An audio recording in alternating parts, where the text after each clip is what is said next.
you can look it up on Google. You'll see a letter that George and I wrote to the Wall Street Journal that's persisted as the most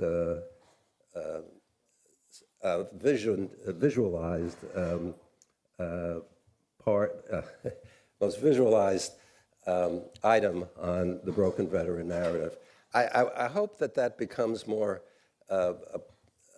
popular, or not popular, but at least a term that people use, because it does describe something which needs to be eliminated, and that is the idea that veterans are broken, because they're not.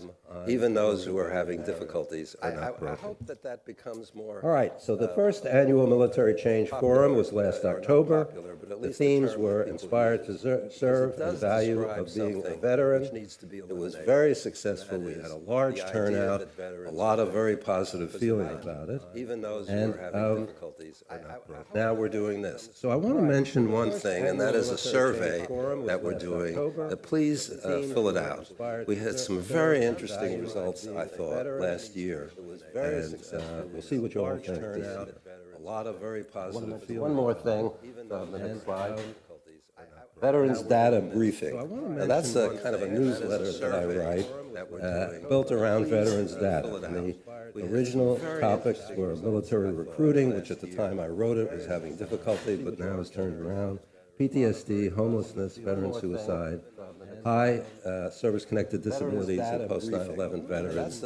And this issue, I'm working on the budget of the VA, which is very difficult.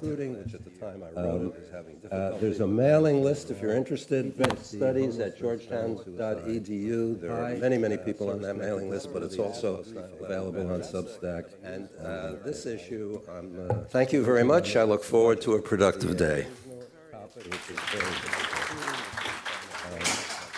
There's a mailing list if you're interested. Studies at georgetown.edu. There are many, many people on that mailing list, but it's also available on Substack. And this issue. Okay, well, thank you, Dr. very much. I look forward to a productive remarks, day. and again, to Georgetown University for hosting this event for the second time in 9 months.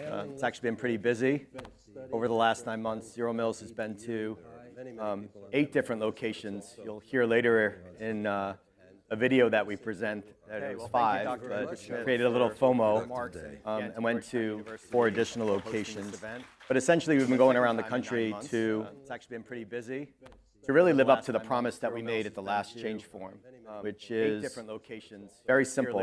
Our goal is a private sector-led movement that has veterans, military spouses, caregivers, and our families, but essentially we've been going around serving shoulder to shoulder with young people. This is not only about the military thriving. This is about America thriving and communities thriving through veterans, military spouses, and their families, serving, leading, and inspiring the next generation to serve. And not just serve in the military, to serve in professions that are vital to national security and community vibrancy. Service is paramount. Service is fundamental to our democracy, to our families, to our faith, to our future. And we have to start thinking that way. So we're not just veterans in this room. We're not just military spouses. We're not just caregivers. We're not just families of the fallen. There's civilians in this room, too, that are really, really vital to us being able to do this, and they need to thrive, too. When I looked at Joel's slides, I thought to myself, those are the challenges that a lot of people like to talk about. Those, in essence, define the broken veteran narrative. And that's exactly why we're here. We're here to recognize that a vast majority of veterans, military spouses, and our families are thriving as a result of our service and not in spite of it. And actually, some of those challenges that we've had over time have resulted in us being stronger and more courageous and more resilient. And I think it's important to recognize that. And we in this room more so than any big organization in the country, we are the best positioned to lift up our brothers and sisters who are barely surviving and help them thrive again. But make no mistake about it, Paul and I did not start Zero Mills to say, hey, look at us, we're thriving. There were times in our lives where we were barely surviving and we lifted each other up. So I've been told to be careful. Watch what you say. You may affect this, you may affect that. We're not being careful. We're doubling down because we lived those challenges and we understand it.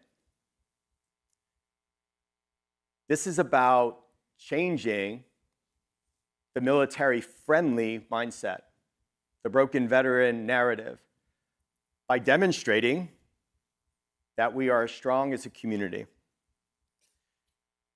And we will take those who are barely surviving and connect them with the best organizations doing the best things to help them thrive again. It's as simple as that. So at this point, I want to share my own story, and it's not easy to do.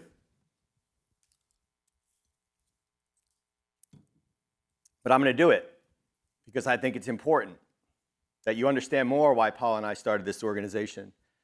So a dozen years ago, I left a nonprofit that I founded and loved called Hiring Our Heroes. I left Hiring Our Heroes after leading the organization for 3 years because I was mentally and physically exhausted. But leaving things made it much worse. I lost my purpose, I lost my tribe, I lost my identity. And I struggled with severe depression and spiraled to the lowest point in my life. In and out of hospitals, I was barely surviving. Today, I'm thriving again, not only because I got the right treatment, but because I asked myself and found answers to these 5 questions with the support of my wife and caregiver, my family, and fellow veterans like Paul, who never let me walk alone. I want you to ask yourself these 5 questions too. Are you employed in meaningful ways? Ways that empower you to thrive outside of work too? Do you have purpose in your life? When was the last time you volunteered and gave back and felt good about serving others? Are you connected to a tribe, the tribe that you had when you were in the military? Are you happy with your health in mind, body, and spirit? And are you achieving your full potential through education, training, certification, and the help of other veterans and their families and civilians who support you? Look at these 5 things. Look at them on the screen. In totality, look at them right now and ask yourself, do you have them? Do you have these 5 things? The truth is, service members, veterans, military and Gold Star spouses, caregivers and their families need more than just meaningful employment when they transition or throughout their lives and careers. That's all we ever talk about is meaningful employment, jobs. And trust me, I know, I led a nonprofit called Hiring Our Heroes for 3 years.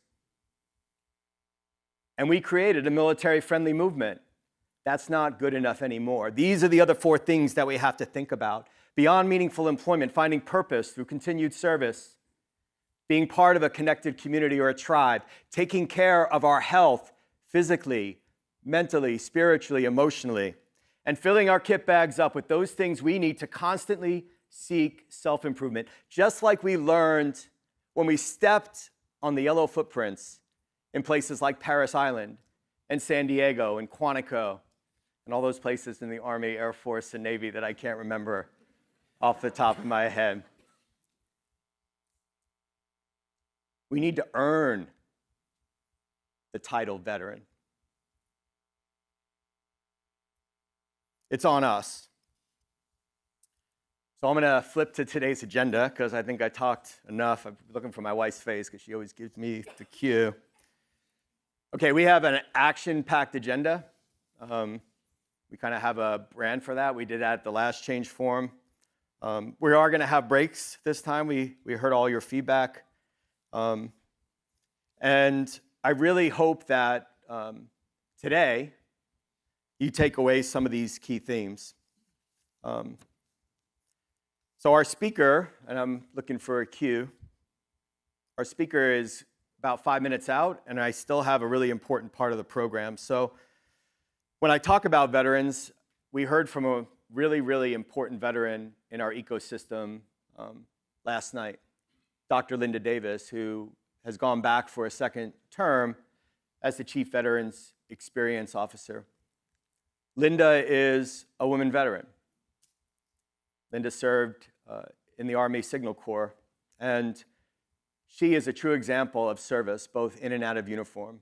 Not just in the government, she served in both DOD, but the VA, but she also served as a service-disabled veteran-owned small business owner like myself, as a nonprofit leader, and as someone who is really vital to our community. So today, in honor of Women's Veterans Day and Linda, I'd like to ask all the women veterans in the room to please stand up.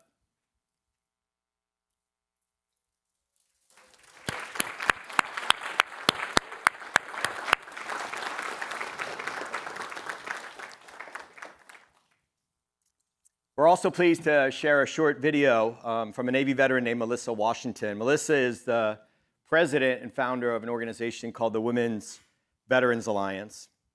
So I'm going to ask our team to cue up that video. They're giving me the nod. They're like, why are you saying to cue up the video? Hi, I'm Melissa Washington. I'm the CEO and founder of Women Veterans Alliance. We're a global organization that brings women who serve together through connection, support, and opportunity. June 12th is Women Veterans Recognition Day. It marks the day in 1948 when women were officially allowed to serve as permanent, regular members of the U.S. Armed Forces. Today we honor the service, the sacrifice, and the strength of women veterans past and present. Let's continue to raise awareness, create space, and ensure our stories are seen and heard. To all my sisters in service, thank you. Hi.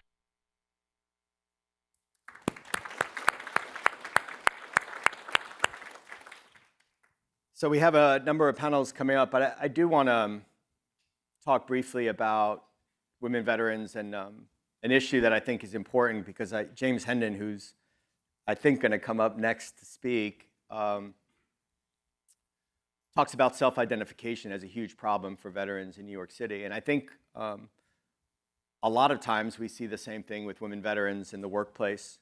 And I think it's really important not just to recognize them in a room and applaud them, but also encourage them to be their authentic selves, to wear that title proudly, and in a way that leads in the corporate sector and in communities, sharing their stories, and we'll talk about another women veteran in a minute.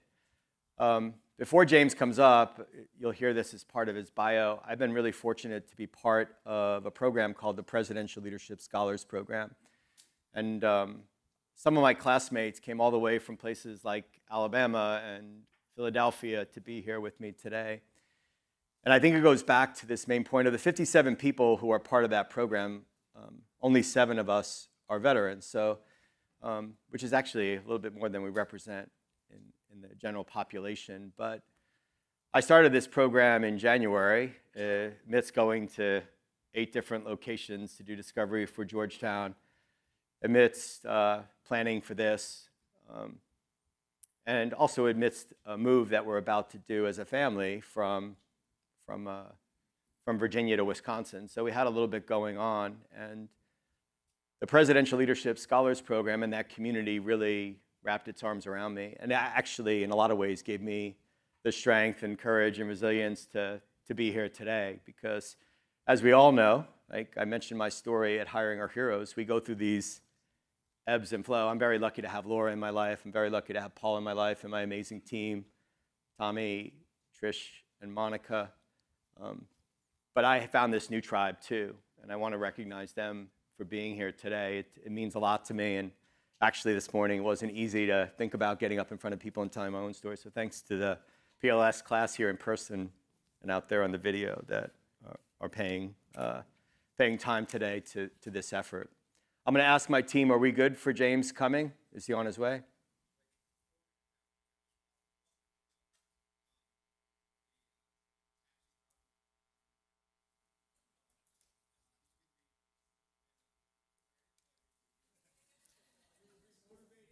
Okay, well, I'm gonna go ahead and read his bio. I mean, this is what happens: like adapt, overcome. Plus, it gives me time to read him, and he's a very humble guy. I'll also take this time to thank the companies that are with us today too. National University, you're going to meet 3 new faces today. Everyone in here probably knows Meg O'Grady, who runs strategic partnerships in the military side for them. But you're going to hear from some pretty amazing people at National University. National University is the presenting partner. And like some of the other companies I'm about to mention, they've really been doing an incredible job in going to these other 8 places with us. So this is not about talk. It's about what we do after it. The other partners, Wells Fargo, represented here today, who you hear from, CVS Health and Dave Lee, Vehicles for Veterans, and we actually have support from other organizations like MOA, Brian Kelly is here, and the Fairfax County Economic Development Authority, Mike Batt's here for them. So I want to thank our sponsors for that as well. And then to all of our nonprofit partners, there's probably dozens and dozens of them here. You're going to hear about them throughout the day and why we work with them and why they're part of our movement to change the narrative about veterans and their families. All right, now I'm going to introduce James Hendon and hope that he walks like a Marine. James is the commissioner of the New York City Department of Veterans Services, and he previously served as New York University's Veterans Future Lab CEO, a small business incubator for practicing and aspiring entrepreneurs who are military veterans, Department of Defense affiliates, and veteran spouses. As a veteran entrepreneur himself, James is also the CEO of the Energy Economic Development Corporation, an organization that provides green jobs, workforce development training throughout the New York City region. Prior to that, James served as a COO for Block Power, a Department of Energy-sponsored firm that helps nonprofits, small businesses, and faith-centered platforms achieve energy efficiency. He previously worked as an associate in the real estate investment banking group at Deutsche Bank. Are bankers always not running on time, bankers?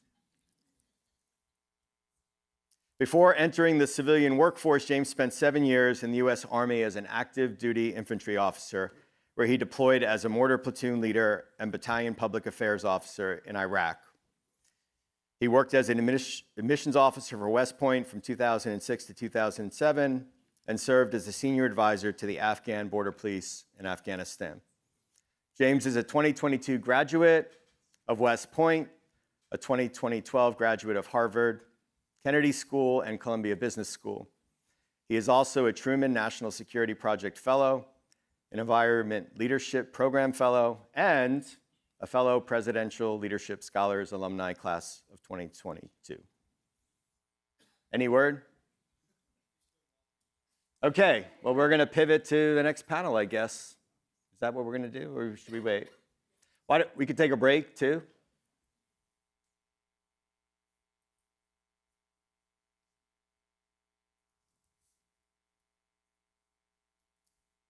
All right, we'll just talk amongst yourself for a few minutes.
Okay, everyone. All right, everyone, we're going to get started again. So if you could please get your seats.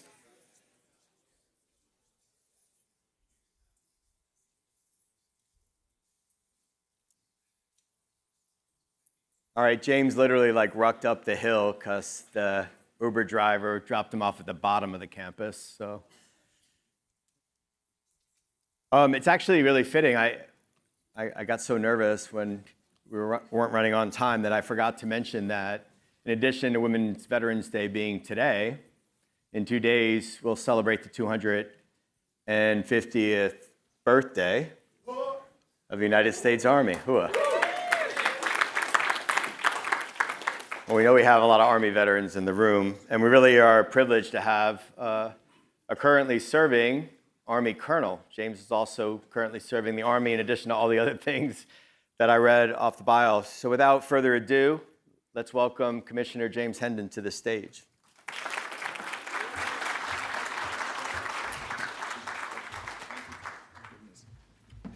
Just because it's the 250th, which it doesn't happen all the time, I gotta say it. Go Army, beat Navy. All right, gotta say, go Army, beat Navy. Goodness gracious. Do this job as commissioner. You can't always say that. You gotta love everybody, but I just gotta be an Army guy for just this week. Just gotta say it. Want to start by just giving honors and salutations to the folks here, calling out, Georgetown University, our physical hosts, the presenting sponsor, National University, all other sponsors, and of course, the operating sponsor here, Zero Mills, to just give the roll call and acknowledgement from Georgetown University, from the McDonough School of Business, acknowledging Paul Almeida, Dean, Dr. Joel Coopersmith, Director of Veterans Initiatives. From National University, I want to call out Dr. Mark David Milleron, President, and then acknowledging Joe Pattinson, Vice President, Strategic Partnerships and National Outreach, Shino Fuzia, am I saying it right? I'm gonna get it. She knows who she is. Okay, Shino Fuzi, Executive Director of National Partnerships, and Gerardo de los Santos, Vice President, Community College Relations. And then, of course, Zero Mills, want to acknowledge this team too. Kevin Schmeigel, CEO, Paul Cuccinetta, President and COO, Monica Shea, Director of Partnerships Integration, and then Trish Bautista, Associate Director of Partnerships. Acknowledging all other speakers and panelists here today, as well as all attendees here in person and those joining us online.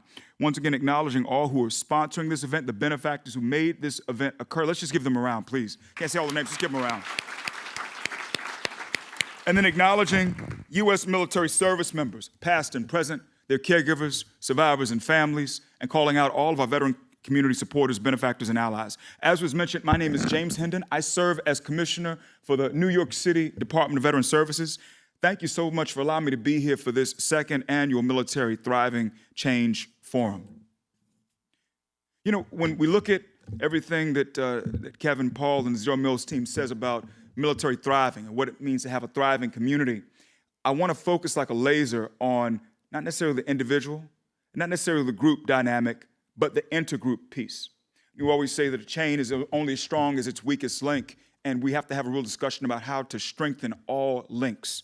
And so a lot of things I'm saying here are going to be prescriptive today. Thinking about it in terms of, much as I said, go Army, beat Navy, it's almost like being on a boat, old school, where the individual is good with that oar as far as what he or she must do in rowing, port to starboard. The boat is good when getting all those people to row in unison and doing that correctly so they can move to their objective. You really start to evolve to talking about groups of boats. What happens when it's beyond just me and my organization and my boat, but it's you, your organization, your boat? How do we continue to work together? And then if we have to go old school, we as a species started in the sea and then went to the land and then went to air and then to space. What happens when this collective begins to move in other directions as it evolves? And so a few suggestions for this, because what do they say? Amateurs study tactics, professionals study logistics. This is the logistics of the community building. Some pro tips I'll say, and then talk a little more about this. The first suggestion with how to approach this, when you've got your boat, you're good with your oar and your boat's together, but you look at other boats, listen. You've got to listen not only to yourself and the person in the mirror, but listen to all others, all groups that are around you. What do they say? God gave us 2 ears and 1 mouth for a reason. So just take everything in and be thoughtful about what you digest.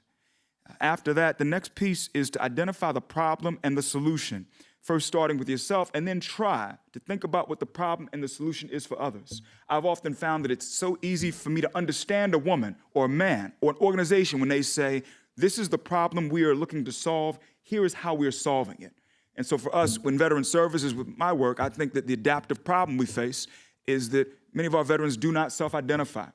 And so attempting to solve it, we are all hands on deck with providing the right services to them, with identifying them so we can love on them. But that's me as far as a problem solution. You gotta ask yourself, with your organization, what is your problem? What is your solution? And then beyond that, to take it to the military paradigm, what is my desired end state? What is my intent? So once I have a full grasp of what I'm trying to do, because there are organizations out here running around rudderless at some point, at times, where they don't really have an idea of these things. You need to not be that. So once you have that, then you think about, okay, the end state, the intent, and then you can really start having conversations with other organizations. I like to think this is like dating. I've heard someone say once, you know, this is my husband, my wife. Then I heard somebody say, this is my work husband, my work wife. We're so close together. This is a similar thing, but within organizations. Like this is my community wife, a community husband, as far as the bond here. You'll see the analogy. It starts with this Venn diagram from your organization to the other of, okay, here's my circle and who I am and what I do. Let me look at your circle of who you are and what you do. Where is there overlap? How can we find ways that we can work together? Where is the synergy?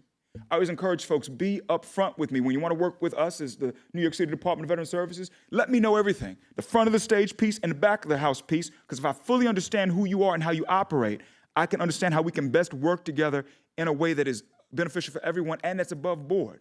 So it's about that Venn diagram and then that negotiation.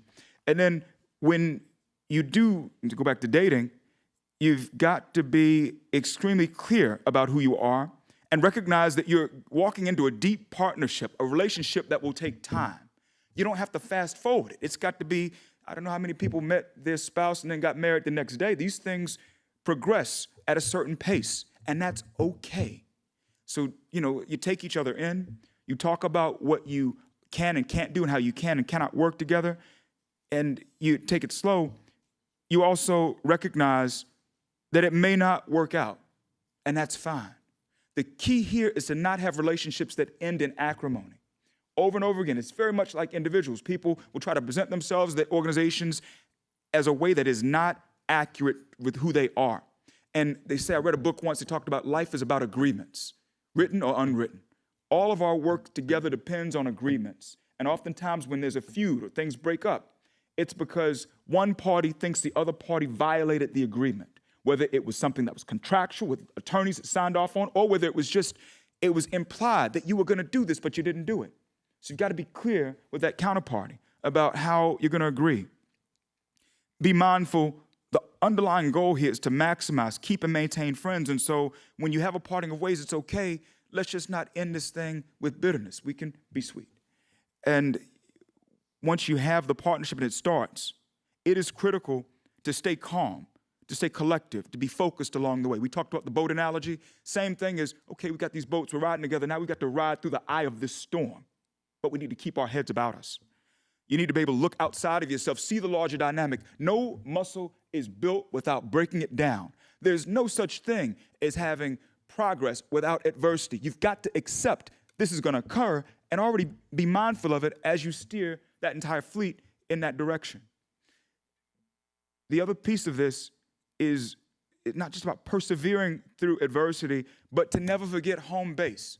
Continue to remind yourself, what are we doing this for? Why are we together? What is that problem solution again? What is my why? What is that intent? What is that end state? And I think when you know what's coming, and if you say up front, look, this is going to get, it's just like the vows, once again, back to marriage. Richer or poor, sickness and health, et cetera. We know it's going to get rough, but I'm going to see it through and stay with you. I'm not going to just run or flake as soon as we have a challenge.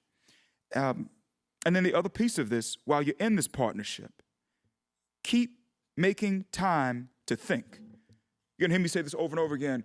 It's, if I stay still and the world keeps moving, have I advanced? I've actually regressed.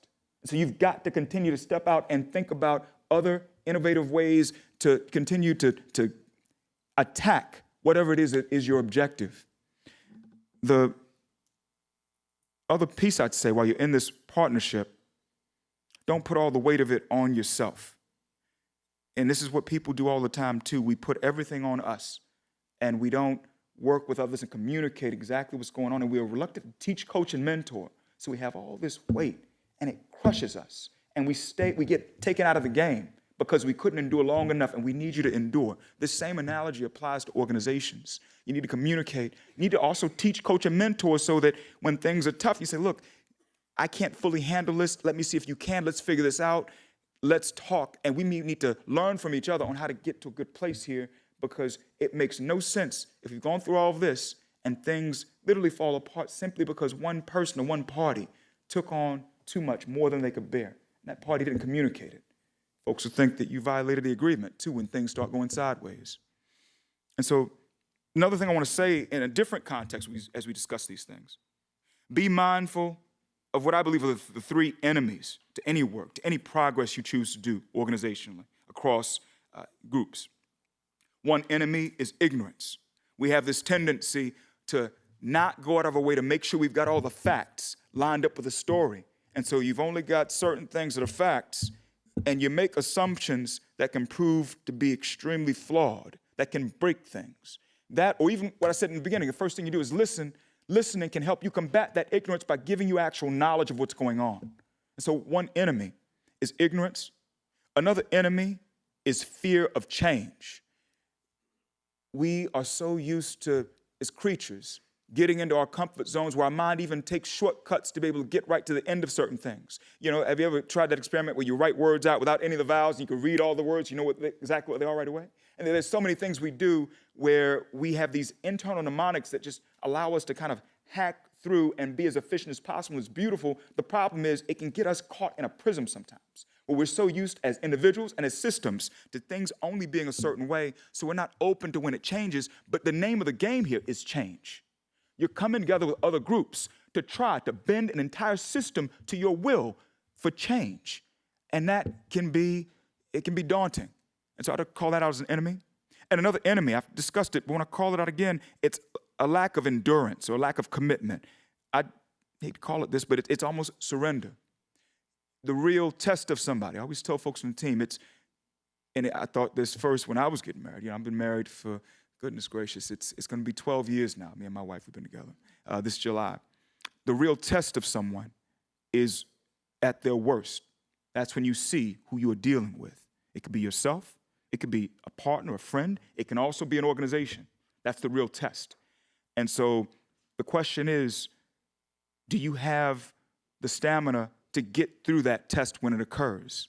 And sort of recognize those things. Once again, these enemies of ignorance, of a fear of change, and what I call it lack of endurance or lack of resilience, ultimate surrender.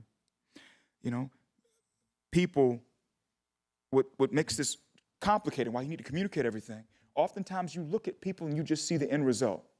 You look at things, you just see the success. Take what we're doing right now. It's beautiful here. Everybody looks a certain way. We've got all the accoutrements, the pomp and circumstance. Many people don't appreciate all the work that went behind the scenes to accomplish this, for this to be together. As far as all the work, let's give the team at Zero Mills a round of applause, please. And, and Georgetown for hosting this, National University, all that goes behind this. This is just an example of it, though, as far as oftentimes we're walking in with this ignorant, incomplete knowledge because we don't recognize the sausage making. So just be respectful of that.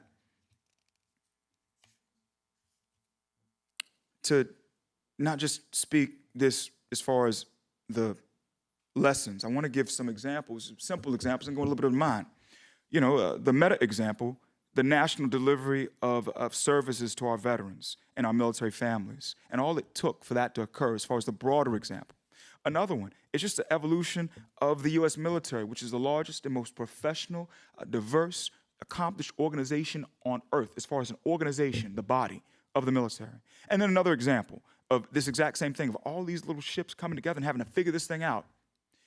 It's our existence as the United States of America, 248 years old and counting, 248 years, 11 months right now. All that we've done industrially, economically, structurally, and culturally. If this is the blueprint that has worked for these things, veterans, military, the country, why wouldn't it work right now with you right here? So just know that this is a blueprint that can resolve things when you think about how to be with these other groups. This is the way to allow for system-wide change, and this is how these things work. And, I'm not just saying this. I gave the examples as far as national examples. We know in our agency, at the Department of Veteran Services from experience, what it means to have to power through these things, to get diverse factions together, and have that discussion to say, what's the Venn diagram? Let's be very transparent. Let's get through these tough times and get on the other side to be right by veterans and military families. We've done things from having buddy check wellness calls for our veterans and their families, to doing a feeding program that's been going on for years, over 1 million meals, actually over 2 million meals delivered. An initiative where veterans can go to the council member's office for the city council, that district office, and receive VA claim support. Someone from the VFW helps them file their paperwork right there. To work where we have representatives in the schools for any children who are military affiliated and they need help, to tie in with a military family advocate, different housing programs for veterans. Most recently, everyone has this on the table, work that we're doing to honor our veterans as far as a ticker tape parade for all of our post-9/11 war vets and the families, and the Gold Star families, and the White Star families, and the Blue Star families, and the allies, and the first responders. Also having a monument that we're erecting for these groups in New York City, for what we call, this is our youngest, our newest, greatest generation. And so that's just some examples as far as looking at this in terms of listening to the community, looking at this in terms of identifying the problem, solution, the intent, the end state, looking at this in terms of getting into the weeds of it to get things done. And getting your community wife, so to speak. Not just that work wife or work husband, but that community wife, that community husband, as far as those to your left and right. And believing with certainty that you will reach the other side of the tunnel no matter how dark it is while you're in there, and that good things are on the other side of this. And so, if we don't live this way, if we don't do things this way, we will be dead in the water as a community. So we can't even talk about military thriving communities unless we can get our house in order and do these things and be right with them. If we do these things, if we are living this way, if we are right, if we do come together and we continually pivot and innovate, then we and those who partner with us, those who follow us, will be unstoppable. I can't say it enough. I can't say it again. The enemies, it's combating ignorance, it's fear of change, and it is surrender. Please keep yourself mentally sharp and know all the facts as best you can. Please embrace change. Understand that you must go through change to get to the next level. And please, no matter how tough it gets, do what you can to stay in that foxhole with those to your left and right, and do not surrender. To end with two quotes. I'm sorry, I got three. I had to put three, man. I'm sorry, a special one. Yeah, let me give three. I'm going to be like Kevin, do three. Thomas Jefferson. If you want something you've never had, you must be willing to do something you've never done. Once again, if you want something you've never had, you must be willing to do something you've never done. Next quote, Marianne Williamson. Our deepest fear is not that we are inadequate. Our deepest fear is that we are powerful beyond measure. Say it again. Our deepest fear is not that we are inadequate. Our deepest fear is that we are powerful beyond measure. And then the last quote, I got to call this out as far as those of us who serve or who are in the community of those who serve, as far as our U.S. Armed Forces. Spoken by a man, almost a boy, 21 years old, right before they hung him in Manhattan on the corner of 3rd Avenue and 66th Street back in 1776, September 22nd. I only regret that I have but one life to lose for my country. Nathan Hale. Say it again. Last words. Many people in this room who've been in certain circumstances, you know what it feels like to have your life flash before your eyes and not be certain if you're going to make it through tomorrow, let alone that convoy, let alone whatever that situation is, or that raid, etc. Right before this 21-year-old died. I only regret that I have but one life to lose for my country. He gave everything up for the ultimate thriving community, which is the United States. If he can do this, and if others can do these things, we can definitely rise to the occasion. Thank you so much. God bless you, and God bless America. Enjoy the rest of the forum.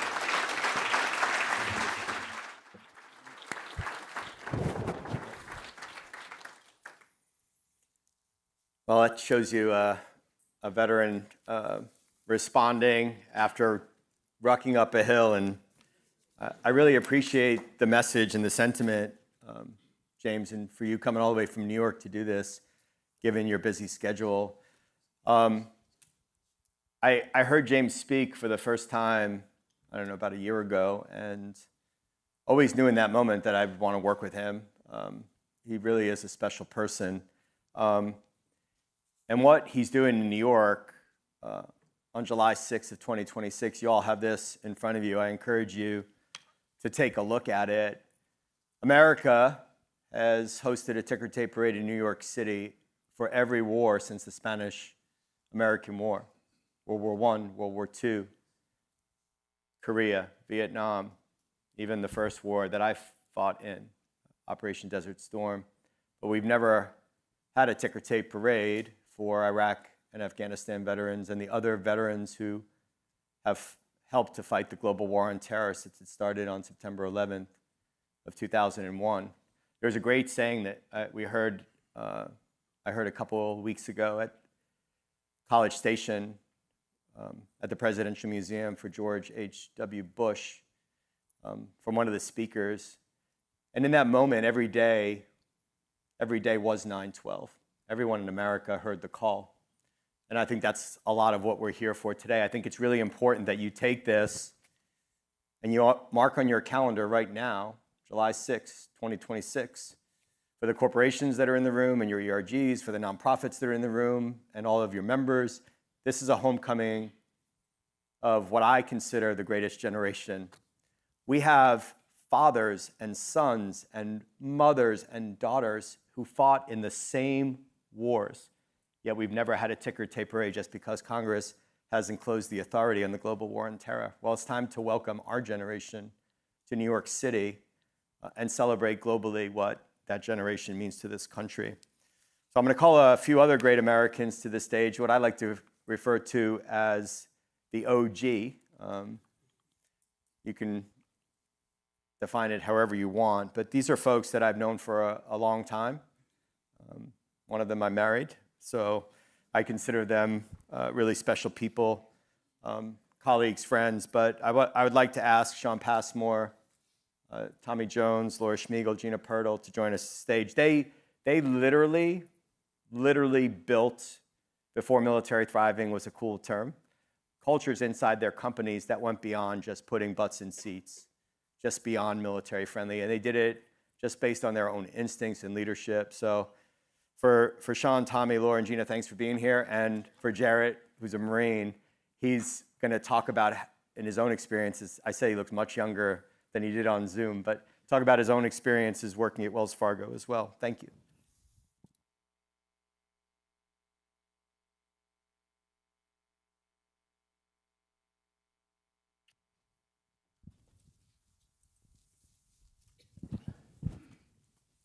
Hello. Hi. Well, hello. Good morning. First of three panels this morning. As Kevin said, I'm Sean Passmore. I lead enterprise military and veterans initiatives at Wells Fargo, and our company's commitment to empowering members of the military community, so service members, veterans, military spouses, to effectively navigate life's transitions and achieve ongoing career and financial success. We have a lot of programs and initiatives within Wells Fargo to help us do that.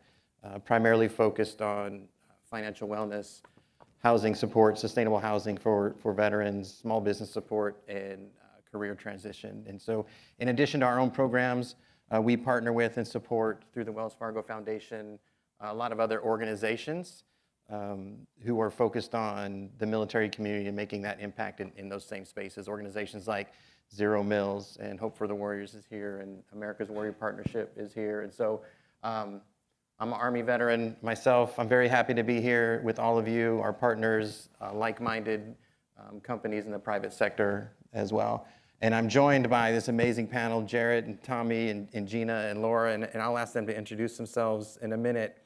But before I do that, I just kind of want to set the stage for what we're going to talk about. If you've heard me talk before, you may have heard me say that military thriving is really just as simple as delivering on the promises that you made to veterans when you recruited them. And so if you take this outside of the the context of veteran, like what did all of your employers promise you when they were recruiting you? 401k, certain number of days of PTO, gym memberships, like whatever those benefits are. Could you imagine if in your first week, in your first month during onboarding, oh, we didn't really have a 401k. Oh no, you don't get PTO. Who told you that? Like, what would how terrible of an employee experience is that? And so that's what we're doing to veterans. We've gotten really, really good at promoting our veteran employer value proposition. We've gotten really, really good at recruiting veterans into organizations and telling them we're a great place to work.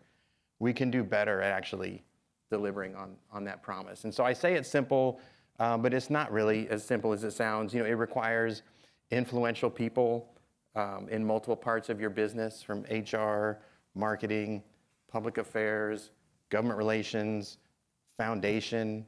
It requires influential people in all of those places. It requires somebody on the inside who can see that big picture and who's able to connect all of those dots, who's able to align all of those stakeholders. And then it requires companies to actually invest in resources and then empower those employees to actually go out and do the work and to make the impact. And so that's who we have on the panel today, is people who have been there and done that. We're going to talk about the importance of early wins. We're going to talk about how you build credibility within the organization. We'll talk about how to build something that is sustainable, and then we'll talk about the importance of storytelling. So it's really about the first of those 5 things that Kevin talked about in meaningful employment. And maybe we dip a little bit into the second of those 5 things with finding purpose. That's the most I'm going to talk this morning, because you didn't come here to listen to me, you came here to listen to them. And so I'm going to ask our panelists, starting with Jarrett, if you guys would please introduce yourselves. Yeah, great. Thanks, Sean. And thanks, everyone, for being here. Again, my name is Jarrett Brandt. I'm from Portland, Oregon, originally. I'm a class of 2014 Naval Academy grad.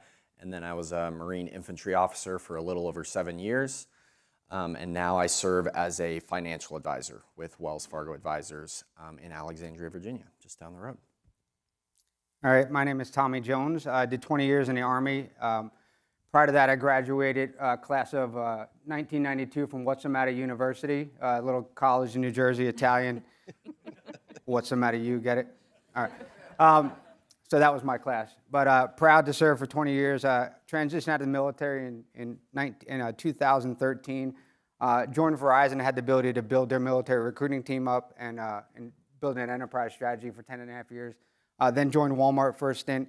And then most recently had the opportunity to continue my purpose serving in the military community, working with our organization, Neighborly, which is a fantastic franchise organization for home services, and Zero Mills is who I'm employed by. So really proud to be here.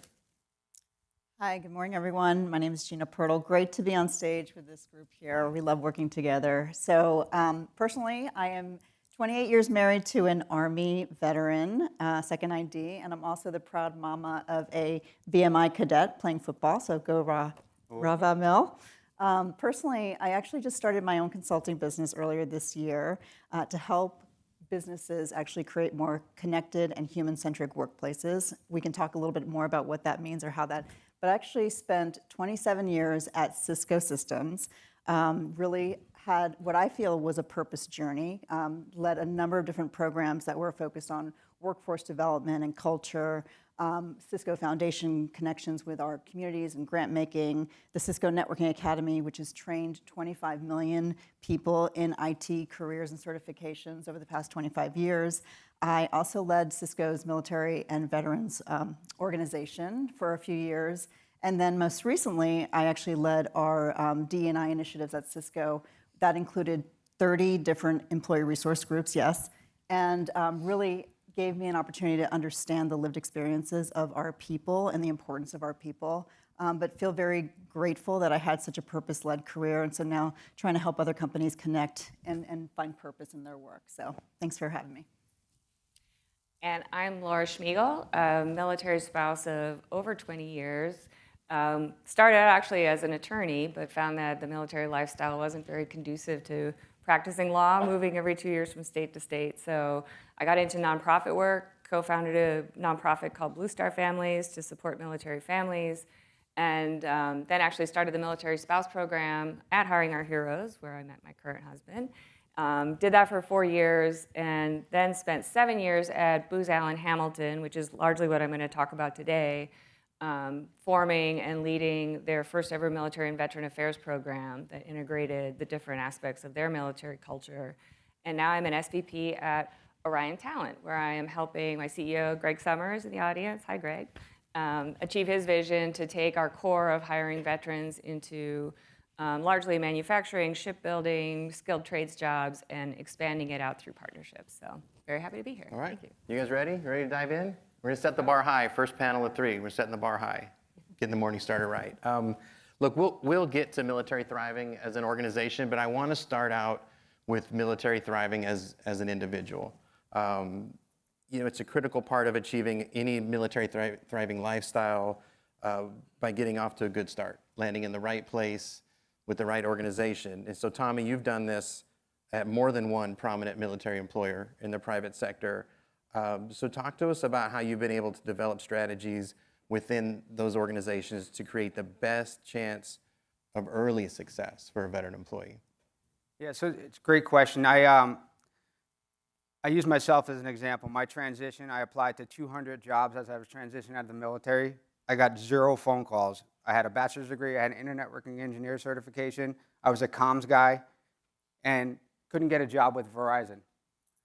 I found very fast that I walked around, we talk about 1% of us serve. Well, if we walk around and say 1% of us serve, that means 99% of the population don't know what we did, and they don't understand the skills that we bring. Kevin and James both talked about. I do think this is the greatest generation of service. I think it's the most educated and most technically advanced military force ever. And so I took that as a challenge. Got lucky enough to run into a Vietnam veteran who said, oh, my daughter's the vice president of talent acquisition at Verizon. Maybe she can help you out. Okay, great. I'll take that opportunity. And so that turned into an opportunity for me to come in. And I had a little bit of a grudge. And the 55 jobs that I applied at Verizon that I knew I was qualified for, they were center mass my target of opportunity. And so I started to go to leadership there and talking to them about the transferable skills of service members. And I didn't say I was a commo guy and therefore I can lead 20 to 25 communications technicians.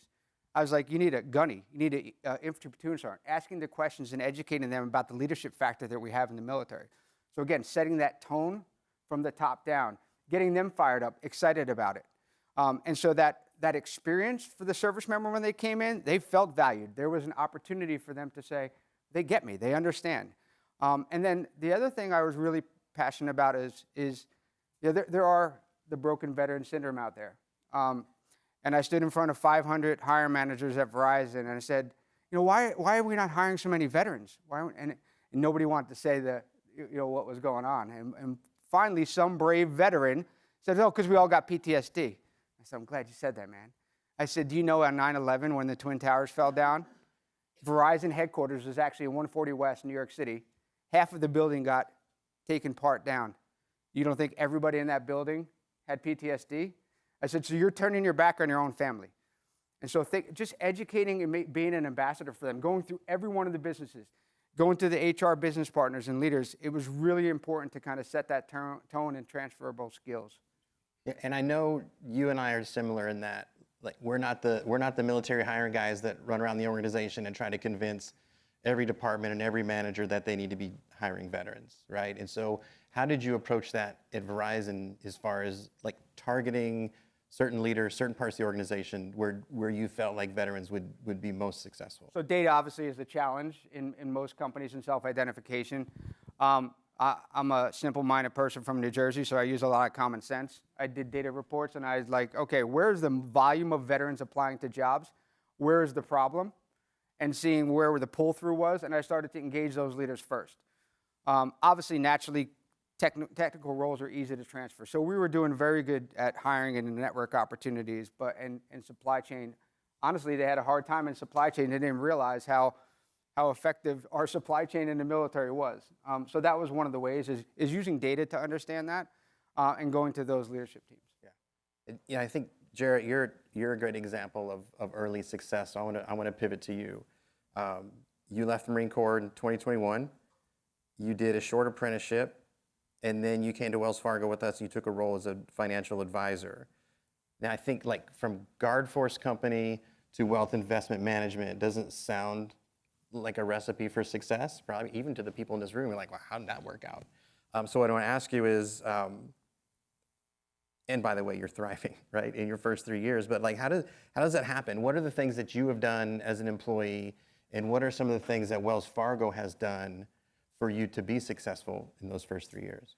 Yeah, thanks, Sean. I'll kind of focus on the second part. I think about like what Wells Fargo has done, and it's cool because I think what Kevin shared, his 5 points, I was looking at those and like those are literally the same things I want to talk about a little bit. I think the first thing is really having a purpose. I think Wells Fargo does a great job of reminding everyone on the team that like we are focused on our clients and helping them achieve their success, right?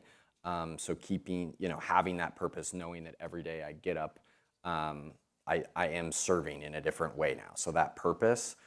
The second thing I think Wells does really well is a combination of structure and freedom for new employees. So I'm 3 years in and I'm still a part of a training program that's 4 years long for my role.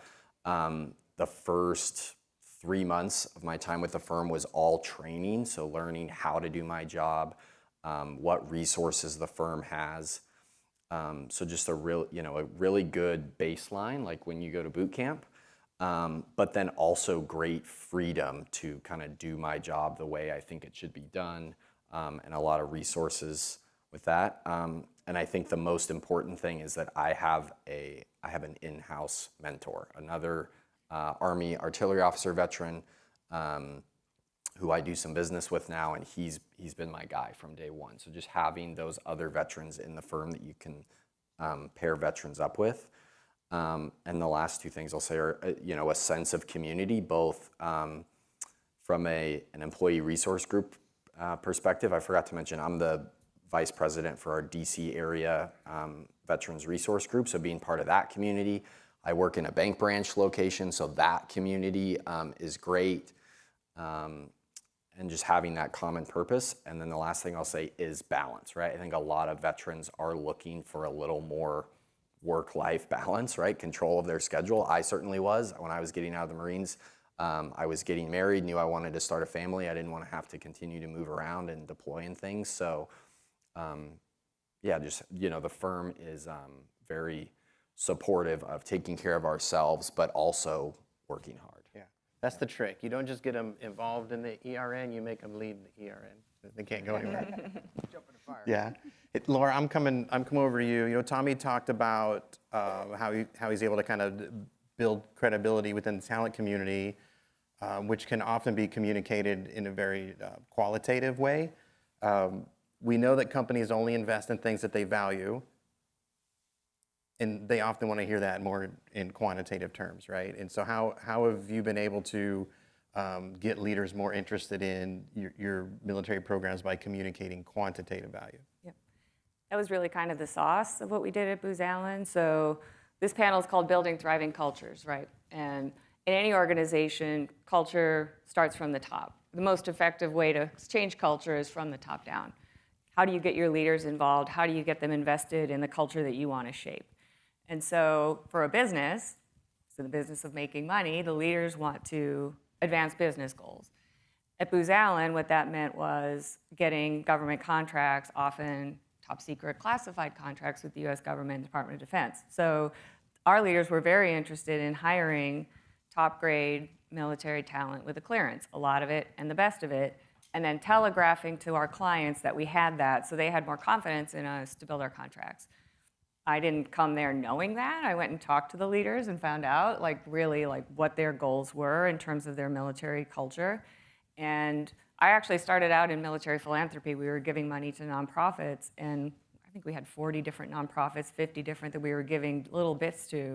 And what we did instead was we took those two core goals, we funneled all of the money into from nonprofits that advanced that business, hiring veterans with a clearance, getting into local markets to tell them about it.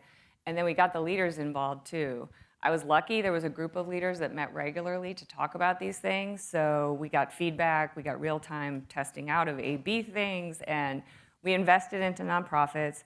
We got the leaders involved. I didn't go out and talk at the events. That wouldn't have done us much good. It would have done fine for Booz Allen as a brand at the lowest level, but we asked each leader in that market to go out and speak. And that way, they got to telegraph to their local clients what we were doing.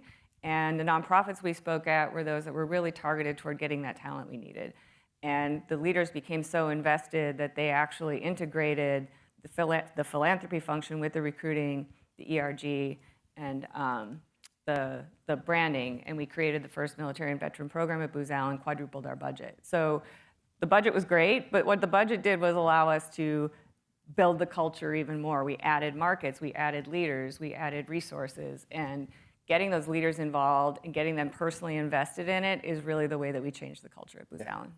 And so if somebody were trying to create this kind of momentum with their organization, and we've talked about the importance of allies, like what would you say the first 3 to 5 allies, where in the organization are they? Who should they put in their initial ally network, do you think? What parts of the business?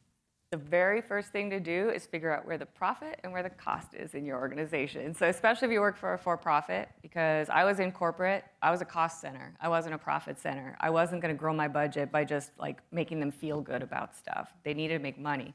So you got to go and find out what's the core of your business, who's driving that profit, and then who among those profit drivers are natural allies. Who are your veterans or people who really need veterans as customers, people who have veterans as clients, and start with them. And then they can introduce you to probably 3 more and build out from there. Yeah, and the punchline of all of this is you were able to increase your budget by 4x, right? So that's the impact. If you can take what is largely qualitative and figure out a way to quantitatively communicate that in terms that your people with the purse strings understand and care about, I mean, 4x increase in your budget, which is awesome. And it wasn't just that they liked us. Like we increased our veteran hiring by like 4 or 5 points within a year, which at Booz Allen means a lot of money for our contracts. So. Yeah. All right, Gina. Hope you're ready for this one. Let me tie it all together, don't you? Yeah, so look, Tommy talked about the employee programs, how to get folks off to a great start. Laura's talked about getting senior leader buy-in, which is certainly critical to sustaining any program, veteran related or not. Jarrett is 3 years into an amazing career, but how do we get Jarrett from 3 years to 13 years? Well, I mean, I think it all goes to culture. And so, there's a saying, culture eats strategy for breakfast. But the reality is culture is owned by all of us. And so it starts from the top. It set the tone at the top. But I think it's really important to figure out, like, how can I drive my culture forward in a way that creates my own accountability, but also creates opportunities for others to thrive. So there's lots of ways to do it. The way that I like to think about culture is really 2 ways. It's the employee experience, right? So it's literally from the time that you recruit somebody all the way to when they exit. And what happens in between, and what are you creating in terms of the way that they feel about the company, because that drives the culture. And the other piece of that is the engagement piece. The employee engagement is critical because that's how you retain great talent. You find out ways to ensure that they feel safe, right? They have opportunities to grow and learn. And they're also connected to the business. So I can't underscore enough the importance of that business connection, because one of the things that I was able to do, and I think how I sustained a 27-year career at Cisco and navigating through all different types of roles, is figuring out where the business opportunity was, and then how can we connect that to the corporate social responsibility? How can we connect that to the people strategy? And so, for example, our ERG strategy was not just what we call food, flag, and fun. It was really about aligning to our HR strategy, our talent strategy. How can we get voices in regarding our benefits, and are we representing our people appropriately? And so there's lots of ways to do that. I guess the last thing I want to talk about in terms of culture is the importance of allyship, right? And we all have the opportunity to be allies. So our ERGs actually really make sure that we include everybody. And I think especially in this time where we're fearful that certain programs might be taken away or may not be compliant, the reality is it's all compliant as long as it's inclusive, and we all have an opportunity to learn from each other. And so there's such goodness in there.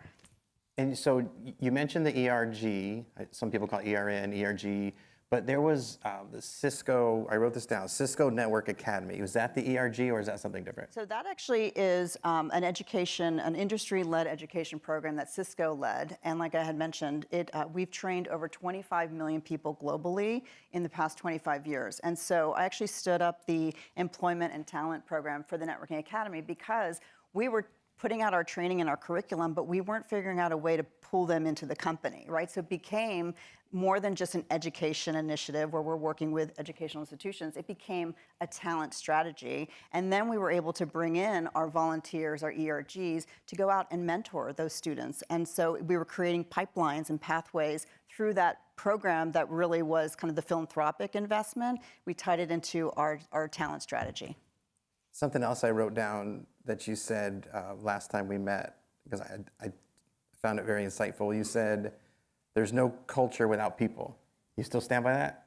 It's all about people. Yeah. It really is. I mean, and so the question is, do you even know what your company culture is, right? Can you, and I think it's important as leaders to say, first to set the tone, right? They have to represent a culture that they want everybody to follow along. At Cisco, actually, our culture, our purpose was to create an inclusive future for all. Now, that's a little wishy-washy to some, or what does that mean? It doesn't really feel like you can hang on to it, but everybody could find a way to align to that inclusive kind of vision, and it kind of all trickled down from there. But it absolutely is about people, and how are you showing up during times of crisis, during times of conflict, so really setting the tone and then letting everybody kind of follow along and be part of that. Yeah. And before I let you off the hot seat, like Laura talked about how she quantitatively communicated the return on that.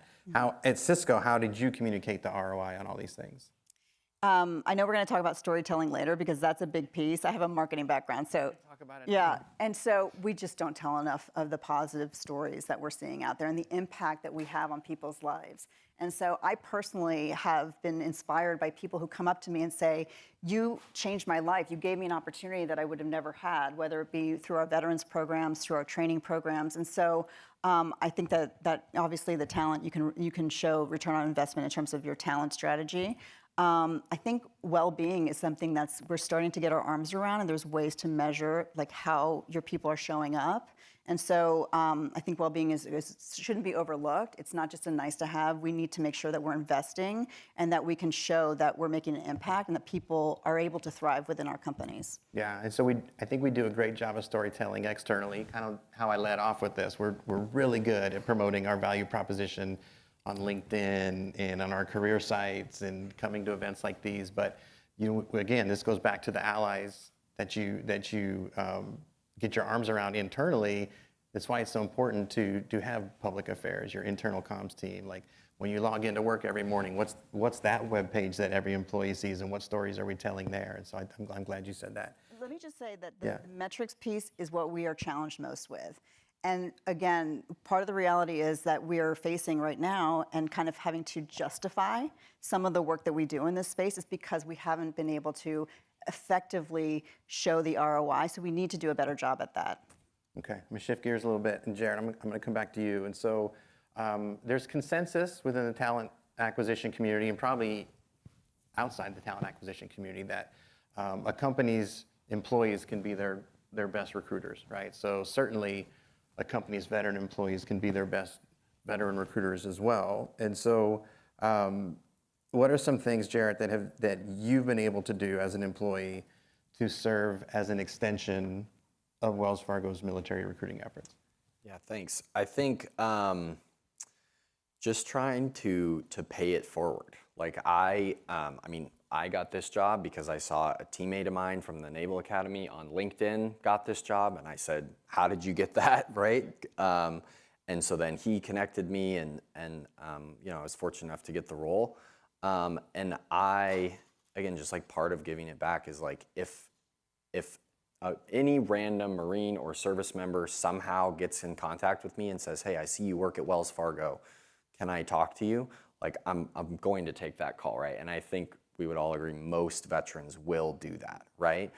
And then that chain just continues. Like, my friend who recruited me was recruited by another veteran, and then I probably talk to veterans, once a month about at least what Wells Fargo does, why I love it, try to pump up the firm and get them on board.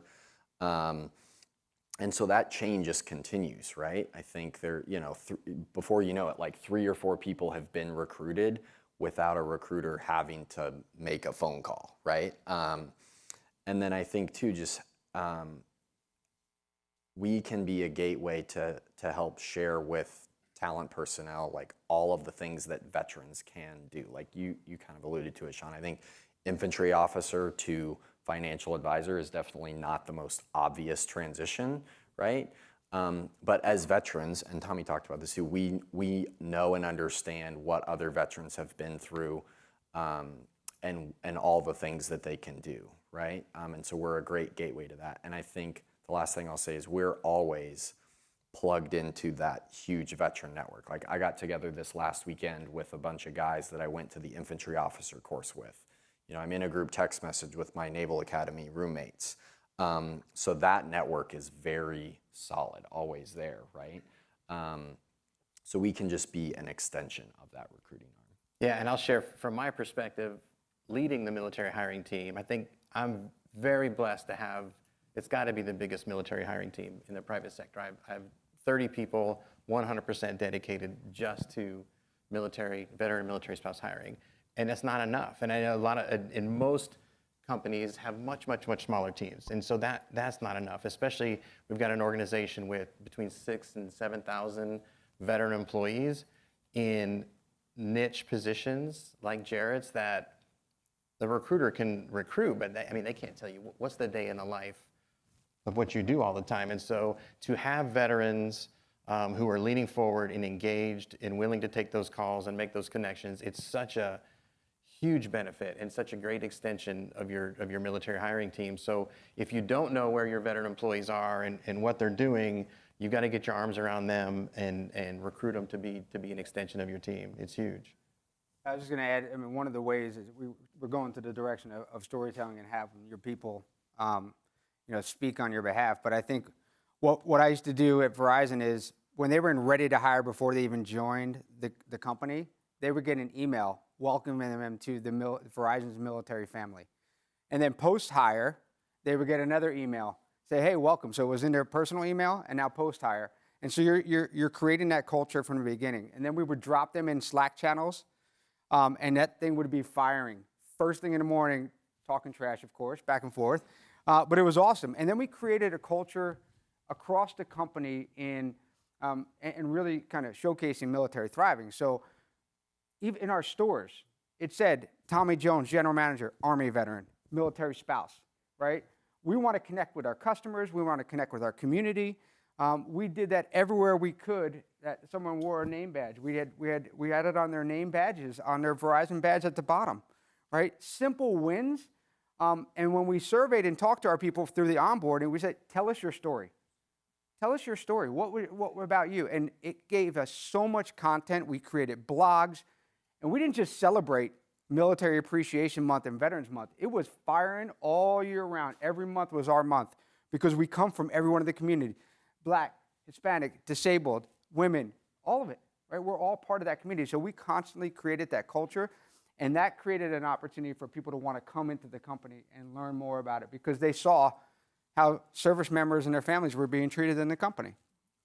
Yeah, I'm glad you added that because it's like some of this will happen organically, right, by itself. You'll hire veterans who take it upon themselves to, I want to pay it forward, I want to pay it forward. But what Tommy's talking about, like you need to do it, and you need to implement it strategically, make it part of your programming. And then the bonus is not only are you leveraging your veteran employees as recruiters, but guess what? That employee is now super engaged and you're going to retain them at a much higher level. So they're helping themselves. And we created the like me mentality. To literally in our paid ads, it would say, Tommy, First Sergeant, Commo, Army, So that, and I'm in talent acquisition. So again, they're looking through a magazine, they're like, okay, that's me, I can do that, right? And then they want to start to reach out, and they want to reach out on LinkedIn, and they start those conversations. Yeah, all right, we're gonna do one more question. And Laura, I'm coming over to you. Again, I love the insight Gina shared with, there's no culture without people. And we're largely talking about veterans, but veterans aren't all the people. Like we have military family members that work in our organization as well. And so I'm really interested in you sharing what you've been able to do in the past and what companies can be thinking about doing moving forward to create a culture where military family members can also thrive. And it also applies across all the things we've talked about here, actually, because it started with internal storytelling and it linked it up with business objectives, and it just became this really great, unsurprisingly, my favorite story at Booz Allen. So military spouses at Booz Allen, a small group of them, wanted to start their own ERG, and they got permission from leadership to send out a company-wide email. They got 300 responses. They were off and running. And the way that they did it was really interesting because they created their own intranet, but they connected to the veteran ERG, and then they invited their own office leaders in to this internal group, and they would tell their stories. And when they were PCSing, they would send out a thing, hey, we're going to San Diego, does anyone have a job? And the San Diego group would share the resume with their leaders, and that woman would get a job, or man.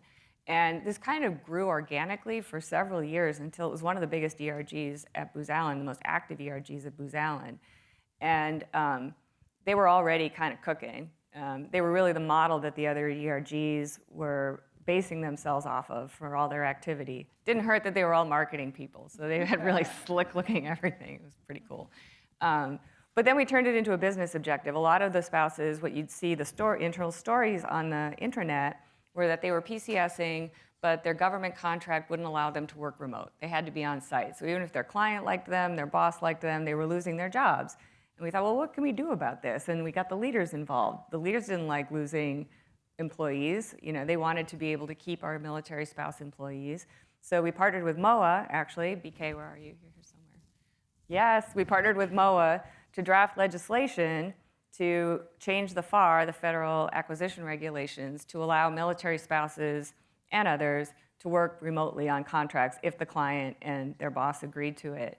And we took those stories internally to Congress with our lobbyists. They talked to Congress people, and we actually got legislation passed to help open up that door for military spouses and others. And because of all those efforts, our military spouse team won the highest award that Booz Allen has to offer, the Booz Allen Excellence Award. It was really cool.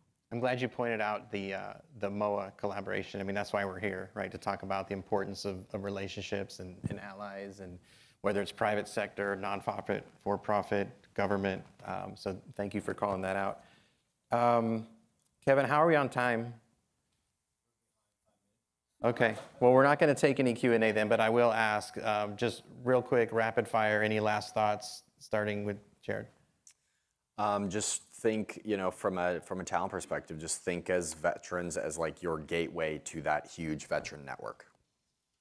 And I'll just speak on behalf of Zero Mills. And our mission is obviously getting companies to become military thriving, but we're focused on people, impact, and storytelling. So if you need that help, we're here to help you do that. We'll be glad to help kind of build that strategy so that we can create this thriving community everywhere in the United States. Last words, let's see. I think if you want to really be thriving, you just, and you don't know where to start, just begin. Just think about some of these best practices that you've seen here.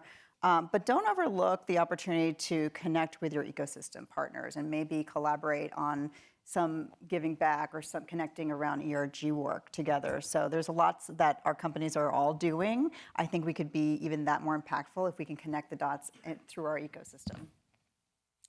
I would just echo what Commissioner Herndon said. If you really want to make change, first listen, find out what the objectives are that you have in common. You collaborate with as many people as you can in your organization, and then just be persistent. Yeah.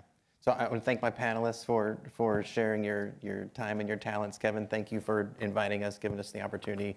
Thank all of you for being here. There's a lot of other places you could be today, and so, but you're here, you've made it a priority, so thank you for that. And Kevin, we're done. I'll turn it back to you.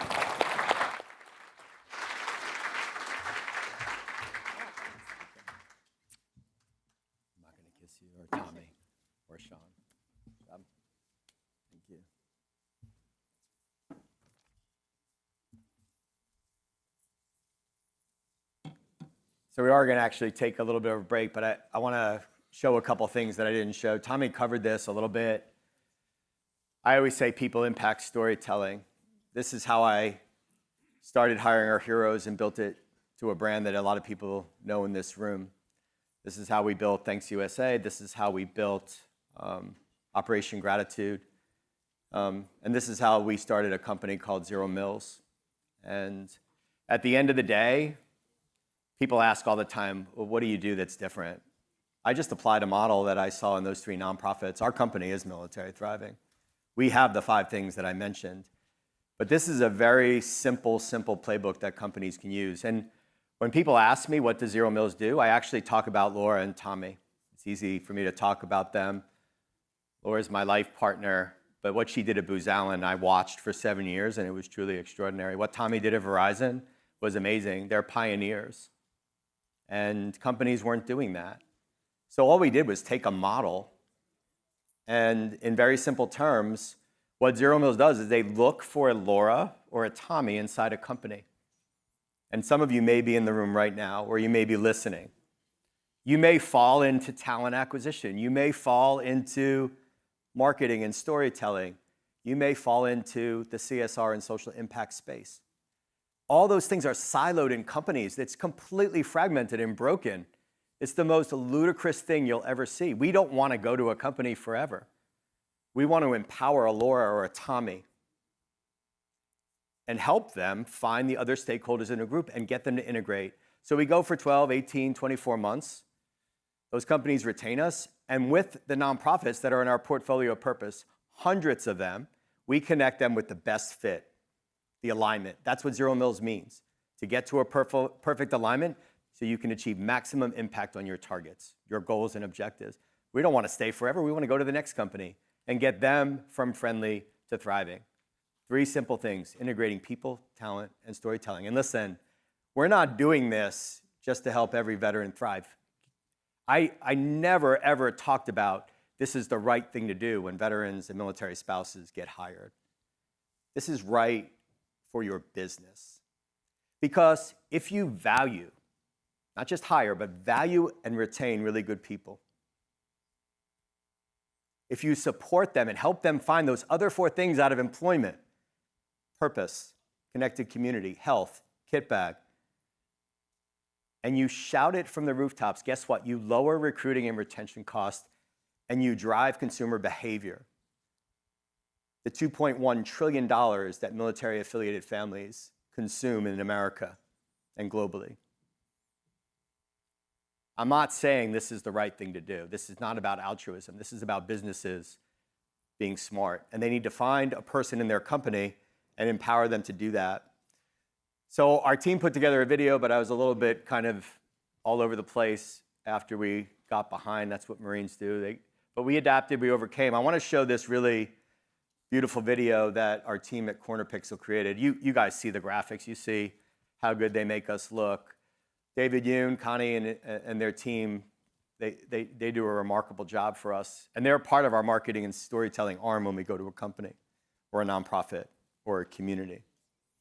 So I want to show a video that they put together for Zero Mills. Not surprising to a lot of people who know me. I actually cried when I saw it the first time. But it's a short depiction of what we at Zero Mills are trying to do from a culture and community perspective. Cue the video. Zero Mills was called to help increase military recruitment among America's youth.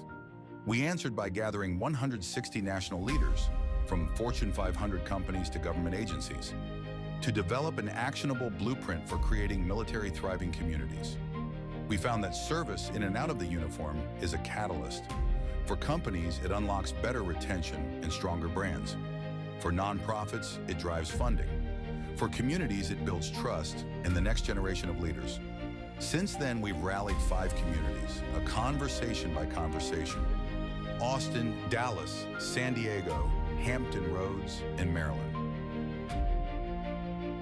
Through roundtable discussions and community service events, veterans stood shoulder to shoulder with today's youth, modeling purpose and inspiring tomorrow's service members. Veterans led the way, local change makers stepped up, nonprofits engaged, and businesses committed.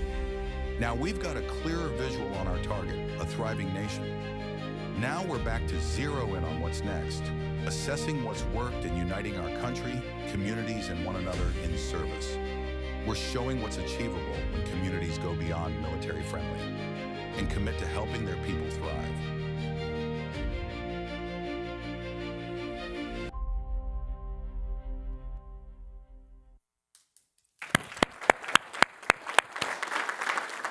I didn't cry that time, team. So you saw that table? I have an analogy, right? A lot of times people don't get a seat at the table.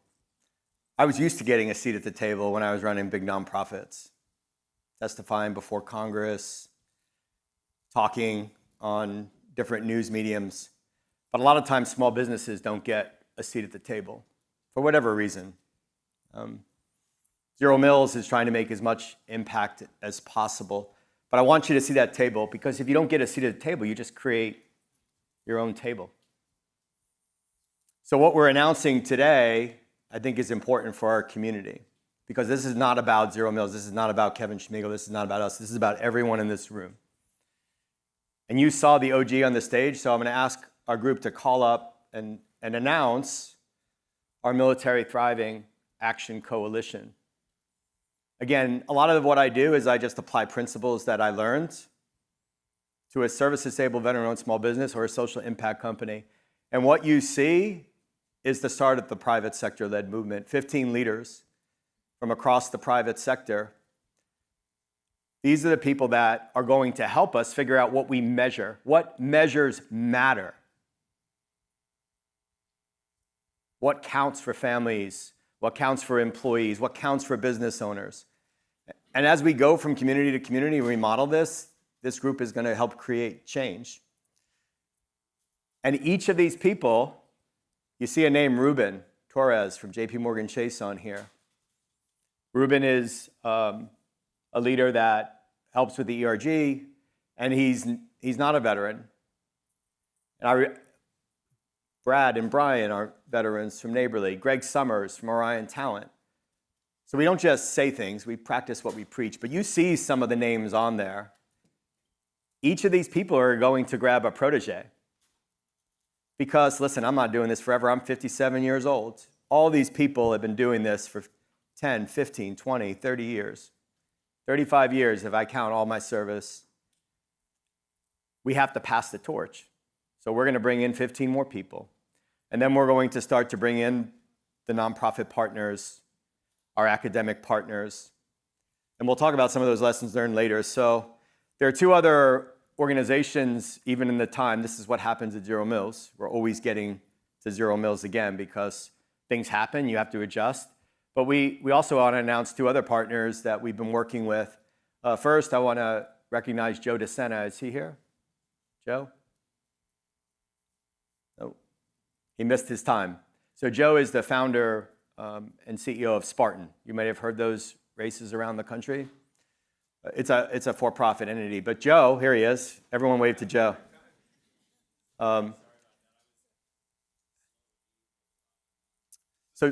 So Joe and Spartan have agreed to work together to allow corporations and our nonprofits to come together at the community level and bring youth at some of these races.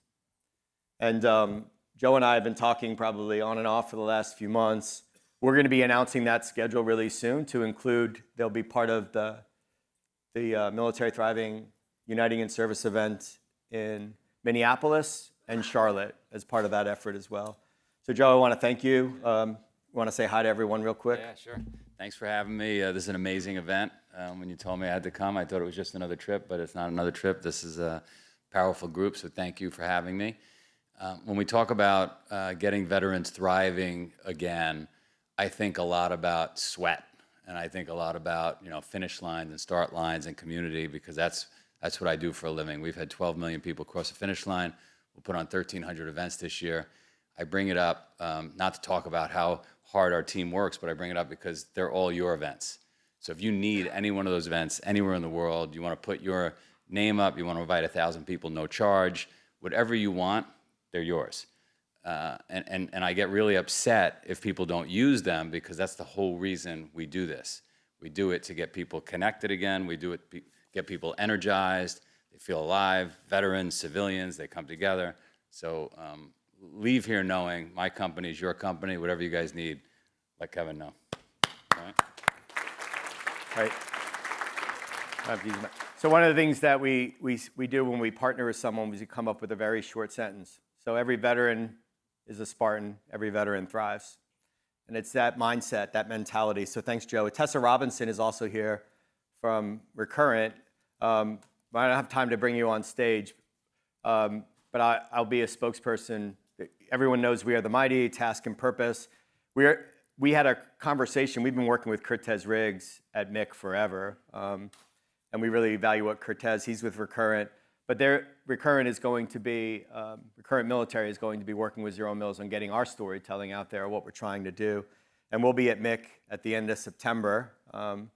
We'll announce those dates with our follow-up email to everyone, and we'll be working with Cortez and Tessa on really amplifying what they're doing as well, because they do it in the spirit of military thriving. All right, we're going to give everyone a 5-minute break, no longer than 5 minutes. Drinks are over there, bathrooms in the back. We're going to get started with the next panel with National University in 5 minutes. 5 minutes.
Okay, mic check.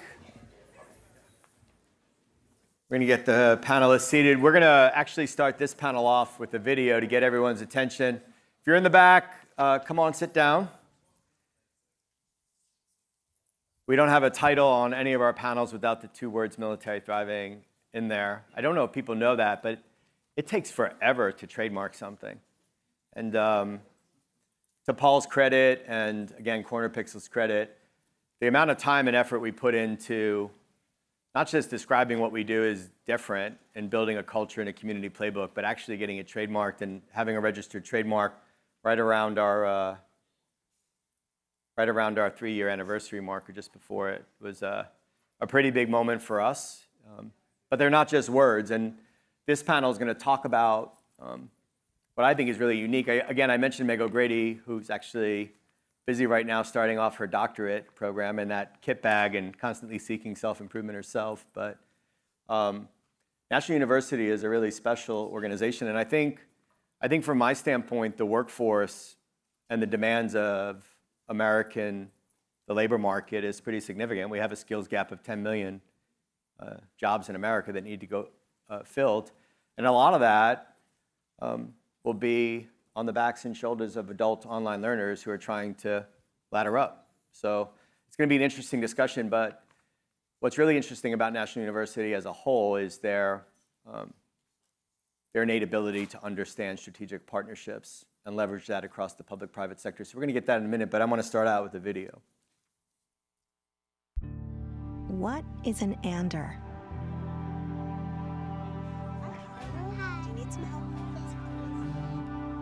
They're go-getters and veterans and new homeowners and students.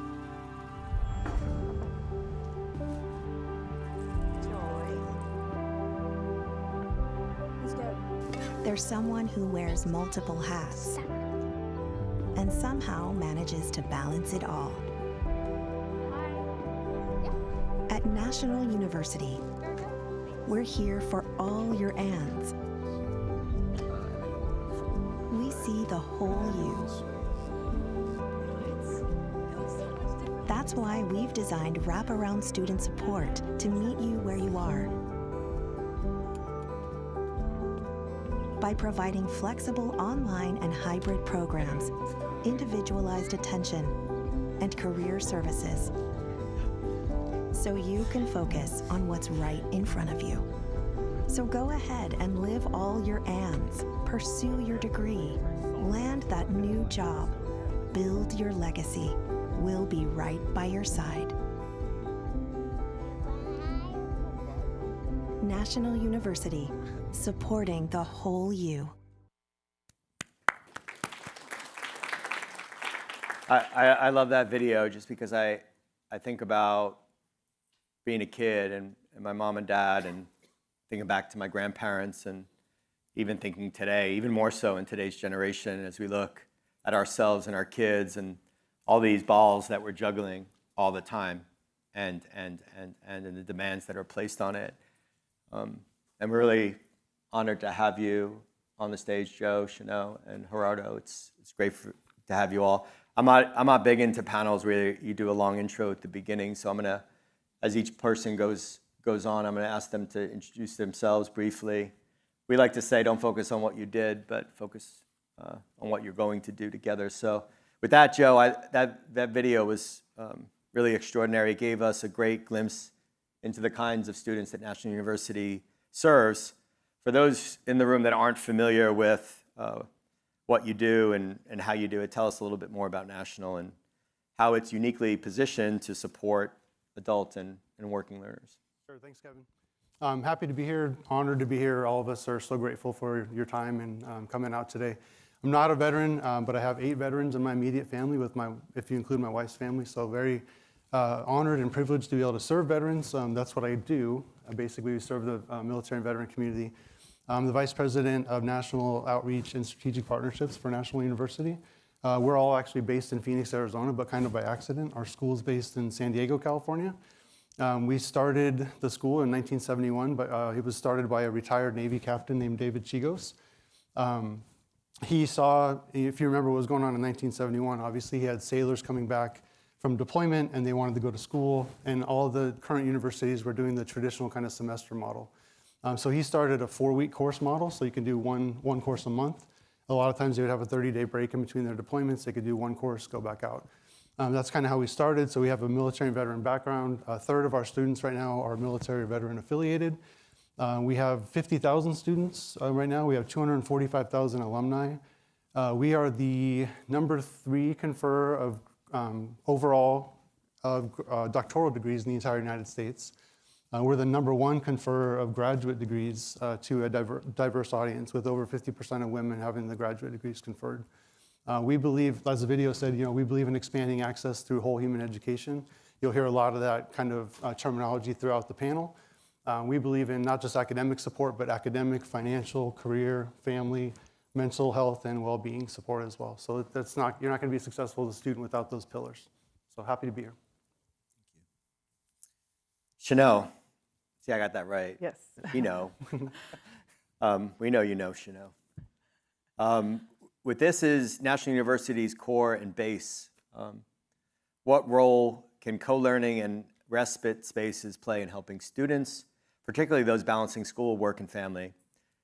What can it do to help them find a sense of belonging and sustain support through their educational journey?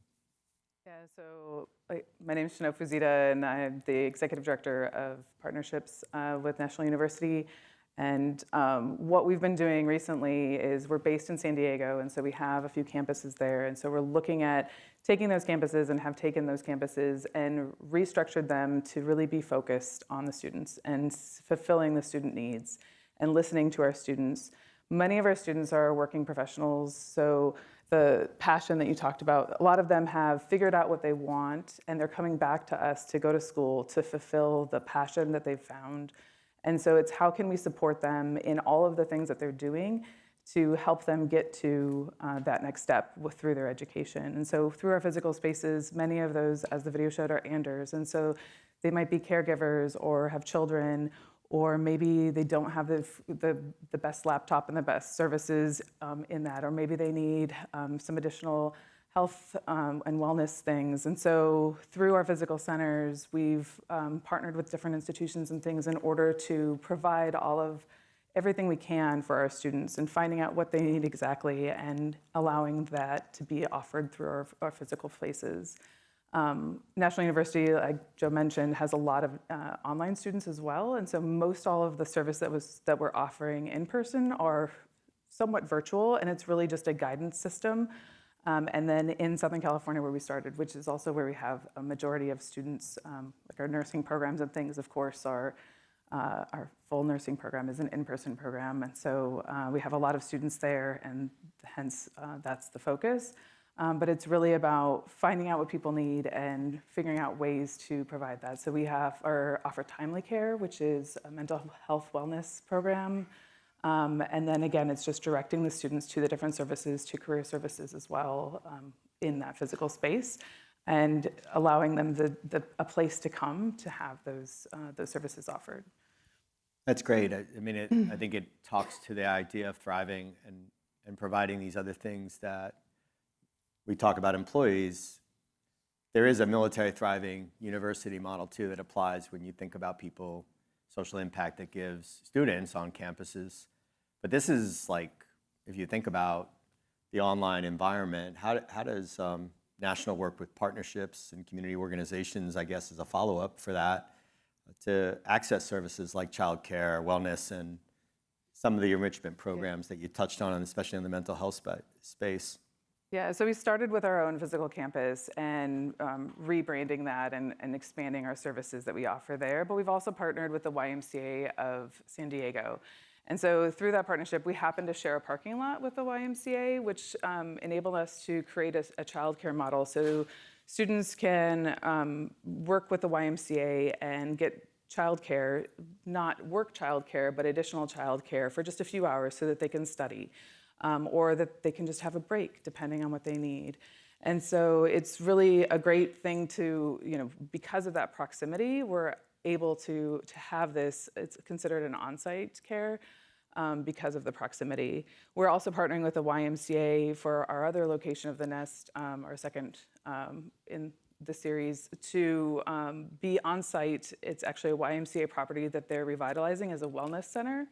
And so it's the YMCA, National University, and Neighborhood Healthcare, which and the Escondido Unified School District, which is a K-8 school district. And so the YMCA with the school district is going to be providing all swim lessons for the children in the elementary school. And then we're there with additional classes and all the things that I mentioned about what we're calling the Nest. And then the neighborhood health is also there for for pediatric care and dental care. And so it's really amazing to be able to partner with these other institutions in order to have this collaboration. And it's about seeking out those different partnerships and seeing what natural affinities there are in order to drive the betterment of our students overall. And so it's really been interesting to see, and those partnerships have come somewhat naturally. We have other partnerships, like Neighborhood Healthcare is also one of our corporate partnerships that we have, that they hire our nursing students. We run clinics, and they also use our students in their clinics at times. And so there's lots of different ways within a university to kind of have those different crossovers. So I know for this audience, is military spouses in the room?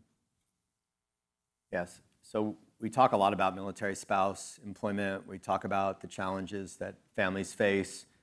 Some of these best practices, I know Meg also works with Armed Services YMCA, but these partnerships are so critical to think differently about the challenges that our own community faces, but also to commiserate, right, about what single working moms, a lot of the families that you saw in that video, represent families like that too. So it's one long deployment for them if we use military terminology, and it is a way to think about it because we understand the unique challenges that the military spouse community has, especially those serving on active duty, guard, and reservists. There's a lot of important work that's being done there, especially on the child care piece, which is an issue that comes up again and again and again. So that was really inspiring to hear. One of the other things that we saw with National University, you heard us reference 5 communities. I said it was 8. National University showed up. Meg showed up at a lot of those. I don't even know how she has a crazier travel schedule than I do. But we mentioned those communities. And one of the things that I learned, and I'm going to talk about some of the major things when we get to the community piece as a whole, was this realization that the university and college, community college ecosystem is so important to the work that we're trying to do to create military thriving communities. It's literally vital because we're dealing with so many issues. So I'm going to turn to you, Gerardo, to talk about those community college partnerships for National University in particular, and why do the community colleges play such an important role in the work that you're doing? Thank you, Kevin. And again, what a pleasure it is to be here with you all today. I am Gerardo de los Santos, Vice President of Community College Relations at National University, and I spent a good part of the last 3 decades in higher education with a focus on community colleges and serving community college students and communities. And so I have a very special and deep affinity for community colleges and everything that they do. They're such an important, vital nexus for our country, for our regions, and for our states and local communities. And I'm a little biased because I am a 2nd-generation community college and proud graduate of Mesa Community College in Arizona, but even more so because my father, Dr. Alfredo G. de los Santos, Jr., was a 1st lieutenant in the Army. He went on to earn his doctorate degree at the University of Texas at Austin in higher education leadership. And in the early 70s, when I was a little boy in South Texas, he became the founding president of El Paso Junior College. In the early days, they called them junior colleges, and now they're community comprehensive colleges. But he was a founding president there in the early 70s, and there were no buildings, there were no classrooms, there was no infrastructure when that junior college was started. And so there was a wonderful partnership that was created with Fort Bliss, the Army base there. And so for the first admissions class, for the first classes that took place in 1971, those took place in Quonset huts on the Army base. Really powerful.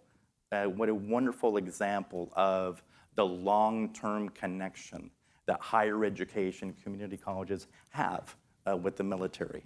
And that is a great example of community colleges being able to be creative, entrepreneurial, working with community agencies, working with public schools, working with foundations, to be able to come up with creative solutions to be able to serve a population that's not being met, had not been met by the traditional higher education system.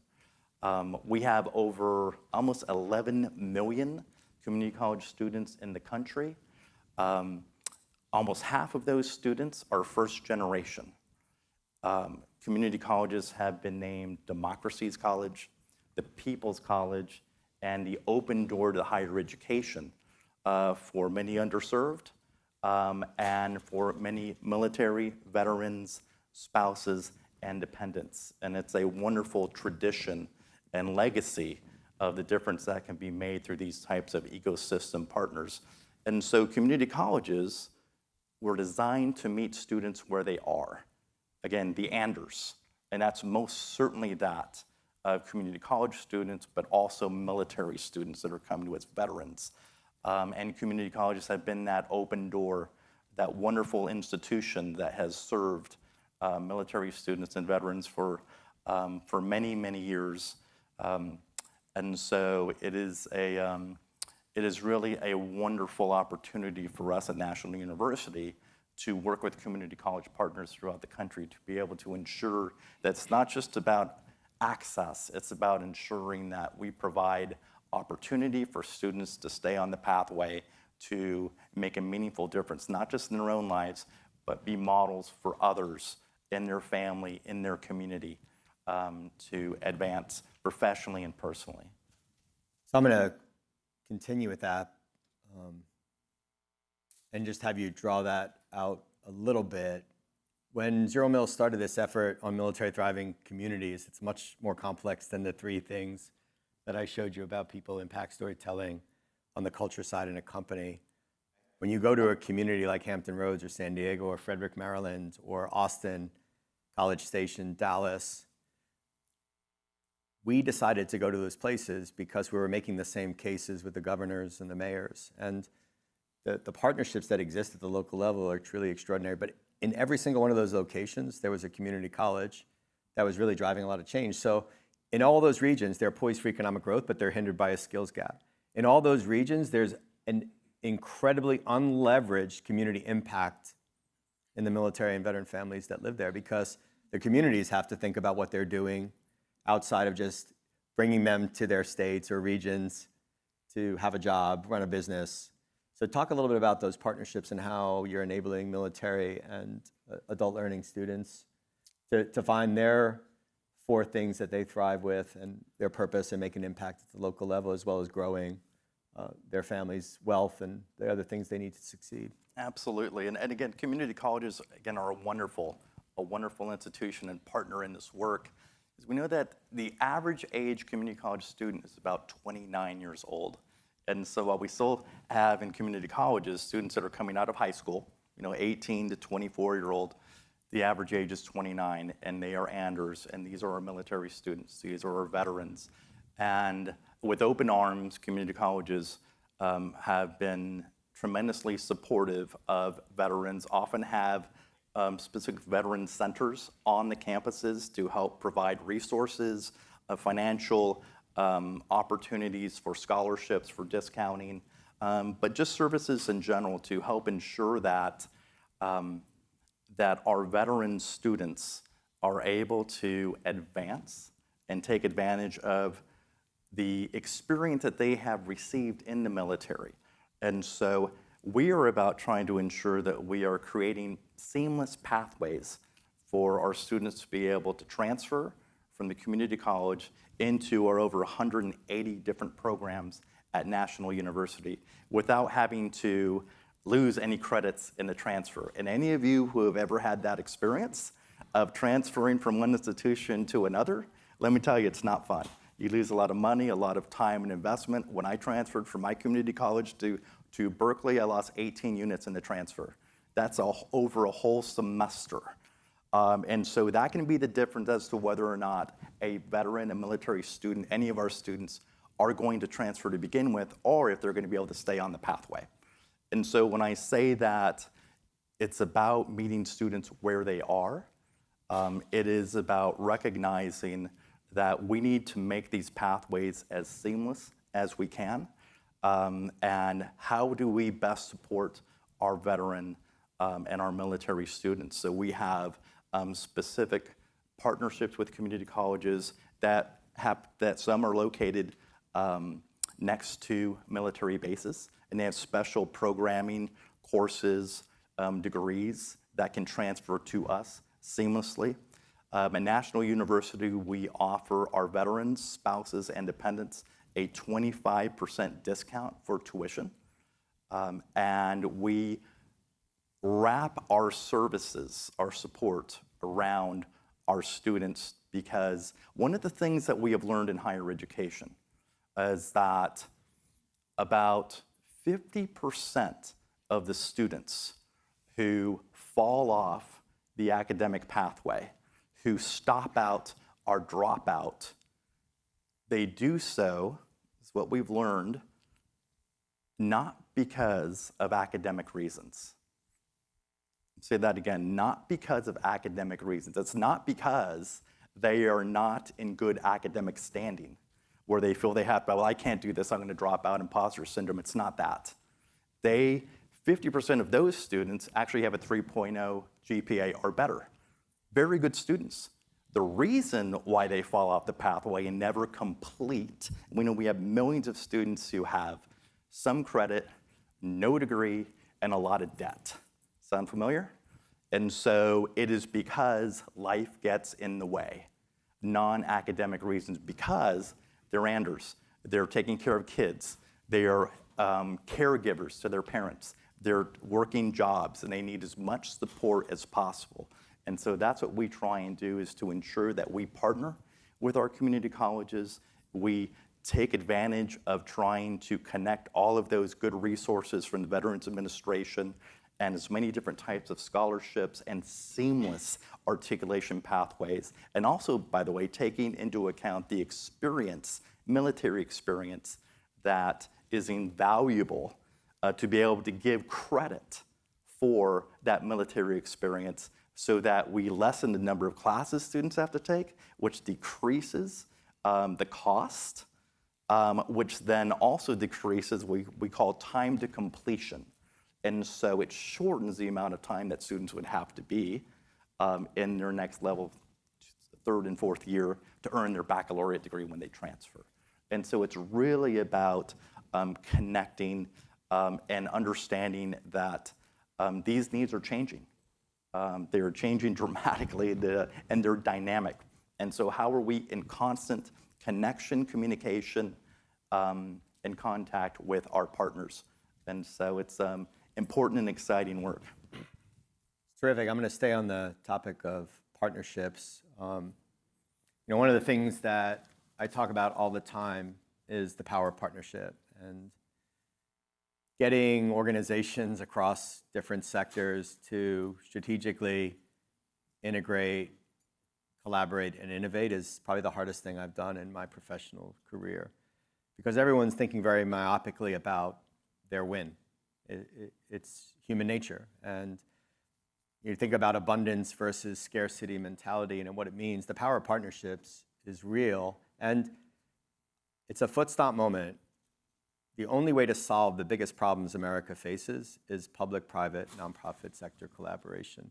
And a lot of times the government can't provide the services or the opportunities that individuals, I'm not just talking about veterans and military spouses, but all Americans need to thrive. And that's where the private sector and nonprofit sector and academic sectors step up together. And I am telling you, I'll send this slide to everyone in the room. It's one slide. It shows what our idea of a military thriving playbook looks like and where you start with the stakeholder groups. We fit it all on one page, but there's a lot of work that goes into it. And I want to turn to Joe to talk about like corporate academic partnerships and how those partnerships, through all the different benefits and discounts that you give to your students, co-create value. Like, how do you work together in that power of partnership or spirit of partnership to create value for students, businesses, and communities and society? Well, first, I'm one of the students that Gerardo mentioned. I gave up, I think, 3 or 4 pages of transcripts through all my transfers and changing majors, and proud, community college student as well, and I just really believe in it with all my heart and soul. So on the partnership side, we have one of the coolest jobs, I think, in higher ed, really, which is where we get to go work with, Southwest Airlines. We get to go work with Amazon, CVS Health. I don't see where Dave is, Dave Lee, but you heard from him yesterday. Some of the biggest companies, biggest and most influential companies in the world, and we get to, I feel like I get to learn from them through all these relationships. So the foundation for our work with these corporate partners is usually access. So we're trying to increase employees' awareness of benefits that they might already have, and then us do our part to make sure that we're matching kind of the investment that the company is putting in for this partnership. So there's some examples where we've been able to work out kind of debt-free degrees, we call them. So like Amazon Career Choice has a program where they have a pretty aggressive educational benefit for their associates, and then National University went in and chipped in kind of the rest for those employees that are eligible, where the employees, the associates, are going through and they don't spend a single dime of their own money. They're not floating money, then getting reimbursed later. It's a voucher system we use with Amazon. So I think access is most important there. That's been something that we've been able to learn quite a bit from, and it gives us and our teams the ability to kind of, I think we've gone to 300 or 400 different events at the Amazon warehouses and distribution centers. And every time we're with a partner, we take something back that we use in either our content or our student experience. So if we're out, doing the English language learner program with CVS Health and learning what their distribution center associates need at the table, I lead our outreach team for the school. We always come back with these powerful stories in our leadership meetings or what we can do to spread this knowledge to the rest of our teams. I think so if you think access is kind of the first pillar with these partner organizations, Kevin was talking about just showing up. So we encourage the employers to invest in their learning and development teams, invest in their leadership development programs. The first or second thing that gets cut during the tough times is usually travel and entertainment. The very next thing is learning and development, right? And major organizations, you guys have probably lived this in your own worlds. It's really tough for organizations to say, like, we're having financial problems. We have to keep this team on that they can't really always quantify the ROI. So our job, I think, on the university side is to make our partners look like heroes, make them understand, make them be able to sell up and across the organization what they're doing and the impact they're having on their employee base. Because Kevin mentioned it's not altruistic. There's an actual business impact to investing in your employees and the leadership development. Credit for prior learning too. And during all these relationships, I think that we believe a tank commander that just led a battle deployment across the campaign probably doesn't need to take leadership 101, right? I think that's in higher ed. It's our job to figure out how we can make sure a logistics officer isn't learning, that they have to take the very basic accounting or finance program or supply chain program. And so our continued challenge in higher ed is to make sure that we work with these partners to make sure that what they're doing in their university, their corporate universities too, also transitions over. So one of my favorite examples with that is Southwest Airlines. They have Southwest Airlines University. They call it SWAU. They have 2,000 different courses that they teach at their corporate headquarters and online. And so National University has been able to start mapping over their content so that if they do the initial leadership development program at SWAU, it represents 4 or 6 classes in one of our management degrees. If they're doing high impact 1 and 2 in the SWAU kind of platform, that we map it over into the most relevant National University degree program. It's super powerful. Like I said, the cohorts get to learn from organizational experiences. We get to give feedback back to our employer partners, basically what we're hearing in the classrooms, what they need, what they wish they had at the companies. So it's a really neat thing we get to do. I got a couple more questions. I'm gonna stay with you, Joe. You mentioned some of the employers, and I really appreciate the comment about return on investment. I think we really appreciate this idea of the value proposition for companies and working with an organization like National University. We also talk about talent attraction a lot and talent acquisition and talent pipeline. Zero Mills works with nonprofits and for-profits. There's some great examples in the room. If you look at what's happening in ship and sub-building with Blue Forge Alliance, you'll hear from, with what Laura's doing with her incredible CEO, Greg Summers, who's here, to meet the needs from a for-profit side. Anyone that needs like immediate needs for individuals, we all know about the corporate fellowship program at Hiring Our Heroes. I think Zero Mills has referred like 15 or 20 companies or employers to them as well. But talk about these really important foundational things right now. I think at a critical time for employers and how they can design like tuition reimbursement programs specifically that align with these talent development goals, right? And again, we're thinking about thriving, not just, okay, here's a job, we have to fill it. A plus B equals C, or A minus B equals C. This is more of a algebraic or calculus that companies have to take. They're making an investment. So how do they do that? Give us an example so that the employers in the room understand it too. Sure. Well, first, if you get a moment today, look up Manzel Chapman. He's with Southwest Airlines. He's a entry-level talent development, talent acquisition specialist with 50,000 LinkedIn followers, right? So I mention that because he's an evangelist for what they do. He is out there. He's an ambassador. He's talking about what it means to work at Southwest Airlines, what it means to take advantage of some of the partnerships. He's not shy about mental health and wellness. He has his own kind of recovery and addiction story that he's very, very courageous and brave in telling all the time. But I'd say look him up, and just I point to him as like an example, because when you're on site in Dallas, and I've been to Southwest Airlines dozens of times now, he is just all over the building. I mean, he's running. Rob Dussault, same thing at Southwest. They're not shy about talking about the benefits. They're not shy about trying to figure out what the employees need. So I think that they understand how to kind of pepper that like culture of love and appreciation that Southwest is known for into their educational benefits, and not just hiding it on an intranet or hiding it 4 or 5 pages down in the small print. They're out there front and center in front of the frontline workforce, trying to get people to understand what a degree could do for them in their career path. So I think the first thing probably with the tuition reimbursement, that's one, it's hard, they're allowed to invest up to $5,250. We're trying to help get that changed to $7,500 for a tuition reimbursement. But some companies can't do that, and some companies have had to make a strategic choice to kind of eliminate that benefit. But what we try to do is whatever they're able to offer. Some companies can do $3,000, some companies are not able to contribute, that we try to do our part, like I mentioned before. And then trying to align it to the business is like, online learning is beautiful because you have a chance to do pre-work. You could do pre-videos. You can have your CEO, you can have your CHRO record a video and basically say like, hey, Jane Smith is in this program. This is what it means. This is what you should be taking out of it, and how do you connect it back to the company. You can do case studies that are company specific. You can have company projects. All of those things, when we see an organization and an employer put those types of features inside of our online learning courses, the ROI is tremendously more impactful, and it's easier to quantify because you can actually say this company project actually led to these results. That's like best case scenario when an organization really buys into that. And I know I said Southwest a couple of times. It's one of my favorite kind of newer partnerships, but they have exposed us to there's a culture officer that leads like 110 different airports, and he's invited us to many events across the country. I think I have a team of about 25 or 30 people, including the military outreach team that reports in through me. And it's just access, promotion, not being shy about your benefits, doing the best you can to try to rearrange maybe other things in your company to invest in that learning and development, and invest in the money that it's gonna pay off exponentially in your employees. Yeah, I use the term kit bag over and over and over again.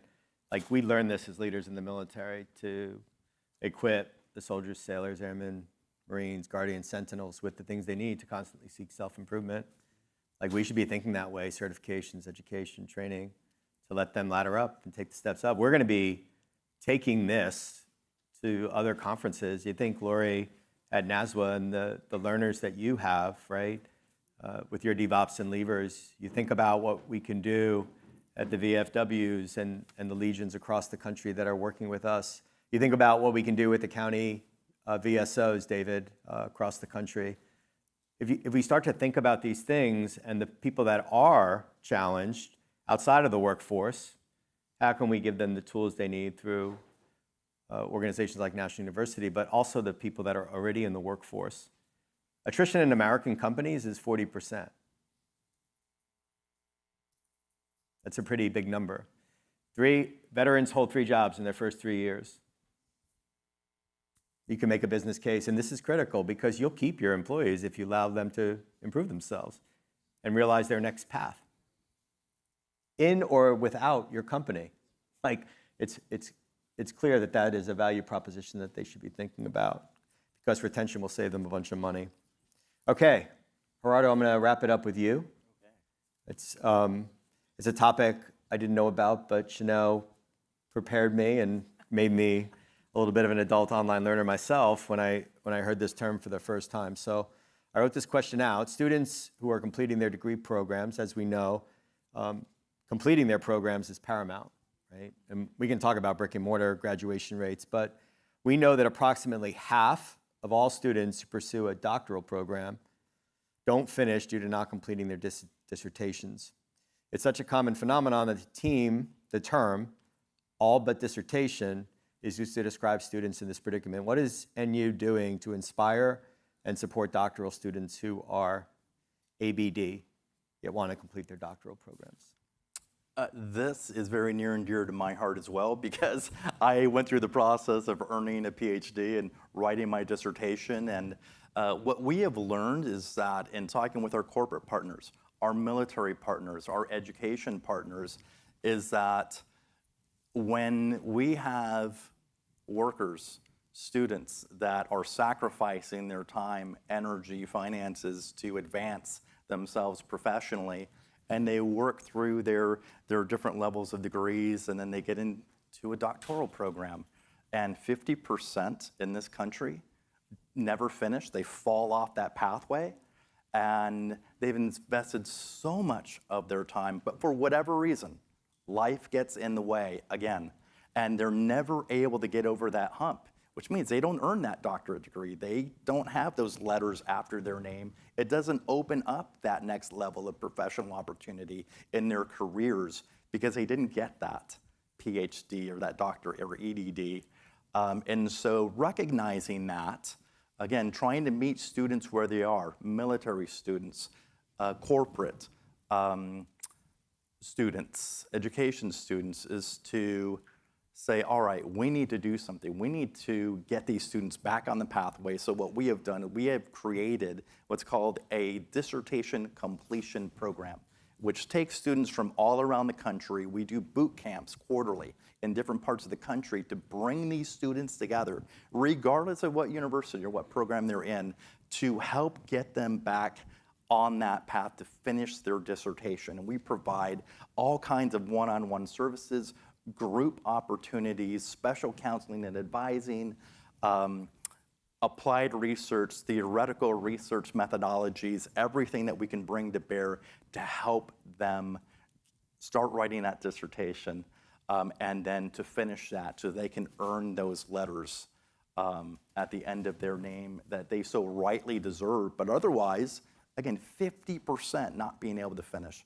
And so if we can help those to be able to get that degree, that completion, because again, it's not just about opening the door to educational opportunity, it's about, we need that ROI.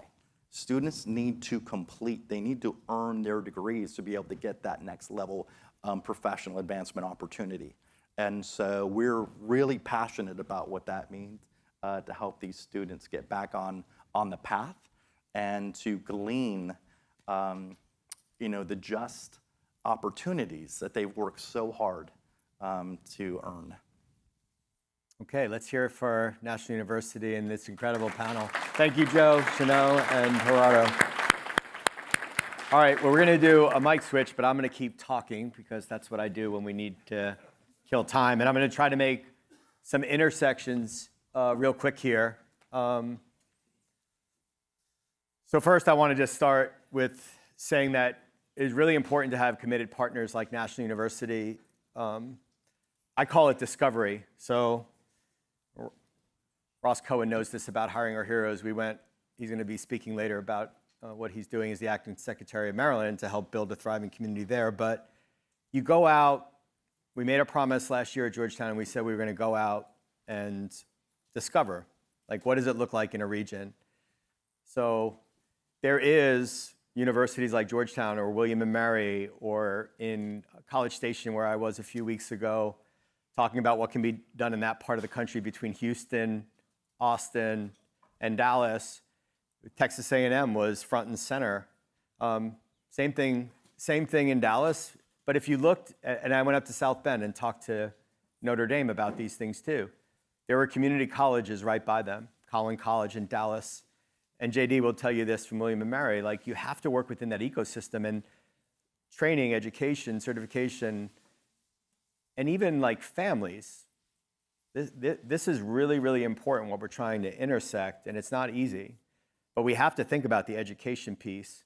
And a lot of veterans who leave will go right into a 4-year degree. Well, maybe we need to start thinking differently about that in the context of the 10.5 million unfilled jobs that are out there in America that get paid $80 to $100 million or $80 to $100,000 a year while they're working their way through school, through these programs. So I think that's fundamental to what we're doing, and we're seeing it. Even in India, South Bend, there's a college called Holy Cross College where Rudy went. Anyone see that movie, Rudy?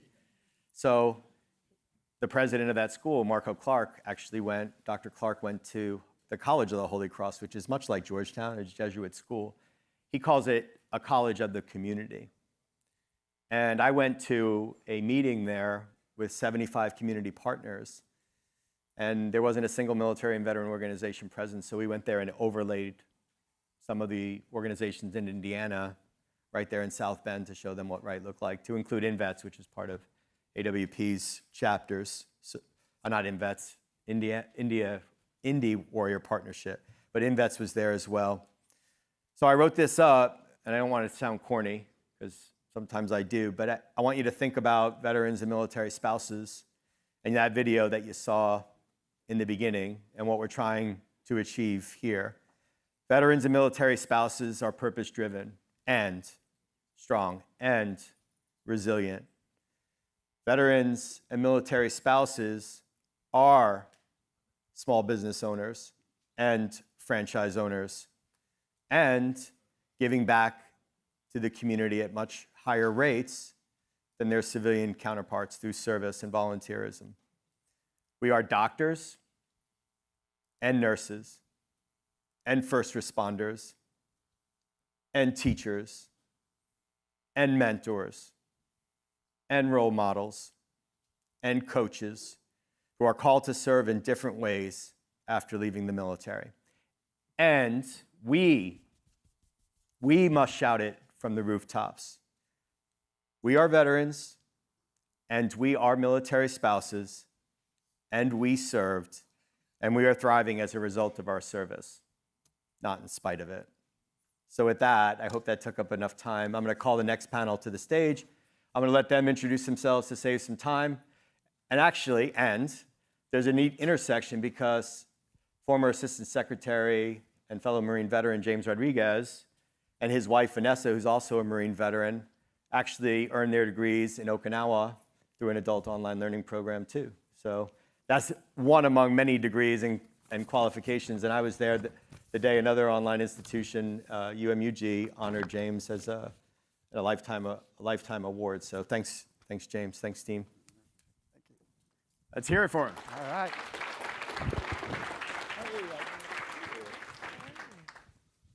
Hello, everybody. This is a first for me in a while. I get to moderate instead of being on the hot seat. All right? So this is fun. So what I want to do, in essence of time, I'm going to go through and let our distinguished panelists introduce themselves, and then we're going to get into a little bit of questions. How does that sound? To get to talk a little bit about workforce development.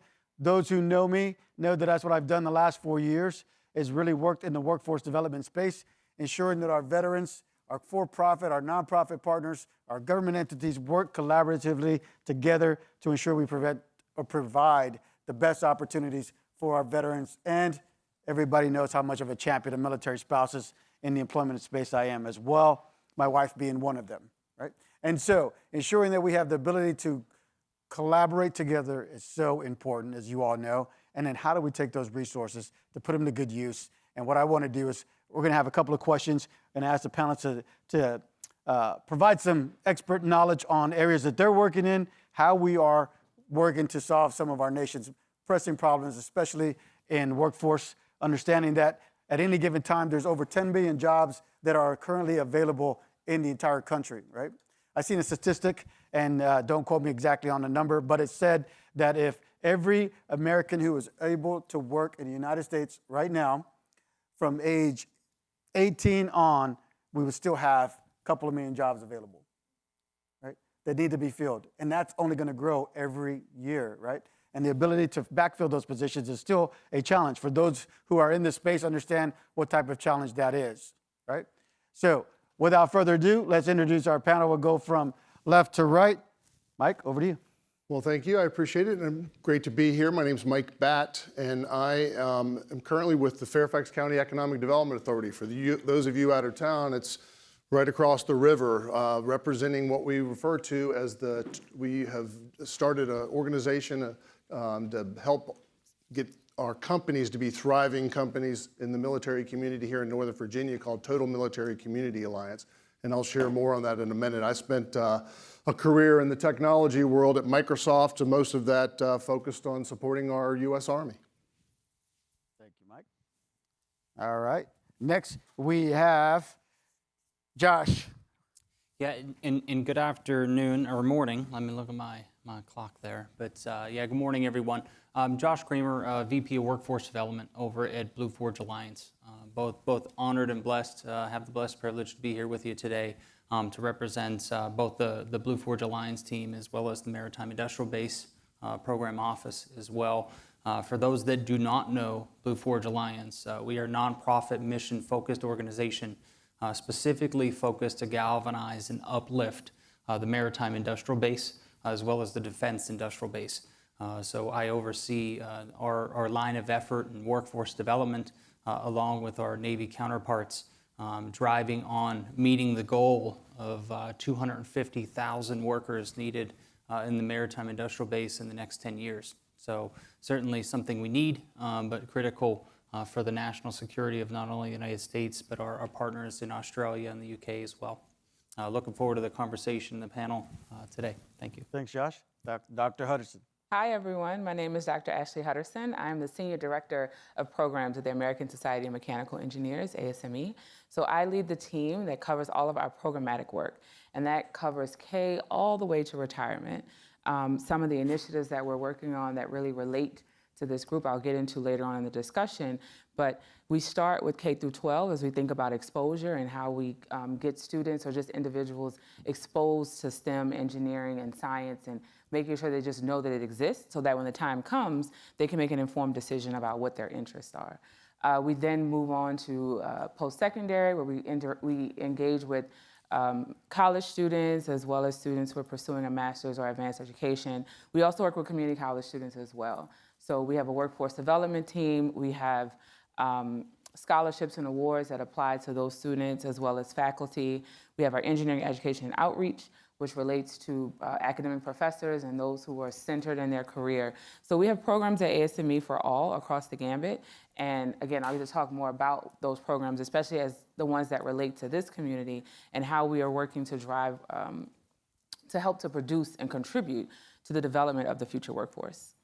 Great, thank you. So again, I've been involved in the transition space for a long time.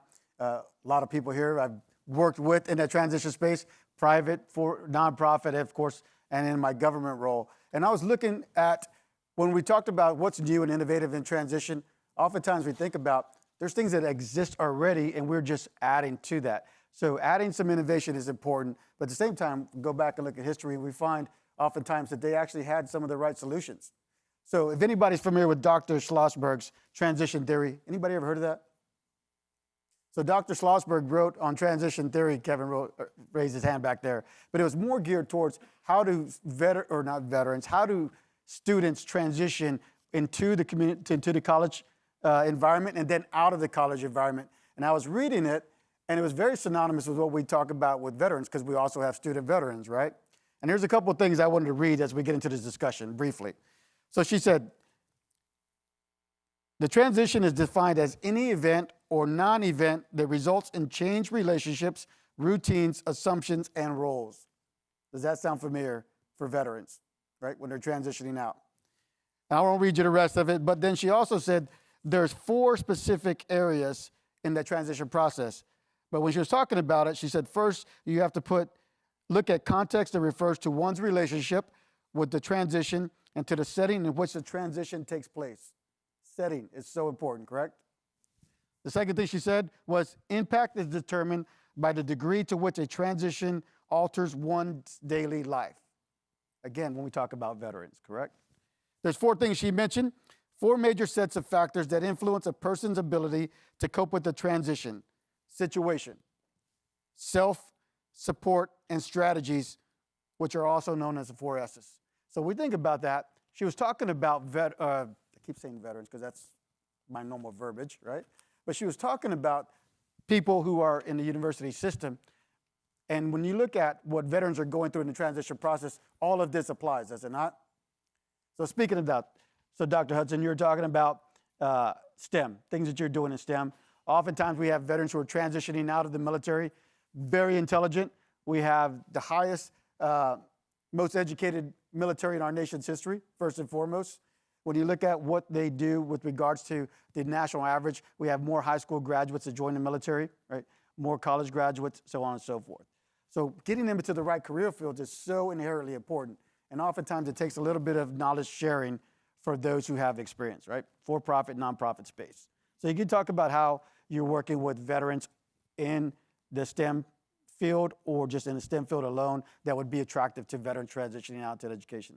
Definitely. So ASME doesn't have a program specifically catered toward vets. However, we found that the approach, right, to cultivating a wide variety of individuals interested in the workforce applies.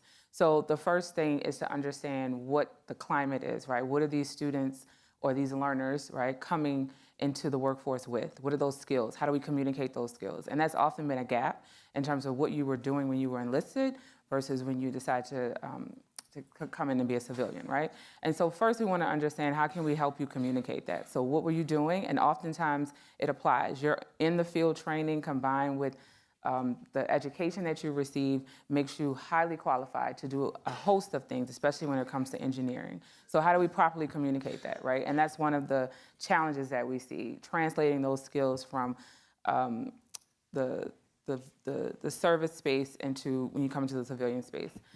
It's also about exposure, right? What are your options? So once you understand the skills that you have, where can you apply those skills? What are the jobs that you're eligible for, and what are the jobs that you can do? And so that's also very important, which ties back to messaging and, again, communication. How are we talking about the skills that you have, and how are we showing you that those skills are transferable to some of the other jobs that have more common titles that we know of in terms of, especially for me in the engineering space. Also, what is the problem that you want to solve? And I'll deviate a little bit. I'm a cancer biologist by training who now works in STEM education policy. I had no idea that my profession existed, that there was someone that could go and sit and pontificate and talk about policy and education all over the world, right? So are we exposing people to those opportunities by telling them what is the problem you want to solve versus the title of the job you want to pursue? And so I think that's very helpful when we start to have these conversations with individuals who are looking to transition out of the military versus do you want to be a doctor, an engineer, a teacher? And so at ASME, I try to encourage the team, and we try to center around that model around not pigeonholing ourselves into one position or one title, but really talking about what you've done, what you're able to do, and what you're interested in doing. That's great. So we take all of that education, and then we talk about pivoting to a career post-education. So you take your military experience, now your formalized education, and then you look across the country and you look within the defense industrial base, for example, some of you are familiar with that, the sub-industrial base, and looking at how we as a nation have to come together to find the right talent with the right education to go and meet the requirements of what our nation is asking of us to make sure we have the strongest military in the world, right? And that's a natural fit for people who are coming out of the veteran community. So with that understanding, Josh, explain to us a little bit about what you're working on across the country, because oftentimes when we talk sub-industrial base, people think it's only on the coast, right, where subs are located, but they don't oftentimes conceptualize the fact that it's a national and sometimes global process for getting the needs of building a submarine. Very true. Oftentimes, we call it one mission, but 50 states. I think there's 49 states that have a supplier. Ironically, I think Pennsylvania might be the largest supplier state, which is always surprising to me. Ohio is pretty close behind that, right? And so when you look at some of those, there's no ocean in Pennsylvania, right? It's pretty close, but it's not there. But there are suppliers across the country, and I think that's the important thing, right? At BFA, we're leading a national strategy.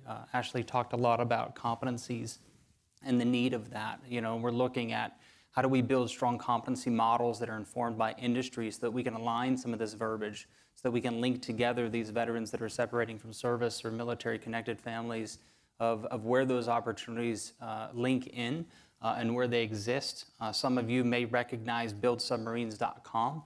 That is something that we own and manage and we deploy as well, and that is a big focus of a connection point to these careers and an entry point to those. But a lot of times we call this a national strategy through local impact, and we do that, again, aligned in the conversation today that talent is a very local problem, and what we need of that talent is different. If it's in Groton, Connecticut, if it's in Newport News, Virginia, or if it's in Columbus, Ohio. That is a very different thing. And how we approach it is very a toolbox kind of methodology. We want to make sure that we have a library of best practices that can be deployed, and we want to do that through collaboration and partnership. And many of you in the room, I see some of our partners sitting out there in the audience as well, and probably listening in as well. We can't do that we can't do that local impact piece without collaboration and partnership. That is our goal. Our goal is to mobilize speed, access, and scale of these things, and to do that at a scale that we need it. As of right now, if you look at just the submarine mission of 1+2, we need 1 Columbia and 2 Virginias a year. We're currently, about half of that. So we're not meeting the capacity requirement, and that means that we need more people. We know that we need the right skill sets, which are critically important. A lot of times these require security clearance or backgrounds or U.S. citizenship, which we know our military has. We have a whole team dedicated to military connected. Again, some of those partners are in the room, but it's one of the reasons that when we pulled that team together of some of the likes of vet jobs or next op, I think Orion Talent obviously is here as well, the Talent Pipeline Project. We pulled that team together to say, forget the metrics.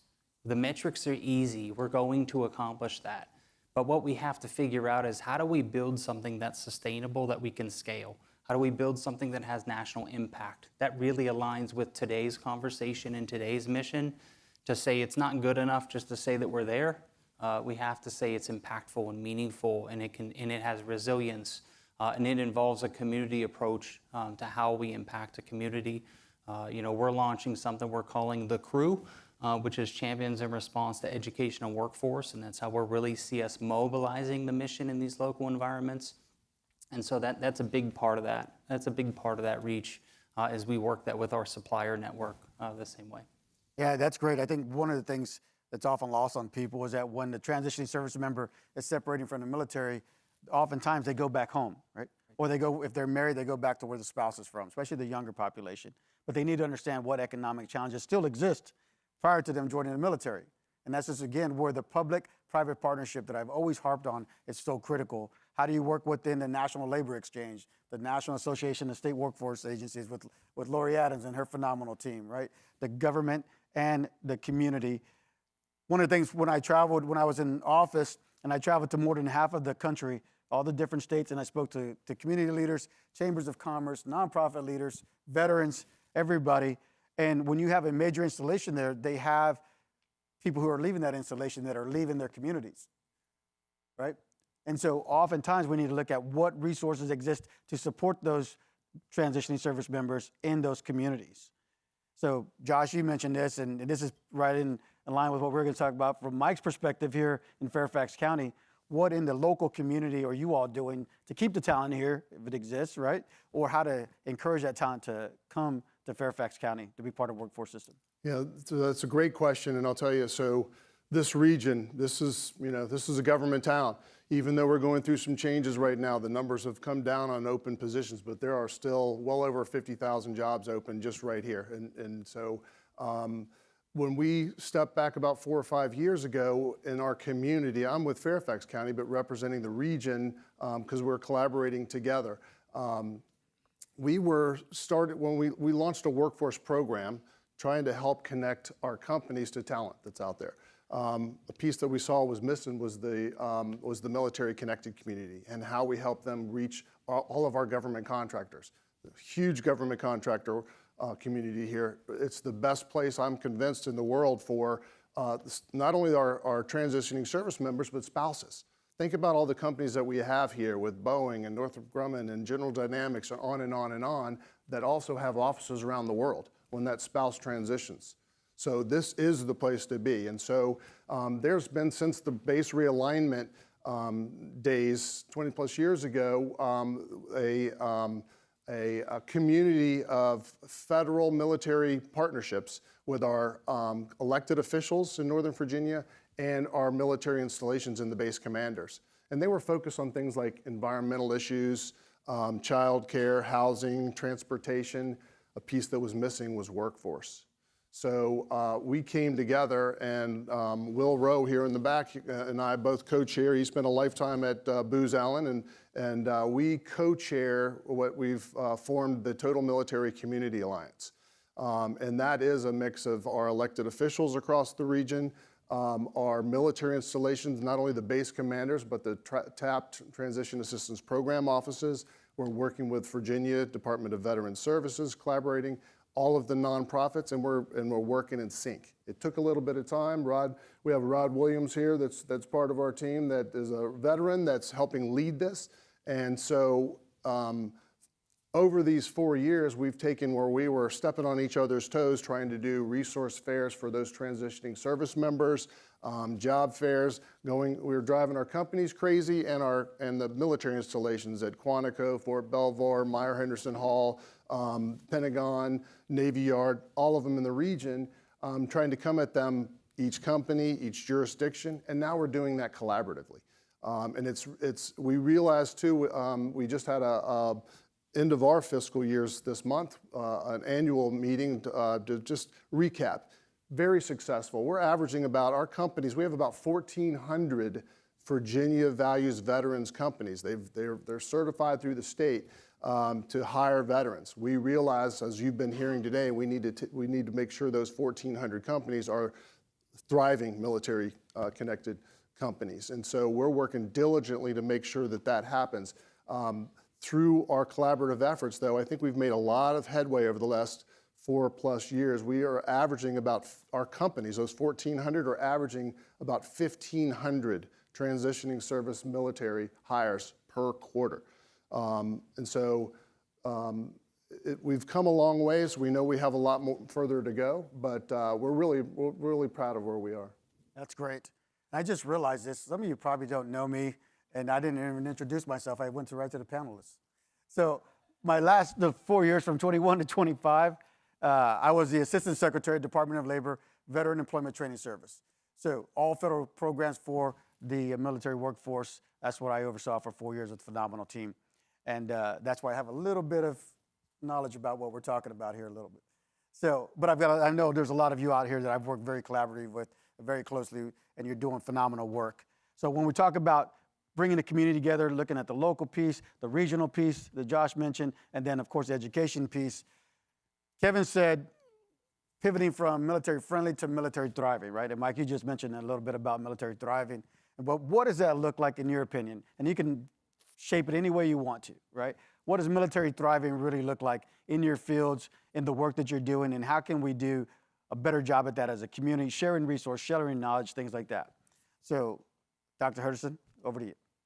So I think the thriving part centers on what we, I don't want to use the word to define the word, but in theory, just allowing for growth and continue movement, forward movement, right?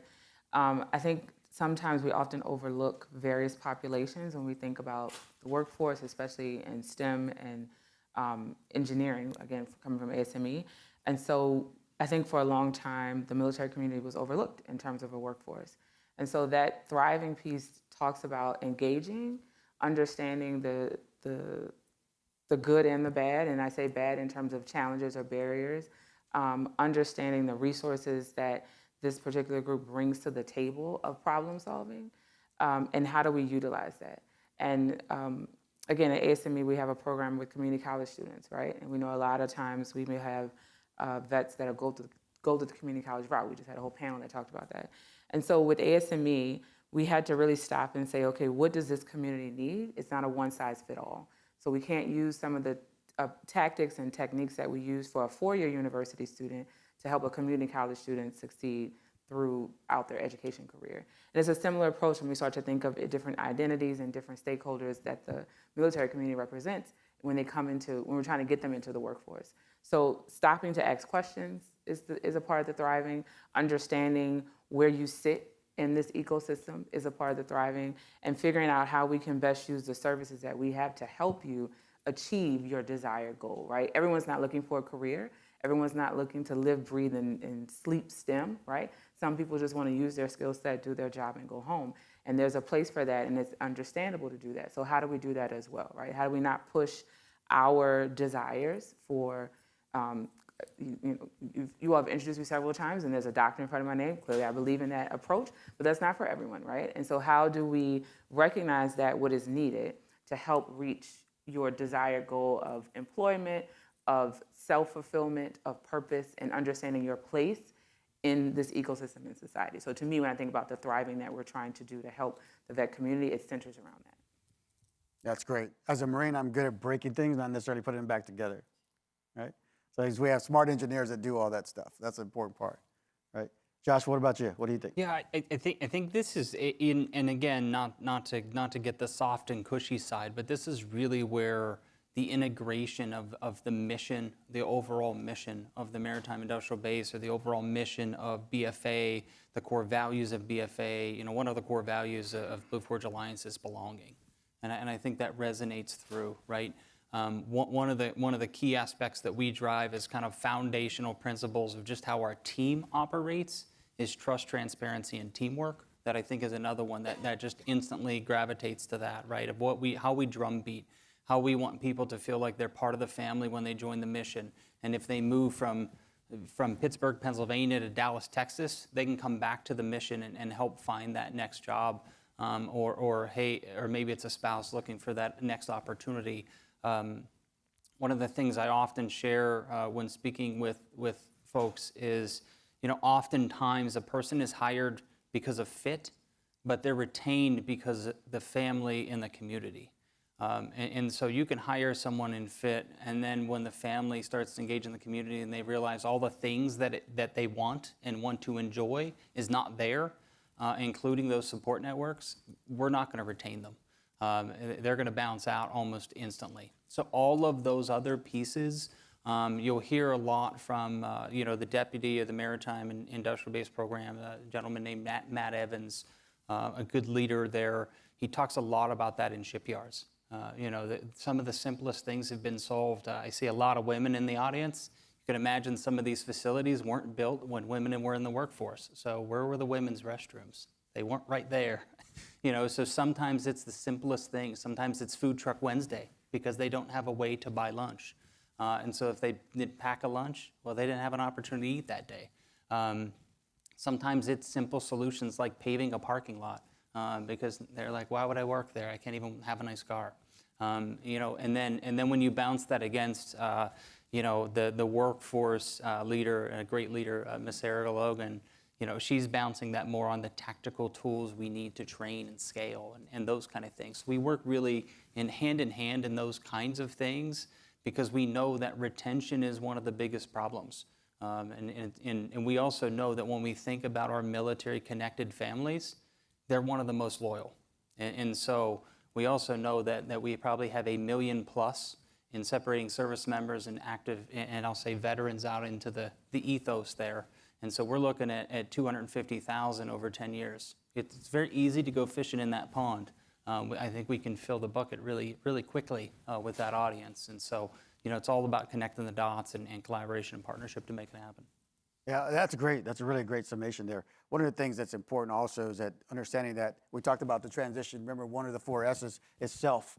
How do you take care of the individuals and their families in this entire process? Because it's a process for everyone who's part of the military community, right? When they're transitioning out, corporations working with their local nonprofits like Robin and her amazing Hope for the Warriors, right? And how the much great work that they do with understanding that there's a physical and a mental shift as well. So the mental resilience, the physical resilience of those folks when they're making that change into whatever employment opportunity that they have, and how much oftentimes you have to rely on local resources. Going back to Mike, looking at what you all do, not only from an employment standpoint, but kind of getting all those local resources together to support the whole of the veteran community. Yeah. And so if we think about thriving from our view and what we're doing with trying to help connect the military connected community with all of our amazing companies, it's all about the challenge of retention. We talked about the military friendly with companies that want to hire veterans, but what about that retention piece?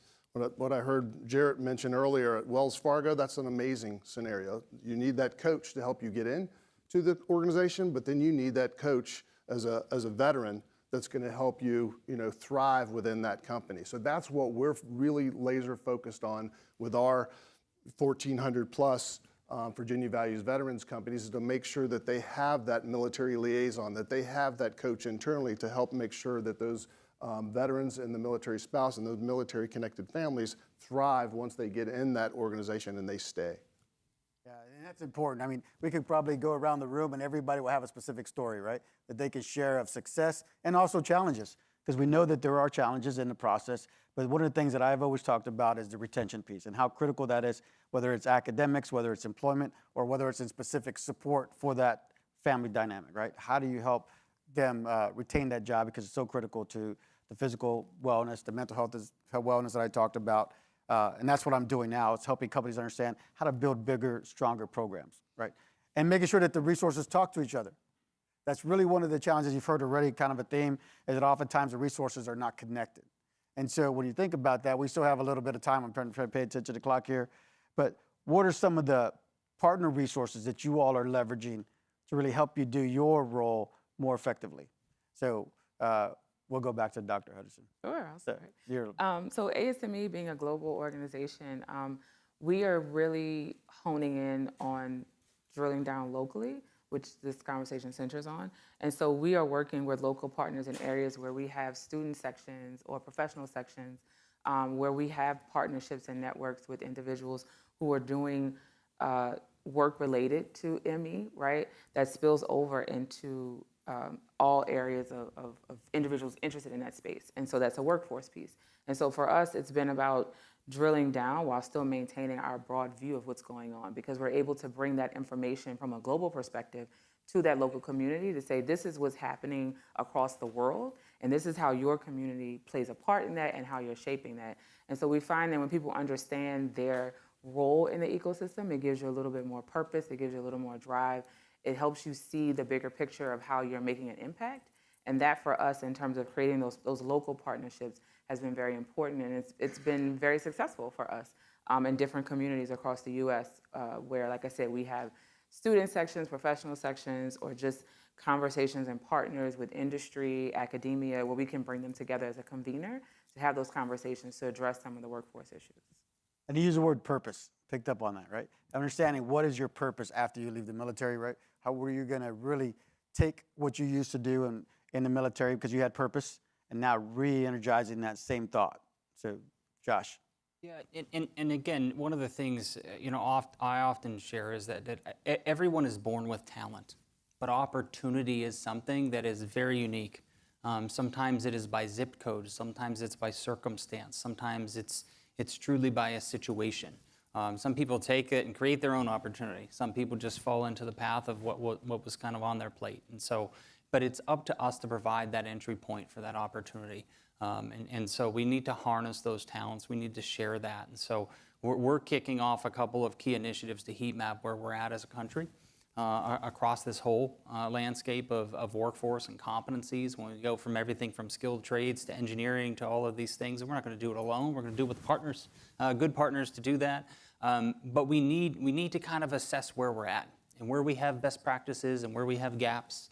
And then we're going to work with the tens of thousands of suppliers across this country to assess the demand signal of where do we really need that talent, so that we can better assess and provide the opportunities of where we can step into these roles. That's the only true way that we can tackle the challenge. We're talking about needing tens of thousands of welders, tens of thousands of CNC machinists. We're starting to lean in now and realize one of the conversations I had the other day truly was, to realize how much we've let our 4-year degree, 6-year degree programs atrophy. And these are focused around naval architecture and different things, right? So there's not many of those institutions left. So what we have to harness and rebuild, we've let that flywheel slow down. And so we're gonna have to restart it.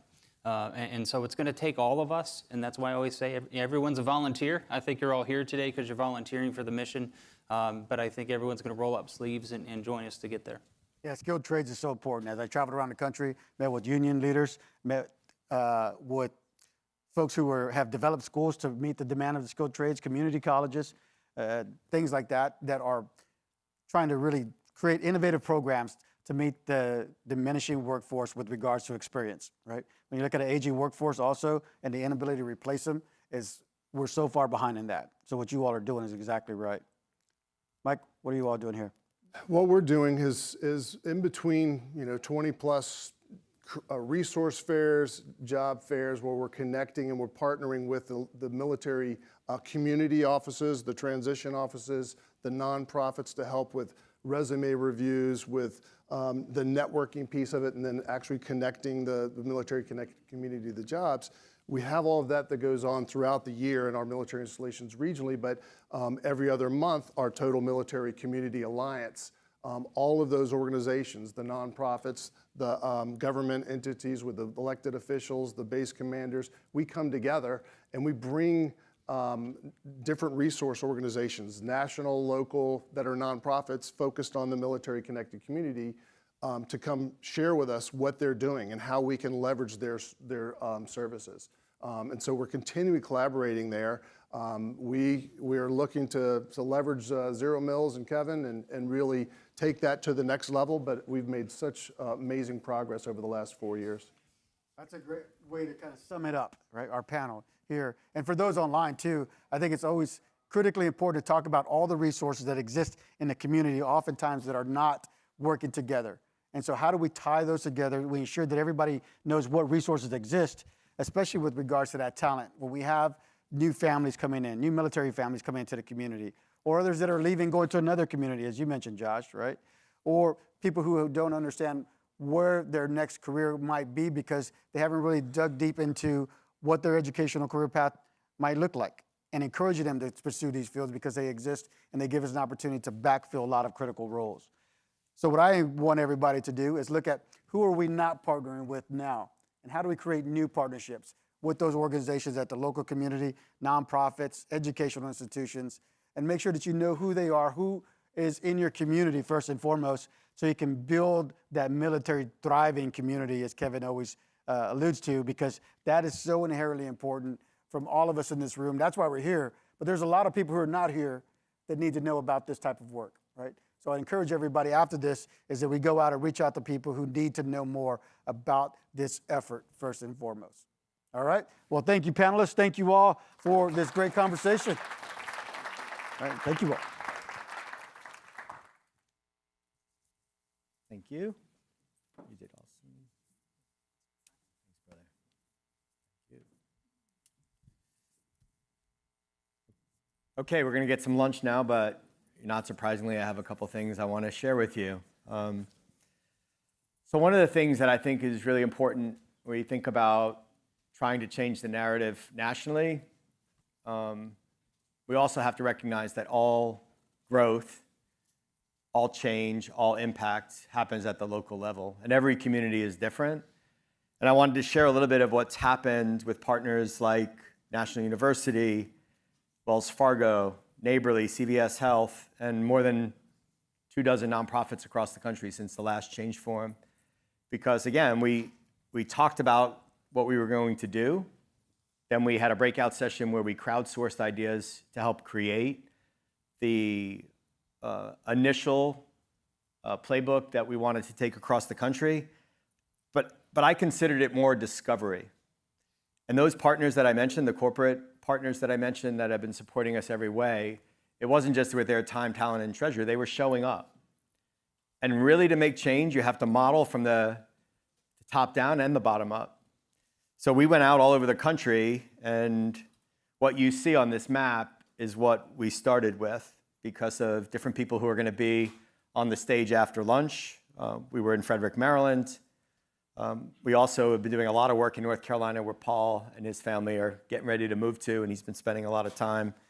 Paul and I served together in an artillery battalion at Camp Lejeune, and I did 2 tours there. North Carolina is an important state to us. So between Frederick, Maryland, and North Carolina, who you hear from later, we also were in Hampton Roads. We were in Dallas. We were in Austin, and we were in San Diego. Did I mention that? So it was kind of back and forth too. I never planned things really well, but there were a lot of really important themes. And I want to talk about our model real quickly and show you the 4 touch points. We'll talk a little bit about best practices next, but this is, again, really, really hard work because it requires you to get everyone together and then talk about what a playbook looks like because it's tailored to that community. Show all the 9 stakeholder groups, show what you're trying to do, and it becomes a coalition of the willing.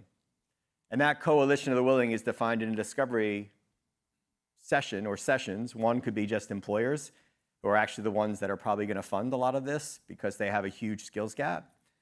And then it goes to a larger stakeholder group where you're meeting where you're bringing multiple people in. That's discovery.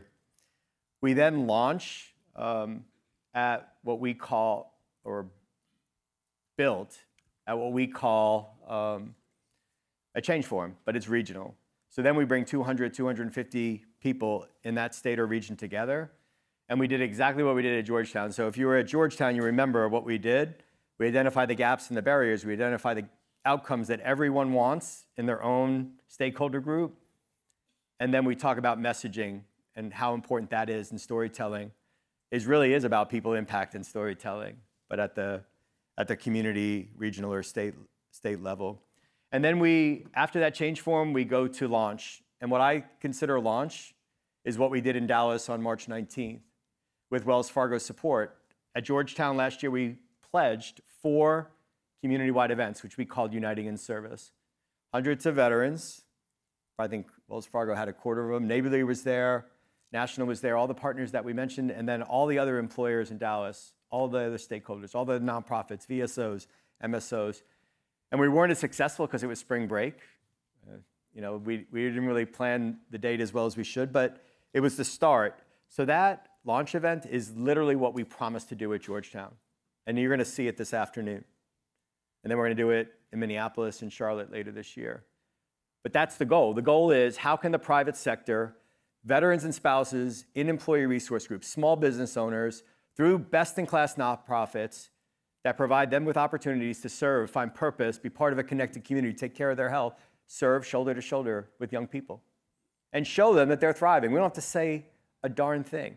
But maybe in the course of a care package event or a food bank event or something really, really engaging, they see that we're thriving. And we can talk to them shoulder to shoulder and share about our service and how it's led to success and positive outcomes. Not the things that they hear on the news.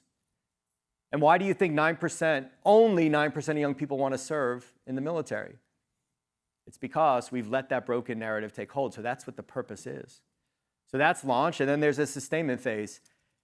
And at the Change Forum regionally and at that Uniting in Service event, we are demonstrating what true public-private nonprofit collaboration looks like.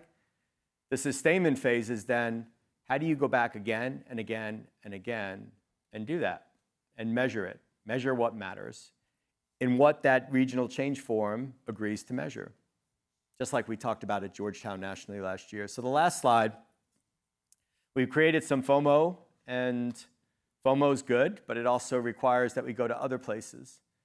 And there are incredible leaders from Florida like Angela and Carrie who are here today. We're planning to make our way to Florida between Tampa and Orlando and look there too.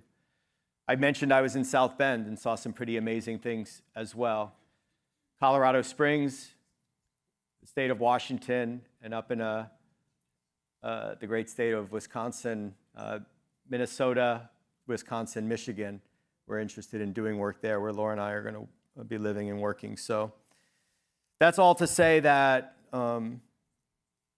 we have to also act responsibly. I shared my own story, right? I shared what happened to me at Hiring Our Heroes, and I have a family too, like all you do, and we all work really hard at what we do because we all care about our community, but we can't go all over the state. We can't go all over the country.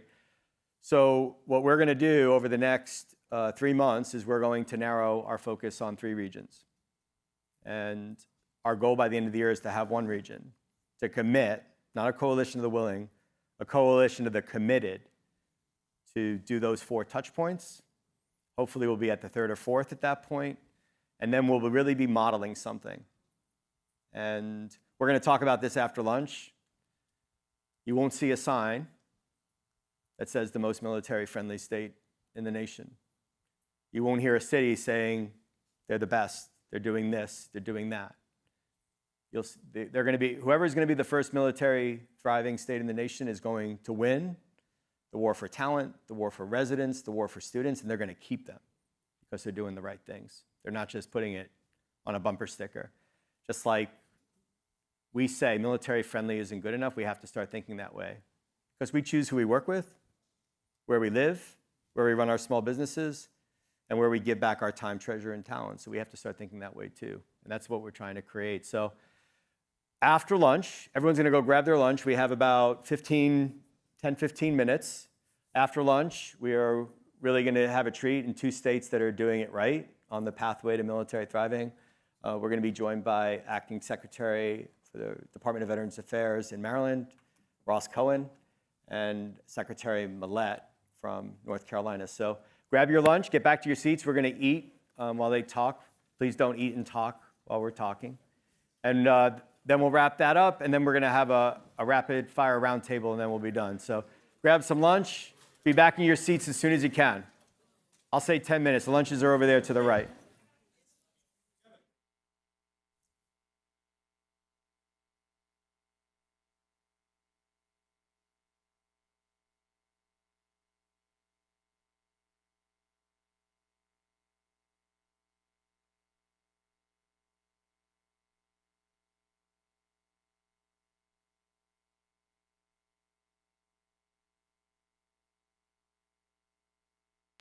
All you need to know about Linda Davis is she served our country for 6 decades in and out of uniform, in the public, private, and nonprofit sectors. Linda Davis.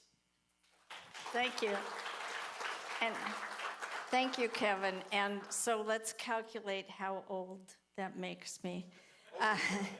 Over 6, yes, that makes me old. Thank you. Yeah, when I say I'm back at the VA now, and my first tour at the VA was 50 years ago. I was doing my clinical internship there. So go figure and count the numbers. And Dave, thank you. I do visit CVS every week, and so a lot has not changed in that habit.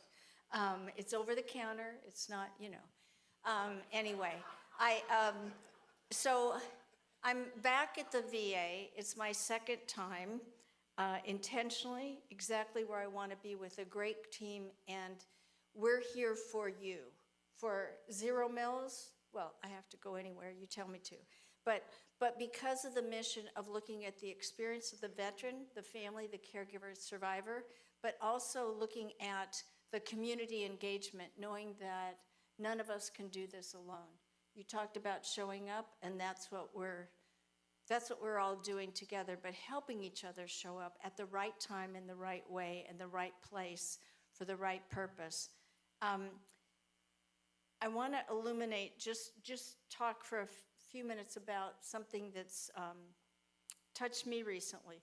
So I was, 50 years ago, I was doing a clinical internship at the VA, and it was really not even my World War II patients, and then the early returns of my peers who had been in Vietnam. And there was a lot of focus on, you know, drug and alcohol use, and we didn't know it was called PTS then. And there was the community effort to get back, get you into the community, get you integrated, get you transitioned, but we didn't use those words. And it was trying to figure out how we crack the code to have this cadre of people who have been through so much thrive. I got it in. Thrive. So, and we didn't figure it out then, and I'm not sure we've figured it out now, but we're better at it, and we're getting better together.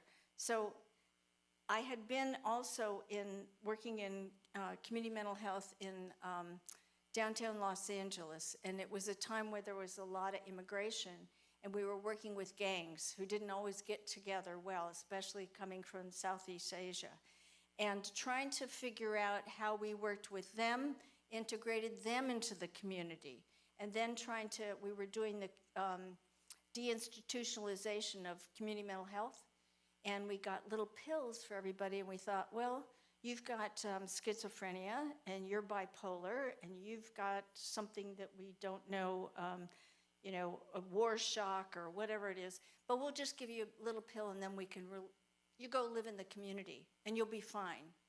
There was no concept of preparing people for that transition that occurred when you took off the uniform and you had to deal with what comes next. And that's the beauty of what I see you all doing and being here together. We really don't take it off, right?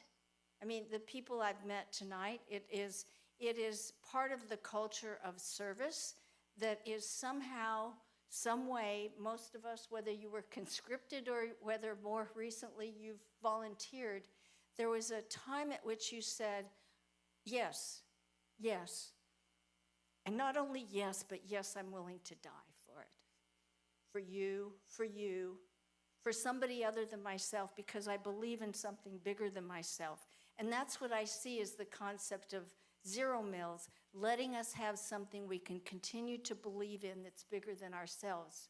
Those people who get forgotten, I'm doing a project now that feeds on what I was talking about of the early times I was working in LA, trying to find board and care homes, create places where people could really live and live what we know works. That is being together, having peers, not being isolated, having a sense of hope that there was something other than watching the TV screen every single day, that I was going to get to engage with relationships, that I was going to have the promise of a job maybe, that I was going to be healthy and not always hear things ringing in my head and remembering the pictures that I saw. But it wasn't enough just to find a bed. We have to find that sense of community, and that's what you're working on creating, right? And that's what the VA, in my office, we're all about the veteran, family, caregiver, survivor experience at the very core of everything we do, and then going out and knowing that we have to do it with community. And that community is defined differently in different places, different geographic, depending on who also your constituent is. It looks different for a woman veteran of my age than it will for other people. So we create around who is our peers, who are our constituents. In my case, we call people customers. But it's around what they need, where they need, how they need it, and delivering to that. There was a project that I'm doing. Our focus is homeless, transition, and suicide. Those are my 3 primary focus areas in addition to what we do all the time, which is looking at the veteran experience with data, tools, technology, and engagement. So we run the call centers in my office. We do all the data analytics, the surveys, were you happy, sad, et cetera, and try to get service recovery. But what I really love is getting back into the community. And this one project we're doing now with the executive order to establish the National Center for Warrior Independence. And that's on the LA campus. It's called the Greater Los Angeles VA Medical Center. And there's a campus there that was established in 1887 with 183 acres. And President Lincoln identified it as really a soldier's home. And now we let any other military service in. But so what that has been transitioning over the years and kind of fallen into less than it could be. We'll just say that. So that's a little project I get to do, and the president decided we needed to create this national center and have housing for up to 6,000 veterans. So, anybody have a hammer? You know, I'm recruiting right now. Ironically, I've talked to people here already who have a tangential or a direct line to what's happening with homeless veterans. And I really, really would love to hear more from you. And this is where that sense of building a community of 6,000. So I'm returning to the place that I started my clinical work for the VA, returning 50 years later, and I get a chance to be of service to this community. I was homeless myself before I joined the Army at one point. Glad to talk to you about it one-on-one. And my brother died out there homeless in LA. So this is a very, very, very personal issue. And we have an opportunity in all of the communities that you're working in, Kevin. The homeless experience of our veterans who then become invisible and don't have the opportunity to thrive is something that goes hand in hand with the transition experience and also with the trauma of suicide. We have a commitment that we've broken. And each of us has an opportunity to step up in our own way, as you said. You know, when called, we stand up, we come forward, we don't give up. And so I look forward to working with you all on that project. And let me just give a pitch. I would be get in trouble with my wonderful team if I didn't. In my office, we run something called the VRCN, the Veteran Resource Community Network. Andy Martinez is the leader for that, and we do that. We created it. Yeah, she's great. She's great. Andy, hi. Can't give you a raise, but you know, I'll give a shout out. No, we did that because we all come from a place of community-based service, and we know that we don't do it alone at the VA. The secretary knows that we don't do it alone at the VA. As a chaplain, he's really good about community-based organizations and nonprofits and faith-based and the role that they play. So we have 800 partners right now in the VRCN, and we help you facilitate your work in the communities. If you're not one of those 800 partners, you don't get to have the meatballs. But you can join now. You know, you can join, and Andrea.martinez2@va.gov, and Kevin can also give it to you. She's going to get a lot of mail and really thinks, good, okay, she'll think she has a lot of fans, which she does. So I'm honored to be here. I will get a meatball when I'm done, but mostly to just invite you all to make sure that you understand that that we are really wanting to empower you, to listen to you and what you hear from veterans, and to get it right in the different communities that we're working in. It's not just LA, we're working all over the country with the 800 partners. So that's a part of what I do. Are there any, I'm distracted, I just so want to pet this dog. So want to pet this dog. Oh, so sweet. Yes, yeah. So before I disappear and eat my meatball, are there any questions? Can I, anything that, no questions. That's great, okay.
Okay, everyone. I know you're still eating, but I told you not to eat and talk. So we're going to have a really special treat, and Zero Mills has been doing a lot of work. I mentioned Hampton Roads. We've also been doing a ton of work with the Fairfax County Economic Development Authority. They actually have an initiative called the Total Military Community Alliance. So I've been to a couple of events with them. You heard from Mike Batt. So here we are in Virginia, where we live, work, and serve, and we're welcoming to this stage the state of Maryland and the state of North Carolina. To my point about this massive skills gap and regions of the country really looking to the military and veteran workforce and the talent pool and the resident pool and the small business pool, we have two great speakers. Acting Secretary for Maryland Veteran Affairs, Ross Cohen, and Secretary Jocelyn Millett, who is the Secretary of Veterans Affairs for the state of North Carolina. Let's hear it for Jocelyn and Ross. So please keep eating. We're going to talk. And if we have time, we'll even take a question at the end. But I was out there listening to Ross and Jocelyn talk, and I think we're gonna fill up the next 35 minutes or so. So I'm going to go right into the questions. I'm going to start with Ross on this first one. Ross and I actually met when I started hiring our heroes. We did this massive event when he was with another nonprofit, and he literally single-handedly arranged a massive hiring event at Sony Studios in Los Angeles, where we had, I think, like 150 employers, like 2,000 veterans. And we also had Prince William and Kate, just like a small thing. But in that event, we had 100 media outlets, and we reached 1 billion people. 1 billion. This was 2 weeks after they were married. Yeah. Or a month after they were married. So it was cool. And then Ross came as the deputy of hiring our heroes, and Laura came shortly thereafter. Ross actually introduced Laura to me at the Army-Navy Club. I was 5 minutes late. That wasn't a good first impression. 10. But Ross, I'm going to start with you, and then Jocelyn, you can roll right into it. I'm not even sure when you have two states, it's like two companies, two nonprofits competing with one another on that theme, but everyone will go in reverse order, so you'll get the second question first, and Ross can listen. So most states aspire or claim to be the most military-friendly state in the nation. From your perspective, what is Maryland doing to achieve that goal, and what are the key stakeholders that yeah, well, first, is this mic on? Everyone can hear me? Yeah. Great. So hi, folks. As Kevin said, I'm Ross Cohen. I'm going to make one minor correction to what Kevin said. I am the acting secretary of the Maryland Department of Veterans and Military Families. I'll talk more about that later, but we're the only state in the country to have done that. That was a big priority of the governor's last year's legislative sessions. That change happened last July 1st. And also, unlike, I believe, any other state, we have a deputy secretary of military family policy and programs to lead that effort, which we'll talk about more. So it's a great question. I also want to share that last month, you're asking about rankings, a little friendly competition. Last month, a website, a financial services website and app called Wallet Hub did come out with state rankings of best places for best states for military retirees. Maryland was second. We were very excited about that. The governor posted it on his Instagram. So I think we obviously want to get to number one, but I think it's a good place to start. But what I'll say is this, there's a lot of, and I know we'll get into metrics and data and programs and activities, but I really do believe it starts with leadership, like almost everything else. For those who don't know, our governor is Governor Wes Moore. He first signed up for the Army when he was 17. He had to have his mom sign his papers for him. He later led paratroopers in combat in eastern Afghanistan. And he always says, service will save us. He focuses on service, that's both civilian service as well as military community service. His now wife, he was with then as well when he was in Afghanistan, so he also experienced what it was like for the family side of the equation. So I think we are driven, our department and the state is driven, I think, by our leader who's really focused on the military community and veteran community and making sure that every day we're delivering in real ways for our constituents. That's great. Jocelyn, I'm going to turn to you too. I mentioned to the audience before that I was stationed in North Carolina twice, Camp Lejeune.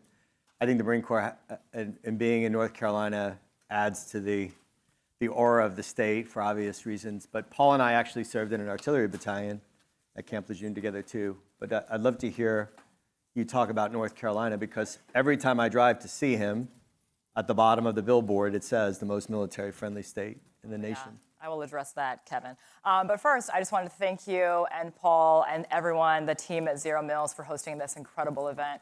I will say, it kind of sounded like you had a little bit of FOMO when you talked about Paul moving back to North Carolina. A little bit, yeah. Anytime you want to come back, we welcome you with open arms.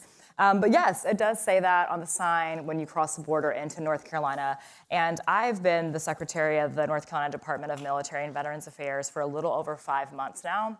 Really proud of some of the accomplishments that my team has had thus far. But one of the small accomplishments that we're really proud of is that Governor Josh Stein has stopped calling North Carolina the #1 state for military and veterans, because I asked him to. And I said that when he goes out and says that, it makes him look like he's out of touch with what's actually happening on the ground. He now says North Carolina is a great state for military and veterans, and it is. But I just know that it's not, because of my personal experiences and because of the people that I've met as I've traveled throughout North Carolina. My grandfather's retired Army, 26 years. My father retired Air Force, 30 years, and I served in the Air Force for 10 years. And I've met people all across the state of North Carolina who talk about the things that other states are doing that North Carolina is not yet doing for ours. But exactly what you just said, it's about the leadership, and we are really proud and fortunate to have the leadership of Governor Josh Stein and also Lieutenant Governor Rachel Hunt in North Carolina. They both ask constantly, asking their teams, asking my teams, what can we do to better support our veterans and military families? Because we have the 4th largest military population in the country. We have the 7th largest veteran population in the country. We have 20,000 service members that transition out of our bases every year. But we need to do more to make sure that those service members want to stay in North Carolina, but not just them, their spouses, their children, but we also want to be a magnet for those transitioning service members in other states. And 2 of the big things that I'm really proud of that we're doing is sector collaboration, which is married completely with what you all are doing. But this was birthed out of reading the statute that stood up this department. So I'm an attorney, and when I got this job, I asked my legislative director for the statute that stood up the department. And we counted the words collaborate, coordinate, and outreach 8 separate times. And so we are really refocusing the department and making sure that we are shoring up those relationships and partnerships with nonprofits like Hope for the Warriors, with groups like NC for Me, with corporations like Wells Fargo and CVS and SAS. And so what we're starting to do right now, and this was birthed out of a speaking engagement at Keenan Flagler at UNC's Business School, when a veteran stood up and said, Madam Secretary, how can we dispel the notion that hiring a veteran is a risk or a liability? And I said, we just need to tell the story. And so we are doing roadshows in 4 different regions throughout North Carolina to have HR leaders and CEOs talk about the programs that they've implemented in their companies that have helped support their veteran employees, but also having veterans join those workshops and the roadshows to talk about the programs that are working at their companies and how they had that warm handoff into the civilian sector after getting out of the military. So I think North Carolina's refocus on sector collaboration is something we're really proud of. I actually think that this idea of public-private sector collaboration is the most important part of the discussion today. And I always talk about nonprofits separately because I think they play a unique role and almost a bridge between the public-private sector. There are a lot of different entities. You mentioned Hope for the Warriors, who we work with as one of the best nonprofits. Some of the companies that are here today and supporting this nationally. And NC for Me, which is another great organization that really does help service members, military spouses, and veterans find their way to meaningful employment. But can you talk a little bit about other entities that exist across the state and how you're starting to see specific outcomes from those things in different parts of the state that you'd like to tout or shout from the rooftops? So I think one of the biggest things is we need to make sure that we are sharing best practices. I think one of the challenges in this world is that sometimes people become territorial over what they are doing, and they want to put their company or nonprofit name and logo on something. But again, as a veteran, I feel like that is irresponsible. And if we are all trying to help the people who have signed up to serve and die and keep this country free, we should be supporting them no matter who is hosting the event. And so we are trying to break down those barriers, but also replicate great best practices that we see in other areas. So one thing that I'm really proud of is the relationship between the mayors in specific cities in North Carolina that have military installations in their cities. And so Mayor Will Lewis is the mayor of Havelock, North Carolina, and Cherry Point sits in his city. And they just have an incredible relationship with the commander of Cherry Point and the mayor. And so we're standing up an opportunity for the mayors who have cities, who have military installations in their cities, and a way to meet on a regular basis so that they can, again, share best practices. But the biggest thing that we're trying to get out of that is to get ahead of military service members transitioning, because it's too late when they're in TAP. And I don't know about any of the veterans in the room, but I was sitting in TAP, just like zoned out, trying to just like get to the point where I could binge watch seasons of The Bachelor and like be out of the military. I was over it. I was just like, yeah, resume, interview prep, whatever. And so we need to be there to like be that warm handoff in transition services. And so if we have those better relationships between mayors and military commanders, we can get ahead of when our service members are transitioning out, when their family members are transitioning out, to better connect them to services faster. Because we all know that that year you get out is referred to as a deadly gap for a reason. That military service members already have an increased suicide rate over civilians, but veterans have an even higher suicide rate than active duty service members. So if we're more quickly able to connect them to services when they get out, we can make that deadly gap less deadly. And the second thing that we're doing is having a cohort, if you will, of all the fabulous groups throughout North Carolina that have lobbyists or legislative advocates. Because certainly our legislative agendas will diverge at some points, but to the extent that we're arguing for the same things, why aren't we using the same statistics and the same talking points? And so my legislative director is going to stand up quarterly meetings of all of those folks in the state so we can continue this sector collaboration and sharing of best practices. It's, we actually, when we were publishing this event, talked about best practices and lessons learned. I talked about that discovery around the country and what we were seeing. It's really interesting to me on two fronts. The model that we talk about, the Military Thriving Community Playbook, and what we're trying to do is going to be applied differently to every state, just like the Military Thriving Culture Playbook will apply differently to every company based on the leaders that you're working with, based on the dynamics, based on the gaps and barriers, based on the constraints and restraints, but also the strengths and opportunities, right? So I really appreciate that you're looking at that hard, because that matters to us as we're working with states and regions.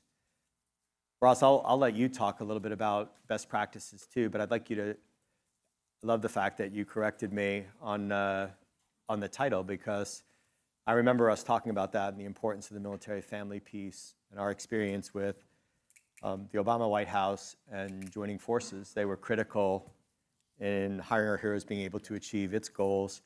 But maybe just narrowing down the fact, Maryland has 14 military installations, which is quite a big number.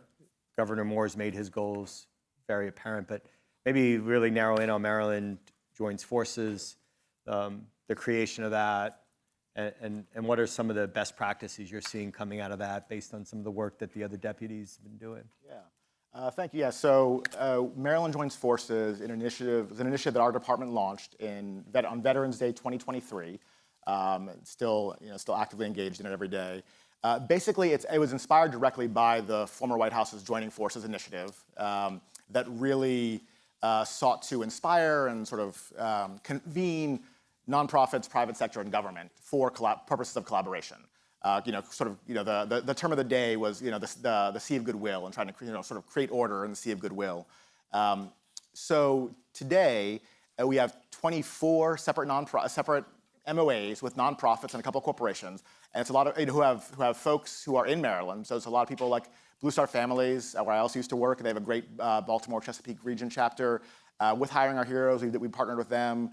Elizabeth Dole Foundation. Last year, we became the 11th state to be a Hidden Heroes state last August. So all the Platoon 22. Yeah, I'm going to talk about them in a second. Yeah. So we work with them in a number of different ways. It sort of has to be, by definition, has to be kind of bespoke and sort of crafted for each individual one, which is why we have We have a couple staffers who are really focused on this and give it a lot of high-level, senior-level attention. I'll say one example of a nonprofit, and Kevin and I were actually there together in Frederick, Maryland, which is in Western Maryland. We were there together in February. I've actually been there twice in the last 2 weeks. So we have, one of the things that our state does, we have 25 folks who are in 15 locations around the state who help veterans, dependents, and survivors apply for their federal VA loans. And not loans, excuse me, federal VA funding. Benefits. So we have to look for space. Like everywhere, the budget deficit for government the budgets for government are very tight right now. So we had 2 folks in Frederick, and we were able to partner with one of our Maryland Joint Forces partners called Platoon 22, who are actually, and they use free space. It's actually partnered with a Goodwill that's based there, and they've turned it into a veterans service center with about 5 different organizations having space, all for free. Goodwill picks up the tab, which is very generous. And so just our 2 people alone in that office have been able to, just for the salaries of 2 people for Maryland taxpayers and their Wi-Fi hookup essentially, because we're not paying rent, they've been able to bring in $5 million to Maryland veterans over the past just 11 months alone. And we're sort of seeing that across the state. And because we have this space, we've gotten wait times down. Wait times over 50 or 60 days when this administration came in at many of these locations. They're down to under 10 in all of them and under 5 in most of them. So it's sort of, we couldn't have known what that partnership was going to look like when we first met Platoon 22. But by being open to the partnering and thinking creatively about our assets and your assets and our needs and your needs, and the logos and egos that my colleague was talking about, and how to sort of navigate all of that, we've been able to have real measurable impact at a extremely low cost to the taxpayer. Yeah. And also in a community that doesn't get a lot of statewide or national attention most frequently. Yeah, and one of the things that Zero Mills tried to do is we actually brought Wells Fargo, Neighborly, CVS Health, and the national partners to this little sleepy nonprofit called Platoon 22, run by a Marine veteran. And I go back to this thought about all change, all impact, all growth happens at the local level. Let me just add one thing to that I maybe haven't mentioned to Kevin. Coming out of that meeting that you convened back in February, which included the local Chamber of Commerce president, who's also a veteran, we connected with him and we set up a follow-on meeting, which happened a couple months ago with my predecessor in this role in Frederick, actually at the same building, with about 15 veteran-led companies in Frederick to talk about what they needed, their issues. And they had some very complex issues about taxes and all that kind of stuff that we can help them with and connect them to our government partners to help them work through. So the goodness from that meeting is still being felt and materializing. That's great. Well, you mentioned Hope for the Warriors, and they're representing North Carolina. I want to talk a little bit about measures that matter. I actually have a slide, so I'm going to steal my own thunder coming up after this. Because we've been to a lot of states where cost of living is really high, affordable housing. We talk about most of the families that are leaving places like Fort Bragg and Camp Lejeune meeting 2 incomes. And what are the practices at the local level? So I would love for you mentioned best practices. Talk about the measures that you think matter most right now and where you think North Carolina is leading, and why it does matter to you as a veteran yourself and what you've seen in your own transition, which I think is really personal. I think we all have that story. Ross is an Army veteran too, but I'd love for you to dive a little bit deeper. Well, I care a lot about the transition piece for lots of reasons, but it's very personal to me because I actually transitioned out of military service from Seymour Johnson, a base in Goldsboro, North Carolina. And I was a JAG at the time. That was my last job in the Air Force. And it took me 2 months to get my first job. And I got that first job because a classmate from law school told me about an opening on our state Supreme Court, and she had just finished clerking there. And so she called her former justice to put in a good word for me. And that's how I got the job. And I was a lawyer with 3 degrees, one from the Air Force Academy and one from UNC Chapel Hill School of Law. And it took me 2 months to get my first job. So what is it like for our young soldiers and sailors and airmen who get out with their high school diploma and maybe 1 or 2 assignments under their belt?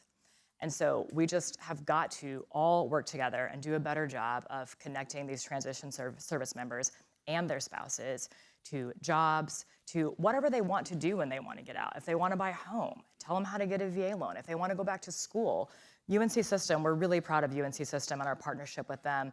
They have a program now where any active duty or veteran, service member or spouse can apply to any school in the UNC System for free.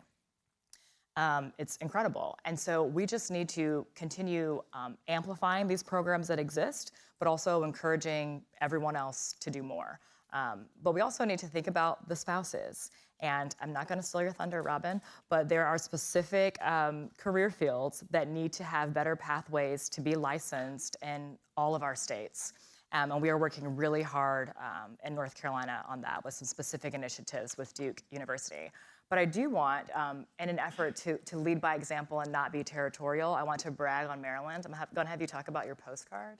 So that you guys send to yeah. And so I worked pretty closely with Secretary Woods, and I look forward to working with Secretary Cohen as well. But I think the group of secretaries and directors throughout the states do a really good job of collaborating and sharing best practices. And so we are working on replicating a wonderful initiative that Maryland has. Yeah, and this actually predates our time, so kudos to the former folks who installed this. So we partner with the military, and whenever someone transitions and we get their information, they have a chance to opt in on some form as they're filling out as they're going through that transition process to do they want to hear from their local state Veterans Affairs, now Veterans Military Families Department in a proactive way. And a lot of people do, they check the box, and then we send them a postcard that basically explains, our website in miniature, just what a postcard is, how they can get a hold of us, what services that we provide. Now, because of Maryland Joint Forces, other nonprofit partners, if they go to the website, they'll find them. So it's a really good way to kind of bring people in, make sure they're accessing their VA benefits, make sure they're aware of what's out there, all that kind of good stuff. So we're copying you Thank guys. you. Well, good. I'm glad. We'll tell the team. That's great. Thank you. So I want to stay on the military spouse piece. I think everything that we do, we actually, neighborly, I'm looking at them too, we should probably talk about small business ownership. So maybe I'm going to give you 2 topics to think about as I talk. If we were to solve a skills gap in a region, let's say sub-building and shipbuilding in Hampton Roads where we went, or the Defense Industrial Base in San Diego, or Semicon in Austin, or the huge shortages in healthcare and IT in Maryland. If you think about these gaps, let's say we were successful, like what are we doing to bring veteran small business owners to your states? 2 million of us in America, we employ another 2.5 million veterans in the workforce. The workforce is 8.6 million, so more than half, but no one really talks about the small business piece. On the military spouse, this is a foot stomping moment. In South Bend, Indiana, like no one's talking about South Bend, 75 community partners in a room. I walk in for the very first time. And in that 75 groups are every possible employer you can think of: healthcare, academia, corporations, nonprofits, community, everyone, 75. And they're all in, not a single military and veteran organization. I shared that earlier. This is the best practice. They work together to ensure the families they attract to the region, that both breadwinners get a job. Like, it seems so simple, but I was talking to Dr. Cooper Smith about this at Georgetown, and I learned this from William and Mary at the school, and Duke, and all these great schools. And when you're trying to get the best doctor in a hospital, or you're trying to get the best teacher, those best-in-class universities and hospitals will actually talk to the spouse about how they can get a job too. Male or female, it doesn't matter. Like, this has nothing to do with that. It has the acknowledgement that to live in some of these places, you both have to make a salary and take care of your family. And they're doing that. All 75 of those organizations are working together. Not in a specific way, but like for their own needs. They're making sure that they work together to make sure that they call it the trailing spouse gets a job. I think that's extraordinary and a best practice that we should use. So I gave you both plenty of time to think about small businesses and military spouses. If you can address both those things, go for it. Sure. So first, I'll just say that military-connected industry in North Carolina, so like the salaries of military members, what the base brings, the veteran-owned small businesses, It is the second largest economic driver in North Carolina after agriculture. And I think that there are already some organizations in place to support small business owners, veteran-owned businesses. EDP&C is one of them, Economic Development Partnership of North Carolina. I'm looking for my comms director, I think that's right. And also NCMBC, the North Carolina Military Business Center. They are in place to help and support veteran-owned small businesses, and they do a fantastic job of that. But I think the other thing that we can tout and say, come to North Carolina, open your small business, open your veteran-owned business, woman-owned business, whatever it is in North Carolina, is our workforce. It's those transitioning service members. And we need to help companies dispel the notion, I know everyone in this room knows this, but like, if you were looking at someone whose MOS, they were like an infantryman in the Army, and you look and say, well, we don't hire infantrymen. Like, I know, but you hire people who work hard under pressure and know how to work well under pressure. They know how to work towards a common goal. They're good team members. They're punctual because they used to get in trouble if they were late for work. They're probably professionally dressed because they would get in trouble if their uniform looked like crap. You hire those kind of people, don't you? And so we're really trying to make sure that companies understand and break down the barriers and translate what people did when they were in the military and how it is beneficial for your business. Because we know, and research shows, that the more veterans you hire, the more spouses, and don't get me started on the spouses, y'all. My mom was a military spouse for 30 years. That woman can pack up a house and organize the boxes and have it done faster than any moving company you could pay. But guess what? She has a degree in social work. And once we started moving every 2 years, she stopped working because it was too hard to pick up, pack the house up, find a new home, unpack, get all 3 kids registered in school, and get unpacked, and then try to apply to be a social worker in whatever state my dad got stationed in. So she stopped working. And so when you have spouses that you want to hire, they work well under pressure. They can turn on a dime and be flexible. They know that flexibility is the key to air power if it's an Air Force spouse like my mom. And so we also need to be hiring them. And so we're working really hard with universities who are taking the skill set that service members have while they're in the military, take a corpsman, for example, and they're applying that skill set to give them credits towards becoming whatever degree they want to attain and have. SAS is an incredible company in Cary, North Carolina, and they have folks that come to them and they say, who are veterans, what do you want to do? They put them through a training program to train them to be whatever SAS needs them to be. There's an incredible company in Greensboro called HAECO. They're doing the same thing because they are hiring a lot of maintenance folks who work on planes because that's what they do.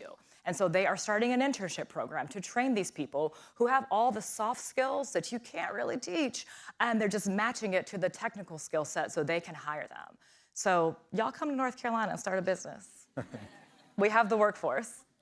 All right, Ross. Sure. Well, first, as a former enlisted infantryman, thank you. I love that perspective. Yeah, there's a few things. I'll touch on 2 or 3 now.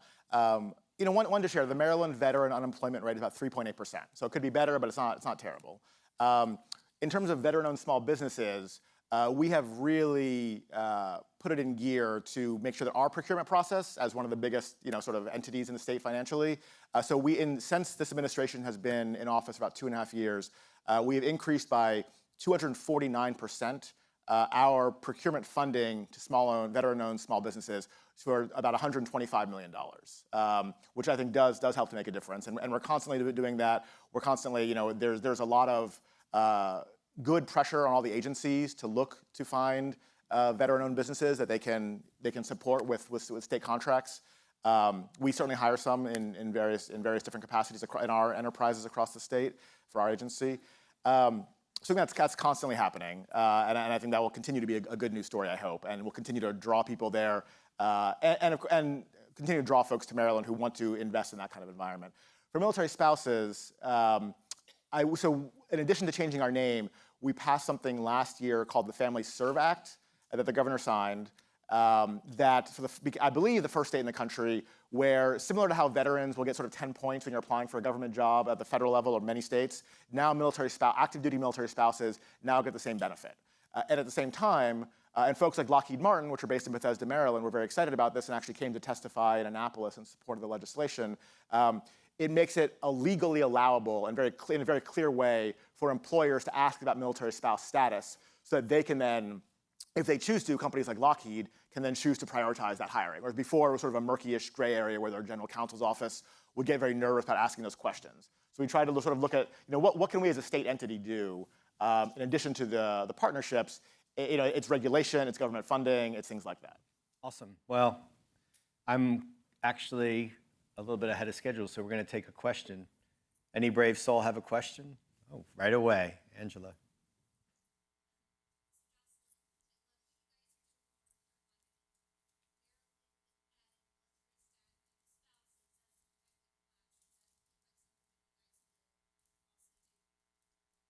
Thank you for asking that question. So our governor is very competitive, and I have latched on to his competitive nature when I want him to do something. And so he texted me one weekend and texted me a picture of a business card of a woman named Jenny Aiken, who works at a company called Blue Star Families. And he was like, Jocelyn, Governor Wes Moore did this in Maryland, and they're working with them. Can we do this too? And I was like, on it, Governor. I'll call Jenny Aiken of Blue Star Families on Monday. Actually, I said Saturday because it was Saturday, and I called her then. And so Jenny has been a wonderful supporter and friend. We are part of the Do Your Part initiative. And the whole point is that we want to make sure that that government understands they need to also focus on families. And so I have broached the topic with the governor's team, and he is supportive, but there are no commitments yet to change our name. We have a lot of other things that I need to work on, and I've only been here for 5 months and 6 days. No one's counting, I am. But that is certainly something that we're looking into, and that as a military brat and veteran myself is very important to me. So thank you for that question. I'll keep you updated. What's your name? Angela Neal. Okay, sounds good. All right, one more question, and then we're going to pivot. Will. Yeah, real quick. First, thank you so much for sharing best practices at the state level. Just wondered if you've been involved or plan to be involved with the Association of Defense Communities.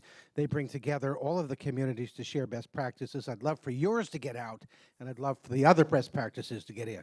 So thank you. Our Department of Commerce, and this is mandated by statute, they run something called the Maryland Military Installation Community, and they work very closely. They have quarterly meetings. They're actually having a big conference next week that our Deputy Secretary is speaking out on military family issues. They work very closely with installation commanders who come to every meeting.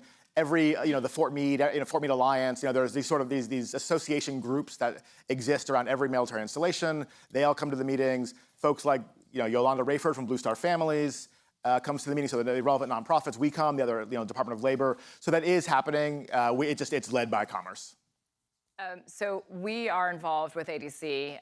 My department actually has 2 commissions, the Veterans Affairs Commission and the Military Affairs Commission, that advise me. And the Military Affairs Commission just recently co-hosted a big defense summit with ADC in Cary. And it was a big, couple of days of not only sharing best practices, but they had a hiring fair, not to be confused with a job fair. The focus was on spousal resilience, so it was a really wonderful partnership. I will also say, for any other North Carolina businesses in the room, someone from our North Carolina Chamber of Commerce is here, Deborah Durr, if you all haven't spoken to her, and they are really doing some amazing work and supporting our military and veterans and spouses. Thank you for that question. Okay, any last parting words? 30 seconds or less? No, Kevin, thank you for organizing this. I like that. That's great to be with you again. Secretary, I look forward to continuing our conversations. Thank you. And no, this is an extraordinary event. We were lucky to be part of it in Frederick earlier in the year. And I know wherever Kevin and the Zero Mills team go, good things follow. So. I just wanted to thank you all again and just remind everyone that the only way we're going to become better as a country for military and veterans and their families is by working together and doing exactly what you all are doing in this room. So thank you for being here. I hope it's not just a fun afternoon, but that you actually go back home and go to work for our military and veterans and families. So thank you. Thank you. I'm going to stay up here. Thank you. Thanks, Jocelyn. Okay. Now we're going to do, before we do this, we call it rapid fire side chats. It's going to be fast and furious, and we only have about an hour before Harrison Bernstein from Soldiers to Sidelines is coming up. I think I've talked about these slides a little bit, so I'm just going to go through them real quickly. We mentioned those 4 touch points and the phases. Our team, again, put up this really good slide that kind of shows those things. I really want to focus on this idea of best practices and lessons learned. I think there is a challenge at the state and local level. Ross mentioned going and meeting with the Chamber of Commerce and then meeting with the companies. So that's one sector, meeting with the government. The nonprofits weren't included in that conversation.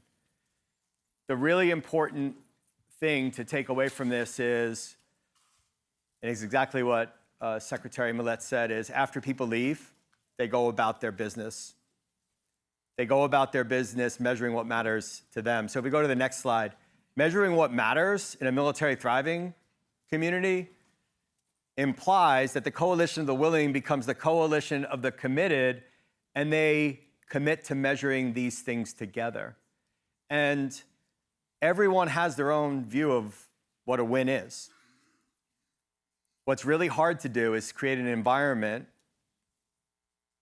inside a community or a region or a state where everyone wins. But it is achievable. So I'm going to provide a list of everything that we've learned in the regions of the country that we've been in. And I'm going to share that with North Carolina. I'm going to share that with Maryland, Virginia, Texas, California, all these places that we've been and that where we're going. And we're going to make sure that people have that information just like we did after the last change forum. What I will say is this, and Ross actually teed me up really good because we made the introduction with Platoon 22. They had that meeting. What makes Zero Mills different? And this isn't a pitch because I want you to hear this loud and clear. We are a strategic integrator. We get people to collaborate and innovate and work together and then measure.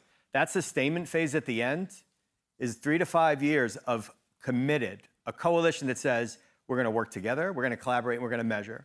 And we're not going to come to rooms every year to talk about what we are doing going forward. No, we're going to review what we did going back to that year when we made that commitment. And I will tell you this, Zero Mills is going to build a military thriving region of the country. If you don't believe that after today, I don't know what to do to get you to believe it. We are going to do that. For any state, for any region, they should consider, it doesn't have to be Zero Mills, a strategic integrator, collaborator, an innovator from without, someone that doesn't have skin in the game, that makes sure that everyone wins, works together, collaborates, measures. Doesn't have to be us. But if you're in the state, regional, local level, it makes sense to have a Zero Mills to help you get to Zero Mills in military thriving. Okay, now we're going to go rapid fire. I'm going to ask Heather to come to the stage. I hope she's mic'd up. And I'm going to have a seat, and I'm going to grab my water bottle. So since we started Zero Mills in March of 2022, Zero Mills has helped raise more than $50 million for 17 different nonprofits. Do we talk about that a lot? Now? Because that doesn't matter. I heard a lot of nonprofits mentioned, a lot of big nonprofits mentioned. We work with a lot of the Davids in the Goliath space and help them scale and grow.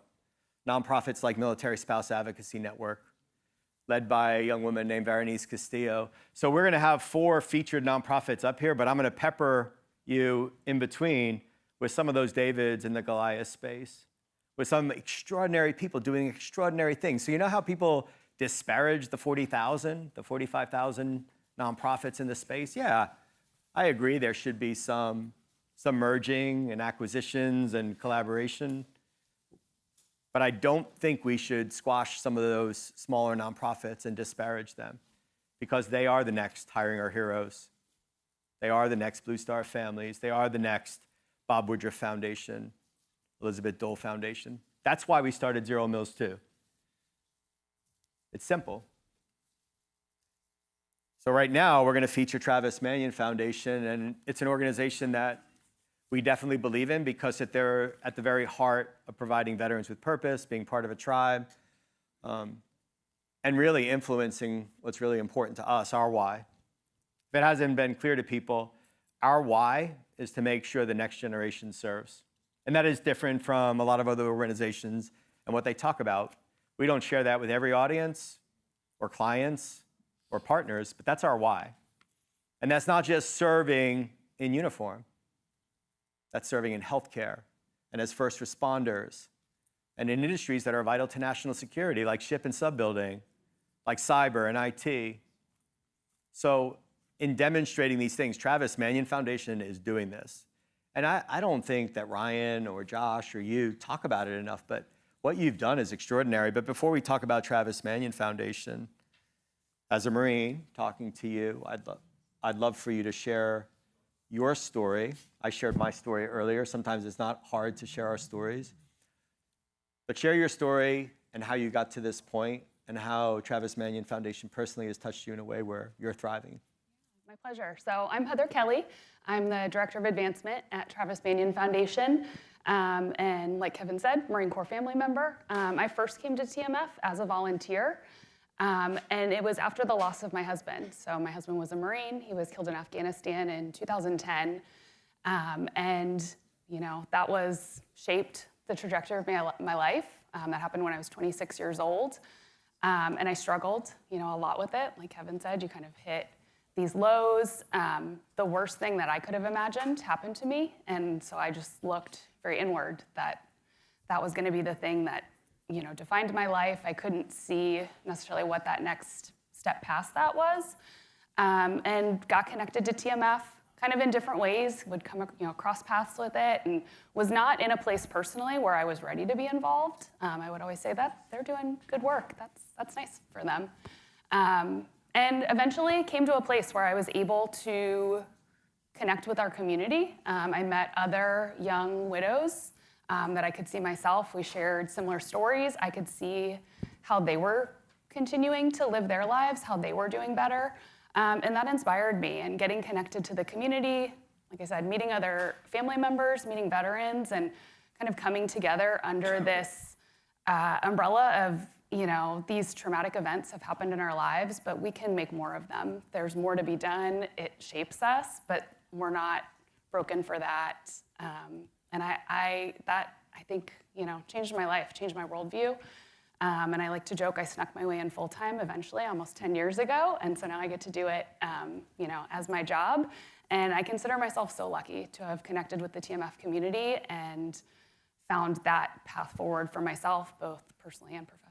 Well, you're thriving. Yeah. And you got those 5 things in Travis Manion Foundation. So let's turn to the Character Does Matter program.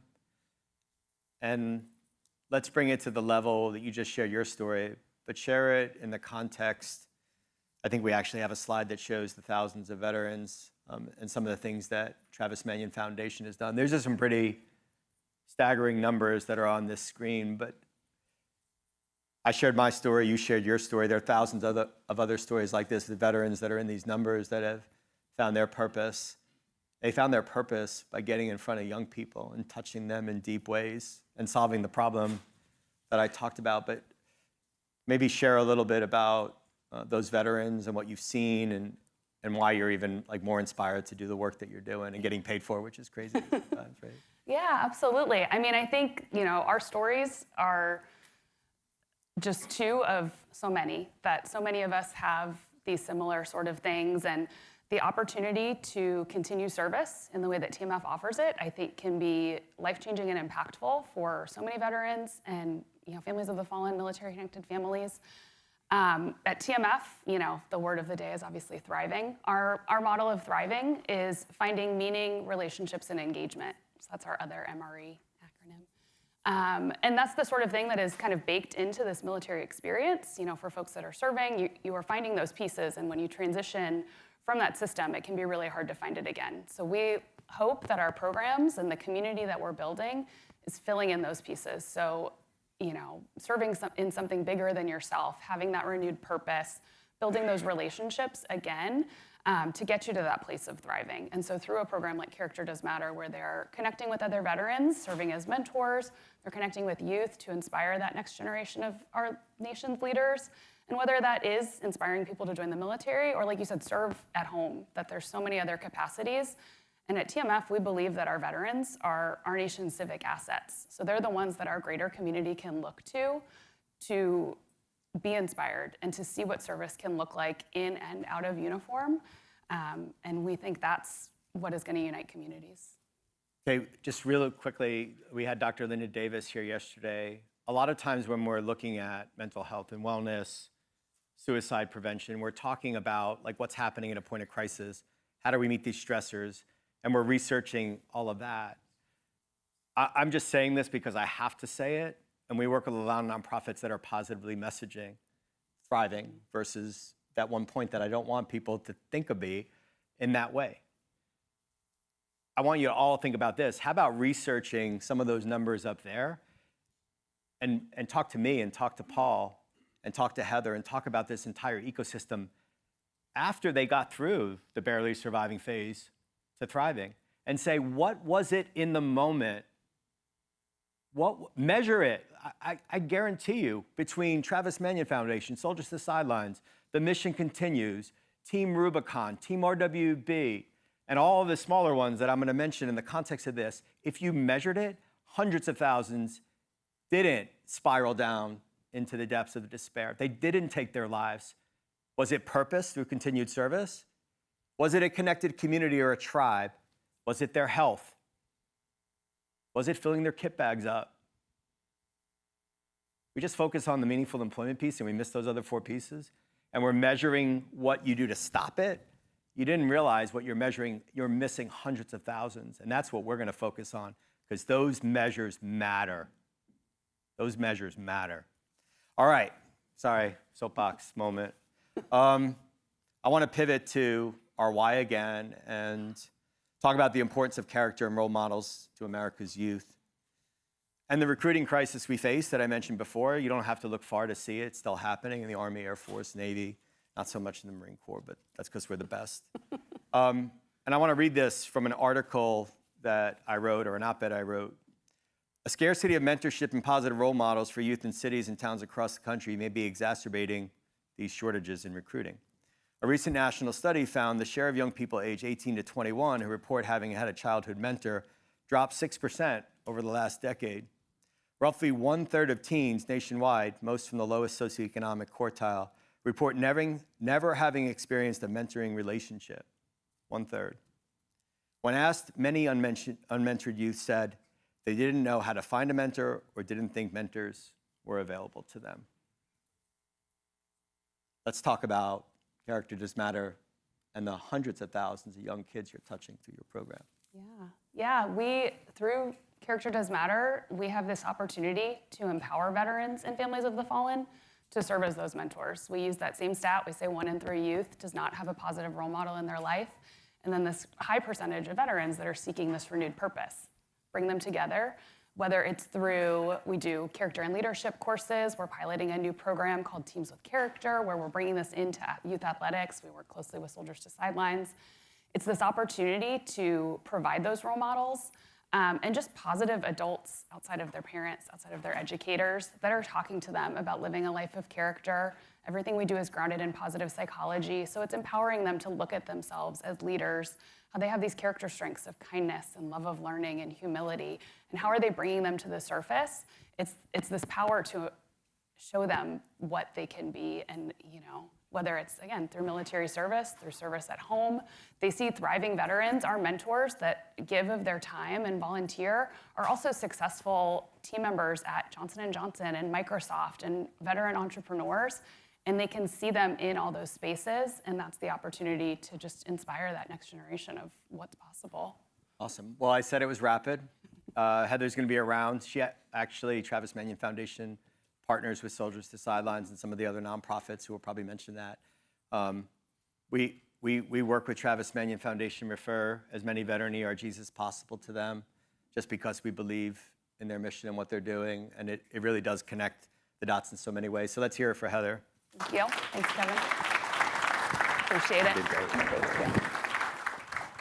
Okay, we're going to show a video now. Like I said, rapid fire, and I want to ask Nikki Marin to stand up, please.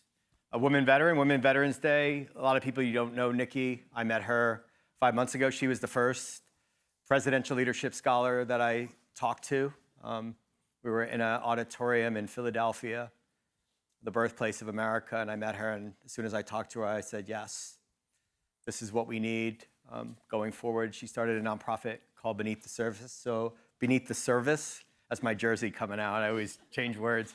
But we're going to show this video. I think it speaks for itself. And we'll be doing more with Nikki and her husband, Leo, who's here today, too. But thank you, Nikki. Here, we're going to show this video. It's pretty, I cried on this video, too, so.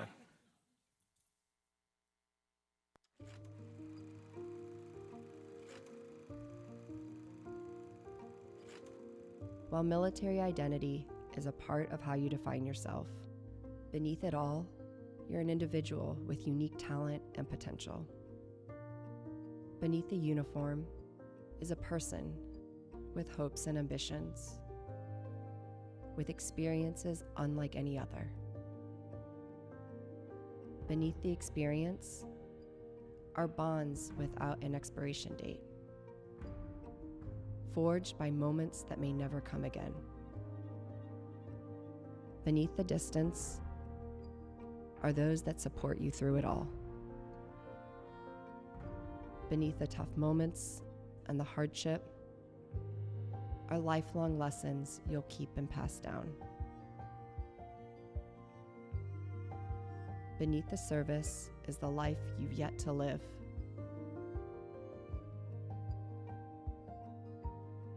Beneath the space of who you were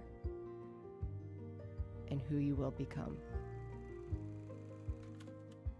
Beneath the service, here for where you are.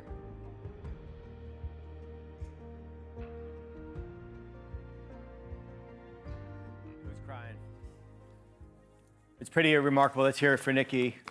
I would encourage you all to meet her, get her information. This is what Zero Mills does.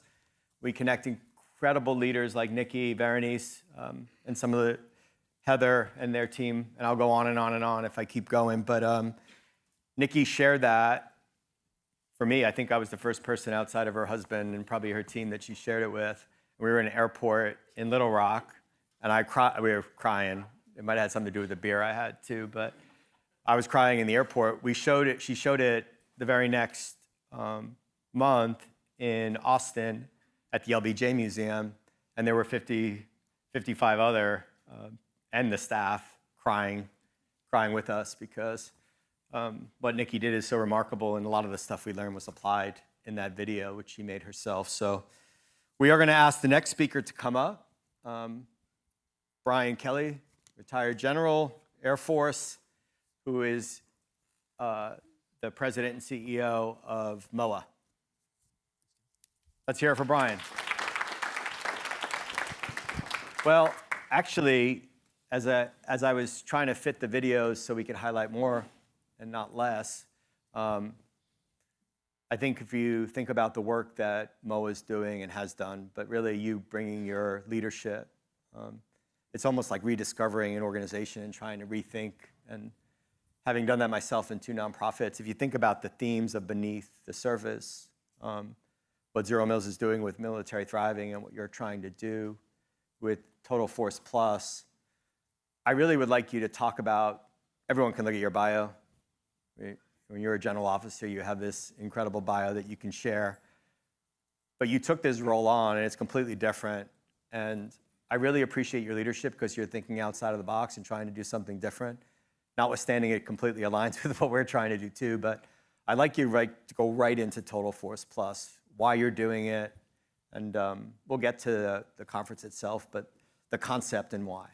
Yeah, first I have to say 2 things to start with. One, for Zero Mills to put 2 Kellys back to back, very impressive. Really loving that.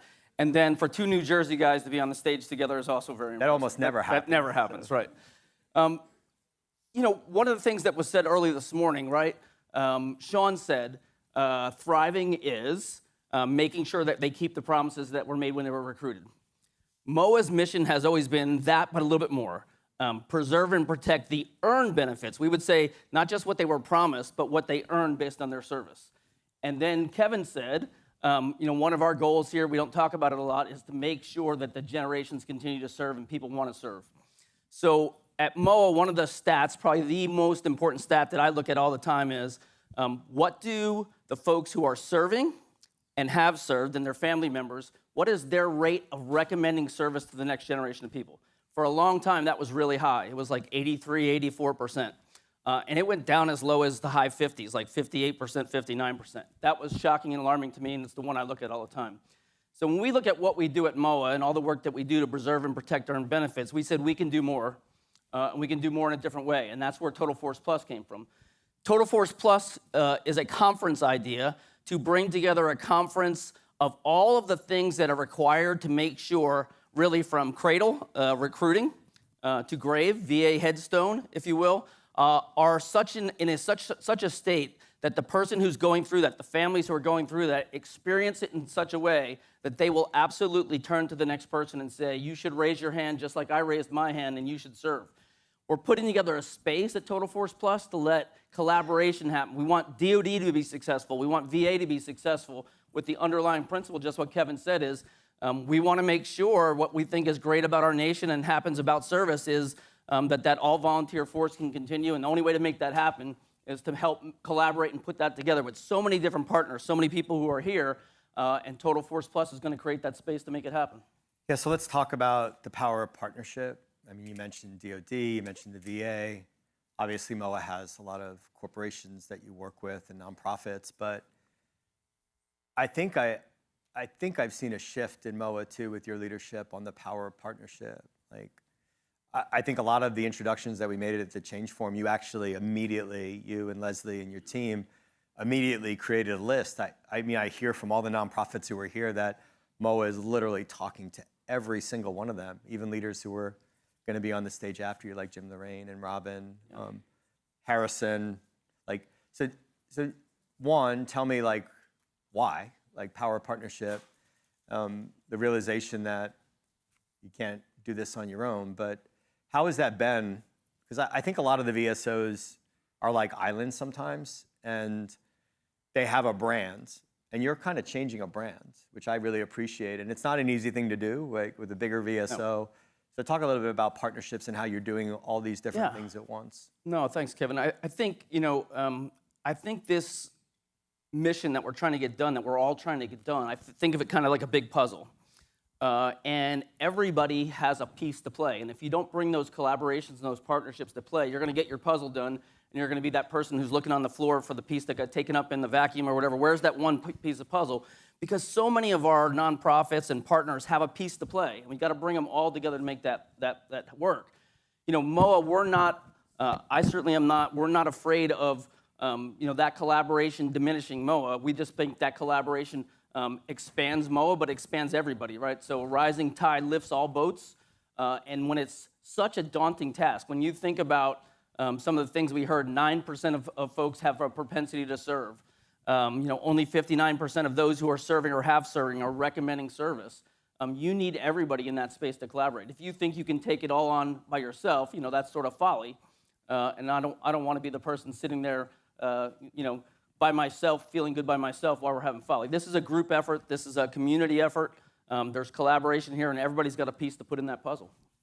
Yeah, so Zero Mills is committed to MOA's Total Force Plus conference. Our motto is to show up whenever and wherever possible. And sometimes you can't control what other partners do, but we can control what we do in showing up for people whenever and wherever possible.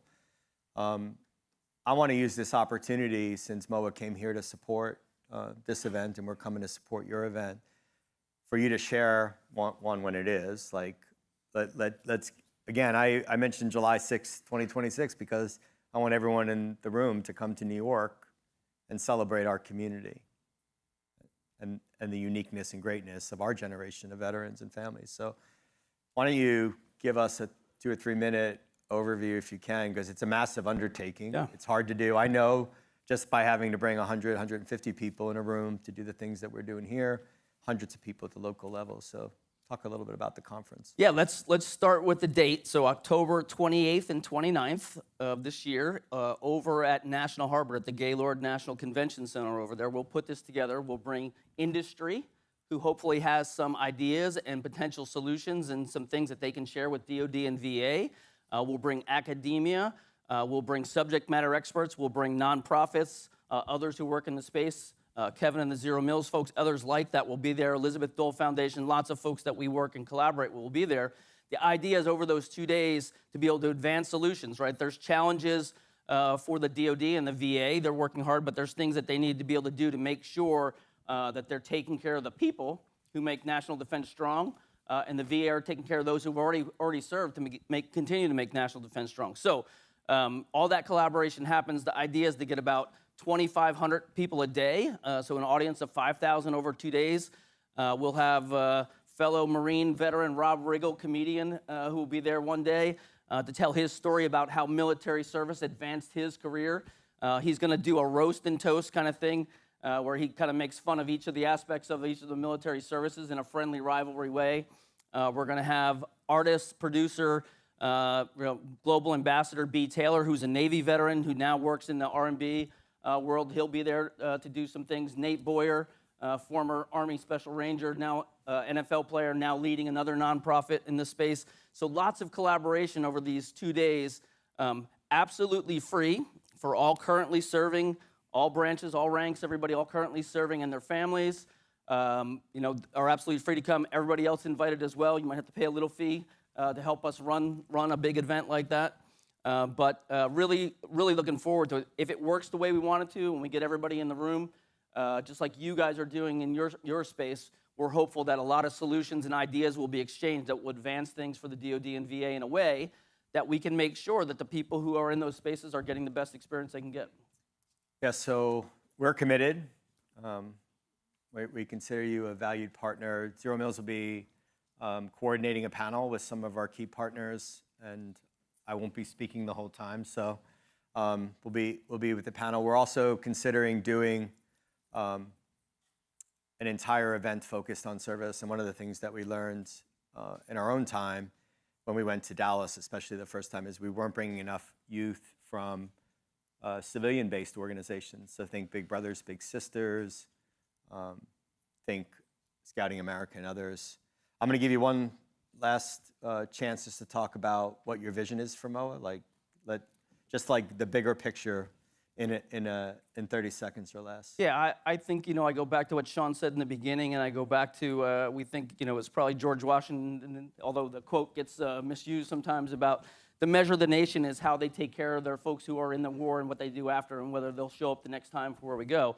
And MOA's vision and MOA's goal is to make sure that that happens in perpetuity for our nation. I think our nation's been strong for, we're coming up on 250 years because we've prioritize that, but sometimes it wanes, and so MOA's goal is to make sure that's always prioritized, and that we have another 250 years where people will raise their hand and serve our nation and do the good things that they've done. That's awesome. Let's hear it for Brian. Thanks. The quote that Brian referenced, I used to use on the stage all the time: the willingness with which young people are likely to serve in future wars shall be directly proportional to how they perceive previous generation of veterans were treated and appreciated by their nation. Treated and appreciated by their nation. So when we call this next video up on the screen Oscar Mike, founded by a Marine veteran who's a quadriplegic, who came back, literally the pointy edge of spear in Iraq, came back in 2003, and 3 days after he got back, his spinal cord was severed, C4, C5, C6, his face was smashed. And despite all those odds, he created a nonprofit, an apparel company called Oscar Mike. There's some shirts that they made for us. He created a nonprofit called Oscar Mike Foundation, and he's helped 1,400 severely disabled veterans get back on the move through adaptive sports and clinics. Not a single one of those 1,400 severely disabled veterans has taken his or her own life. That's a measure that matters, right? And it's because he got them to see again that they weren't broken. And when I say broken, Paul and I have been to the clinics, jumping out of airplanes with them, letting them drive us around in ATVs. You would never know that they have trouble getting their t-shirts on in the morning because they don't believe that anymore. 1,400. All right, let's show Noah's video. Are we crazy? Probably. We're a group of underdogs, taking on 3 impossible missions. a grueling world record attempt, an iconic American build, and a life-changing campus for disabled veterans. But Can you start it over? Okay, we're going to start it over. I would want it to be started over if it was my video. So if you're watching, no, I'm starting over.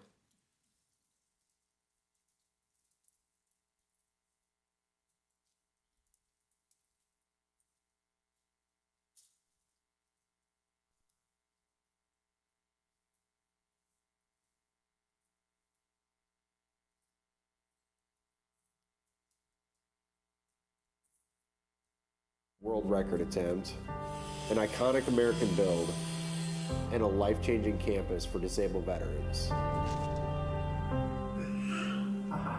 But we only have 26 weeks to make it happen. This is where it gets wild. Meet our friend Mark. He's attempting to break a world record, rucking 100 miles in 24 hours with 40 pounds of weight on his back. Honestly, I don't even think he's human. Now meet our friend Josh. He's a world-class craftsman taking on his biggest challenge yet. He's going to handcraft a one-of-a-kind machine that'll embody 250 years of military service. The best part is that Mark and Josh are voluntarily taking on these missions to help me and all my disabled veteran friends do something epic. This is going to be really hard, but these guys are trying to build a dream facility for disabled veterans, and people are actually fighting against them. It's unbelievable, right? First, it was battling in a town hall meeting. People said that having disabled veterans next door to them would lower their property values because we're unstable and accident prone, obviously. It's fine. It's fine. We're not offended. But then they told us that there's no way we'd raise enough money to ever get it built. Game on! Got you, bro. The weight of service is heavy, and our disabled veterans need our help to carry it. With 20,000 teammates, they can secure financing, get this facility built, break ground on Veterans Day, celebrating 250 years of service in this country. So everybody, let's get together and let's make this happen. The odds are against us, and we're okay with that. After all, we did start this thing in a two-car garage. We love an underdog story. It's like a fighter's 10 count or David versus Goliath. Now there's a new story to be told, and this is one that we can all be proud of. Not everybody will join the fight, and that's okay because we don't need everybody. We just need you. This is a grassroots movement for the history books, and we're going to document the entire thing on YouTube over the next 26 weeks. Help us carry the weight. When Mark takes his last step of the 100-mile challenge, when Josh unveils the 250th anniversary bike, and Oscar Mike breaks ground for the future, it won't just be their moment. It'll be all of ours. All right. Well, I'm glad we could give Noah a voice too. Like Paul and I have been working, 5 years. And obviously, since we started Zero Mills, he's a really extraordinary individual. And we have another extraordinary individual on the stage that has his own story, a story that he doesn't often tell, but I'm gonna make him talk about it because a lot of people don't know Jim Lorraine as well as I do now. And Jim was a trailblazer before nonprofits were really even existed.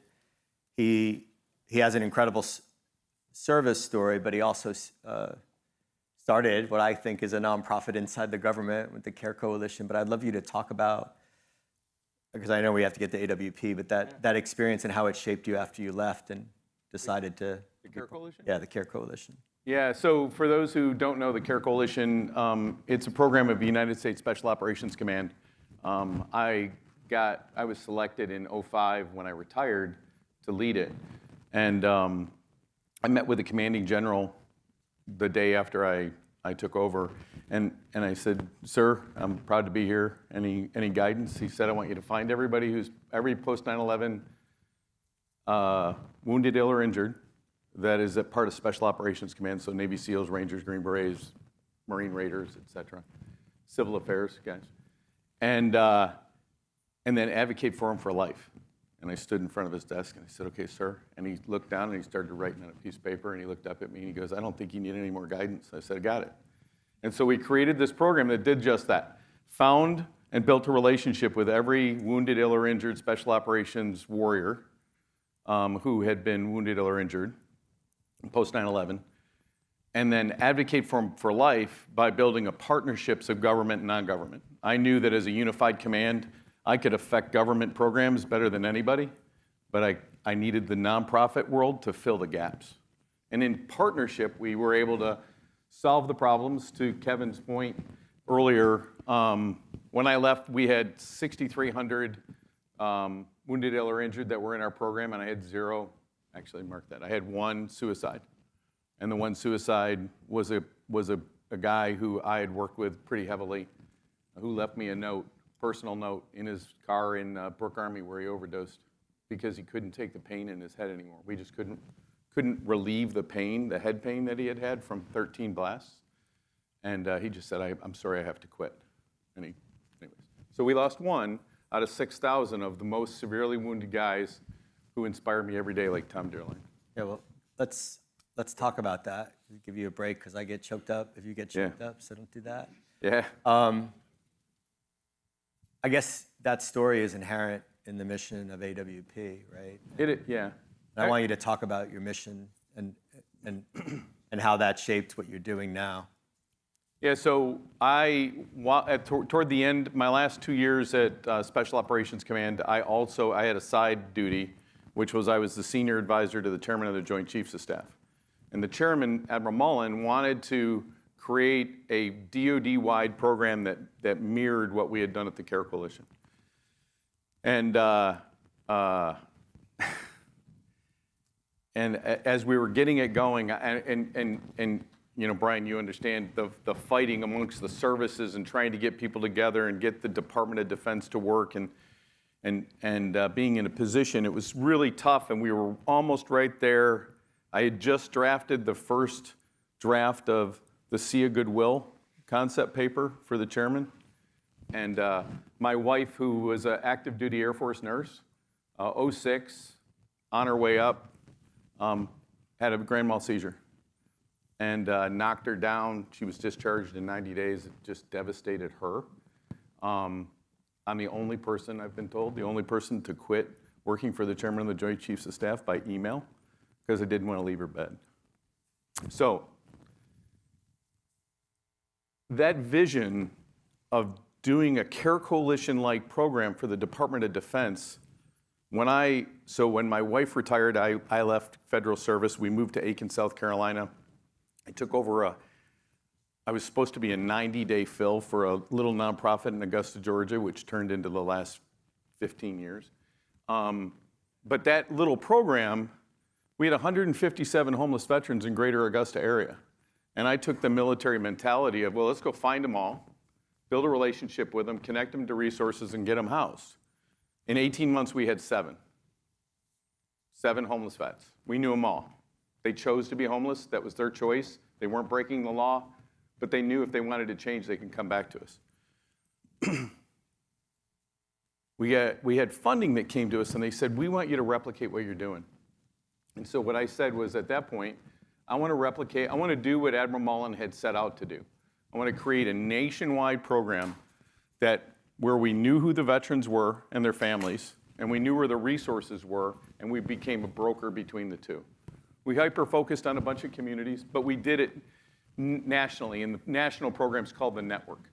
And what the network does is, if you're not part of the network and you're a service provider, what the network does is it gets to know who the veterans are and builds a relationship with them, and then connects them to resources, government and non-government, that improve their quality of life. And then what we do is we just stay connected to the veteran over time and build a relationship with them so that they know that somebody always has their back. And then what happens is that veteran tells another veteran, and then they call us. But what's unique about AWP's CARE Coalition is, and I don't know if the secretary from North Carolina is still here. I think she would. Anyways. Oh, hi, ma'am.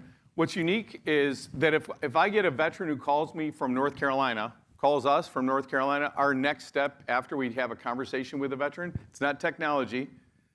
I always say if you think technology is going to solve your problems, you don't know your problems and you don't know technology. And so what we do is we listen to the veteran, we have a conversation with them, we figure out where they've been, where they are, and where they want to go. And then we call the local community program. And we go, hey, did you know, blah, blah, blah. 60% of the time, the local program had no idea who this veteran was. And we say, okay, now you're going to work together with them. Solve it locally. If there's national resources you need, we'll bring it to you. And that's what we do. Last year, we did 16,000 cases. 92% of the time, we solved the problem. When we do the cases and when we do our assessment, we screen for suicidal ideations. 15% of the people that come to us screen positive for suicide within 30 days, or risk within 30 days of our phone call. We stay in touch with them, and to date, no one's taken their life. So, you know, I think I heard somebody say earlier, what's the price of success? What's the value of success? I think, so anyways, that's the vision. The vision is that every veteran should be known. And the other statement we have is, you know, together we can do better. And I love the secretary, you made a statement similar to that, but our motto is together we can do better. It came out of a Senate hearing where I pounded my fist on the desk with a really stupid question that came from the Senate. And I said, yeah, we can do better than this. And then our friend Paul Cucinato said, Jim, it's together, comma, we can do better. I remember that call. I mean, you can feel Jim's passion in the room, and a lot of, when I try to explain why I work with certain nonprofits and certain leaders, it's because a lot of times I have this like going back in my mind and the things that maybe people misinterpreted about me, where they saw my passion and they mistaken it for something else that wasn't really about me. And what you see is like authentic Jim Lorraine, and why Paul and I really like to partner with AWP and his team. He's got some incredible team members. I'm going to pivot you to the Corporate Veterans Initiative because it's really hard when you're working with multiple nonprofits to like distill, discern, and how you talk about how you're working with them. So Travis Manion Foundation, I think the linkage is clear. Noah Courier, there's t-shirts out there that every company, every ERG, Amazon, Starbucks, Google, they've all bought t-shirts for their entire veteran network. Noah takes a portion of that and applies it. And then what he's trying to do with that, that clinic and expanding it so he can scale the organization to make that, what you saw, bigger and better. And for AWP, Jim is doing a lot. He's been doing this a long time. So our focus is on bringing him today to talk about what makes it unique and why companies should work with AWP. And it's something called the Corporate Veterans Initiative. So Jim talked about a very micro, local level in Augusta, where he got started in identifying 157 veterans and finding them. There are hundreds of thousands, millions of veterans in the workforce, and a lot of them in companies. And CVI is a way for them to be identified, to be seen in a private way, working with AWP if they want to use that initiative. And that's really where we see the uniqueness and why it's important to Zero Mills in partnering with AWP, because, listen, I started with my own struggle. And the truth is, there are a lot of veterans that are struggling inside your companies and your ERGs. And I want, Jim, you really focus the rest of the 3 or 4 minutes on CVI and what makes it different and why it's important. So CVI is just an extension of what we did in communities. What we noticed was as we were serving veterans locally and nationally, most of the veterans that we serve are in the workforce. They're busy, they've got a full-time job, they've got families, they've got activities. Reaching out to a veteran program is not a priority for them. However, so what we did was we partnered with, like Sean, with Wells Fargo. Wells Fargo has their own QR code that is for veterans. The veteran can scan it, they come to us, we know that they came from Wells, they don't even have to say it because it's their own QR code. We serve the veteran, and then keep them on track, increase retention and recruitment. If you improve veterans' quality of life where they don't feel like they're in jeopardy and that their life will move forward, you can improve the quality of life within your company. So what we do is we serve veterans within the company. For CVI, I want to expand by it because we're partnered with Travis Manion Foundation. We're partnered with Soldiers to Sidelines. Like Soldiers to Sidelines, every time we partner, it's got to be bi-directional, which means, so I'll use Harrison as an example. Harrison had, through our QR code, had a veteran that came to us who was suicidal, and we know who he is, and he wrote a great note back to Harrison saying, this was the best experience I've had, I got connected to all these resources, et cetera. It's the same thing. Inversely, we have veterans who come to us and they go, I want to find something to do, but I want purpose. Great. You interested in sports? Here's Soldiers to Sidelines. You interested in character development and what Travis Manion's doing? Here you go. We spend more time promoting the nonprofits that partner with us because they have a role to play. I've always been of the belief that do what you do well and let somebody else do what you don't do well. And what we try to do is what we do well is partnerships, is relationship. Understand who the veteran is, understand what they need, know where the resources are, and connect them. That's what we do well. I don't do Soldiers to Sidelines. I'd be a terrible football coach. And character development, why do what you guys do? You've cornered the market. TAPS, same thing. I'm not going to do what Bonnie Carroll does. She does it great. But Bonnie will come to us with issues that she can't do. And then we partner with everybody. Anyways, so it went by the CBI, but it goes beyond CBI. Well, I'm afraid we have to rapid fire to the next guest. Yeah. But I do want to let everyone know AWP has its annual symposium in August, August 4th, 5th, and 6th, or August 5th and 6th. August 5th and 6th. Thanks, Paul. They're actually working, this is how our community works with the nonprofit I founded, Hiring Our Heroes. It'll be hosted at the U.S. Chamber of Commerce. You can go to AWP's website and sign up for it. Zero Mills will be there. We show up whenever and wherever possible. We're proposed doing a panel on the military thriving culture piece, so we'll hope to see you there. We're going to be part of MOA's event. We're going to be part of NASWA's event. So my point is, if you're in the room and you're not partnering with AWP, please partner with us because we want to leverage you. We want to work with you and increase your return, et cetera. But please come to the event. It's really, I play matchmaker most of the time, and so does Kevin. It's like you need this person, you need to know that person, et cetera, et cetera. It's a PLS thing. Jim was a PLS. By the way, I'm the OG PLS. I'm a class 1, which is the best one. Class 10. All right, let's hear it for Jim. Thanks. Kevin, thank you. Good job. Thank you. Okay, we have a very short video, and I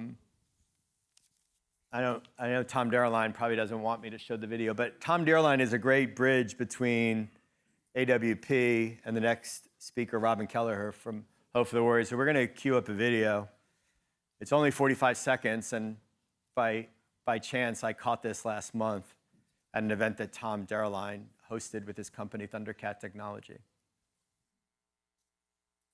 Myself and Greg that are in that top 5%, top 1%. We're not only surviving, we're thriving, and we're doing well. But today is about the other side of the bell curve, those folks in the bottom 5%. It's not all veterans. The majority of veterans fit in that middle fat part of the bell curve, and they're doing good. They're doing fine. They're living a life. They're contributing. The top 5%, the top 10%, folks like Greg and I have this obligation to look back and help that other side of the bell curve, that bottom 5%, that bottom 1%. It's not all veterans, but there's a group of them, and they need our help.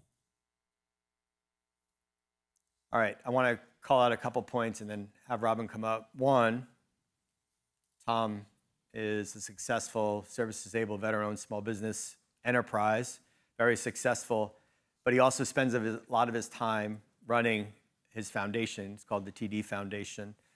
And if you ever get a chance to read about Tom or hear about it, you should. TD Foundation does something very special, and they actually provide direct assistance to a veteran and their family at a time of need, at a time of crisis. And he's supported numerous veterans through AWP. Actually, at that event, at the charity golf tournament, he raised more than $207,000 in support of Hope for the Warriors. So it's a great bridge. But I would encourage you to look up TD Foundation, learn more about it and what Tom's what Tom's mission is. And I would like everyone to recognize him as well. So thank you, Tom. All right, we're getting to Robin, and then we're going to wrap up. So come on up. I didn't see your mic. So I love always the first sentence. We've worked for Hope for the Warriors now for a few years. I say that we all need hope to thrive. I mean, I talk a lot about purpose, but hope. And, we'll put some stuff on the screen, but the truth is, since 2006, you've helped tens of thousands, hundreds of thousands of veterans and their families. And I would love for you to tell your story back in 2006, because a lot of us who started nonprofits in 2011, like Hiring Our Heroes, you truly were ahead of your time in terms of what you did and how you did it. So I would love for you to share your story in a minute or two, and then we can talk about your mission. But may I first say a quick shout out, because Secretary Millett was not in the room when we were celebrating women veterans. So I'd like to round of applause for her too. And also celebrate the fact that the state of North Carolina at 4 o'clock this afternoon will sign and approve the Social Work State Compact.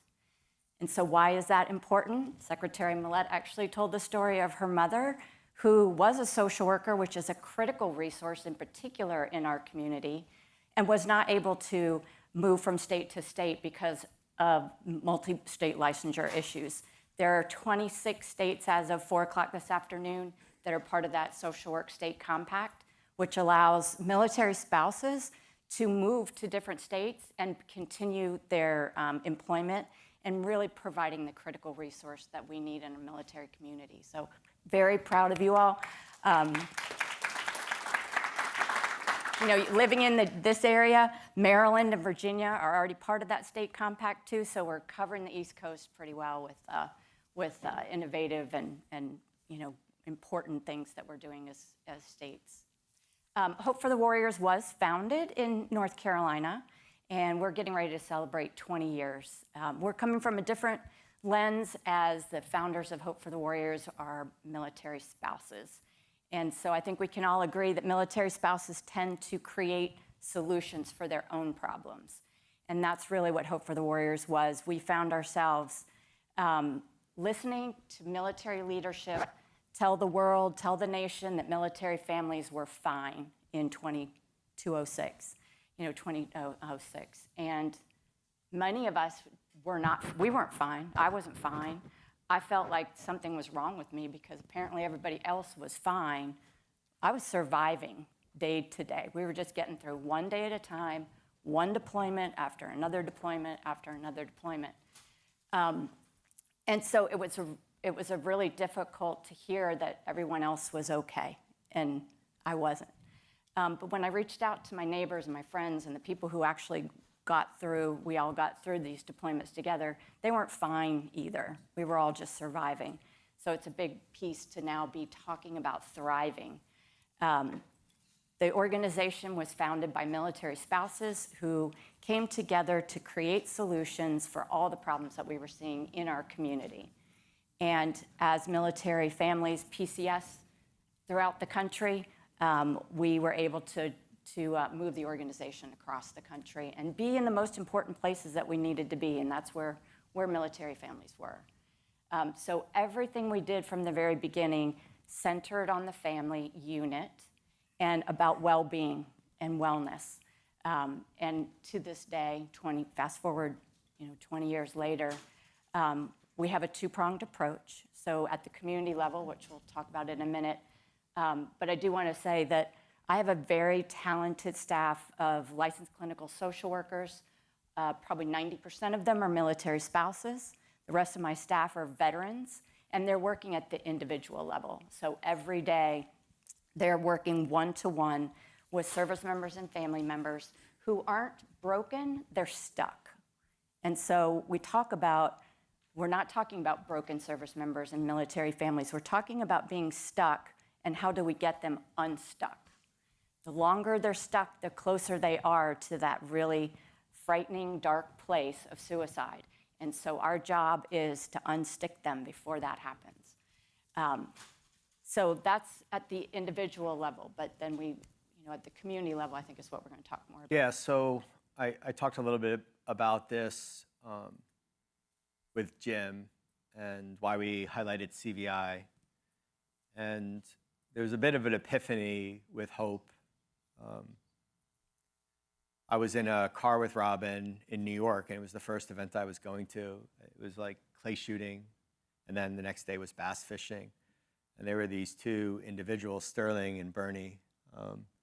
One was doing the clay shoot, Sterling, and one was doing the bass fishing. This is a guy from New Jersey, so, and I'm Marine, I never went clay shooting, and I certainly never went fishing. But as we were driving to the first event, and she was describing these two individuals, Robin said, "These are amazing leaders who have turned their passion into purpose." And to me, that is like so fundamental, because every time Laura and I run a race, we'll make sure we're running for a charity. Our passion is running. We turn it into purpose. I think the only time we golf now is when there's a golf tournament for a charity. I don't think we get enough time out besides that. But I would love for you to talk about that experience, because we went to like 3 other events, a 5K, a kayak race, and we did all those with you, and a golf tournament. And there were individuals that fundamentally made a difference. So there are individuals in this room, and you're in organizations. So Robin's going to talk to you about 2 things, and I'm going to shut up. But you can turn your passion into purpose if your company's not doing it, or the organizations you work for, the communities. So think about Sterling and Bernie and Brian Kramer, and then think about all these companies, because you can organize a company or as an individual. And that's really what I want people to hear and take away from Hope, because in all of those stories are hundreds and thousands of people who've been connected at the community level and found hope. Hope as a civilian for those warriors, and as warriors, renewed hope. So the floor is yours for the next 5 minutes. So. Thank you. I loved what that first panel was talking about in terms of the ROI and the business strategy around recruitment and retention, and in particular retention, as you were talking about. And there's all this work that they can do within a company to create a better pathway to retention. But let's put a bow on that by connecting with the nonprofit organizations that can also bring what Kevin was talking about, these amazing events and places where your team and your employees can actually engage one-to-one with service members and their families. They can actively participate in fundraising. They can volunteer for a food distribution. So you're kind of taking it to the next level by creating this culture of passion that then can be equated to purpose amongst the military community. Kevin mentioned 3 gentlemen that decided that clay shooting, bass fishing, and kayaking were their passions, and what could they do with that? And so they came to us and said, "We want to do an event. I have an incredibly talented event team. I have a great, large, talented event team, because we do a lot of events, because we love people's passion and turning that into purpose for them." At the same time, those events are about the service members who come to those events, and how the goal is to actually connect them to the community that is attending the event. And I'll give you a great example. 2 weeks ago at that clay shoot, and it's now a clay shoot bass fishing tournament, we brought in a number of our celebrity influencers and several of our wounded service members. And what we saw when we just let them be was they went to a huddle and for hours just sat and talked, and they listened to stories, and they shared phone numbers. And all of those wounded gentlemen that left there left with 2 or 3 new friends that vowed to stay in touch and to stay connected to them. And that was the beauty. And they went fishing, and they had a great fishing trip. But that was really the intimate moment, in the events that we so value, and that's why we continue to do events like this. But to make some more connections in the room, with CVS Health this summer, we'll be doing a backpack distribution. So you've got the company level passion and purpose there. With Wells Fargo, alongside Wells Fargo, we're doing transition support work, education and training with Tom Darline, this amazing golf tournament that we just attended, that Rodney came out and has now become one of our ambassadors to help us connect with more veterans in the community. We talked about Tom from Spartan. One of our Payne Schwartz partners is another one of our company partners. And we built a Spartan event for his company and all of his portfolio partners. And they bring their employees out for community bonding. They do, they get a day off from work, you know, a lot of competition out there. And that event raises over $1 million. And the service members that come and attend, they get connected to all these people. And, you know, we're creating pathways to eliminating isolation, which we all know is also that pathway to those dark places. So the events are, to me, what I would share with you all, and sort of a call to action is another level to level it up in what you're doing in your own companies to attract, recruit, and retain service members and military families. Yeah, and I think that's the takeaway.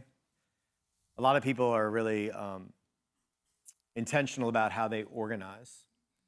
And I think there is an opportunity with organizations like HOPE that have a track record like this for 20 years to have an employee resource group inside a company that is largely not resourced. Ironically, that word in the middle, they're not resourced with funds to find ways to partner with HOPE so that you can give those veterans, military spouses, and others inside that affinity group the opportunity.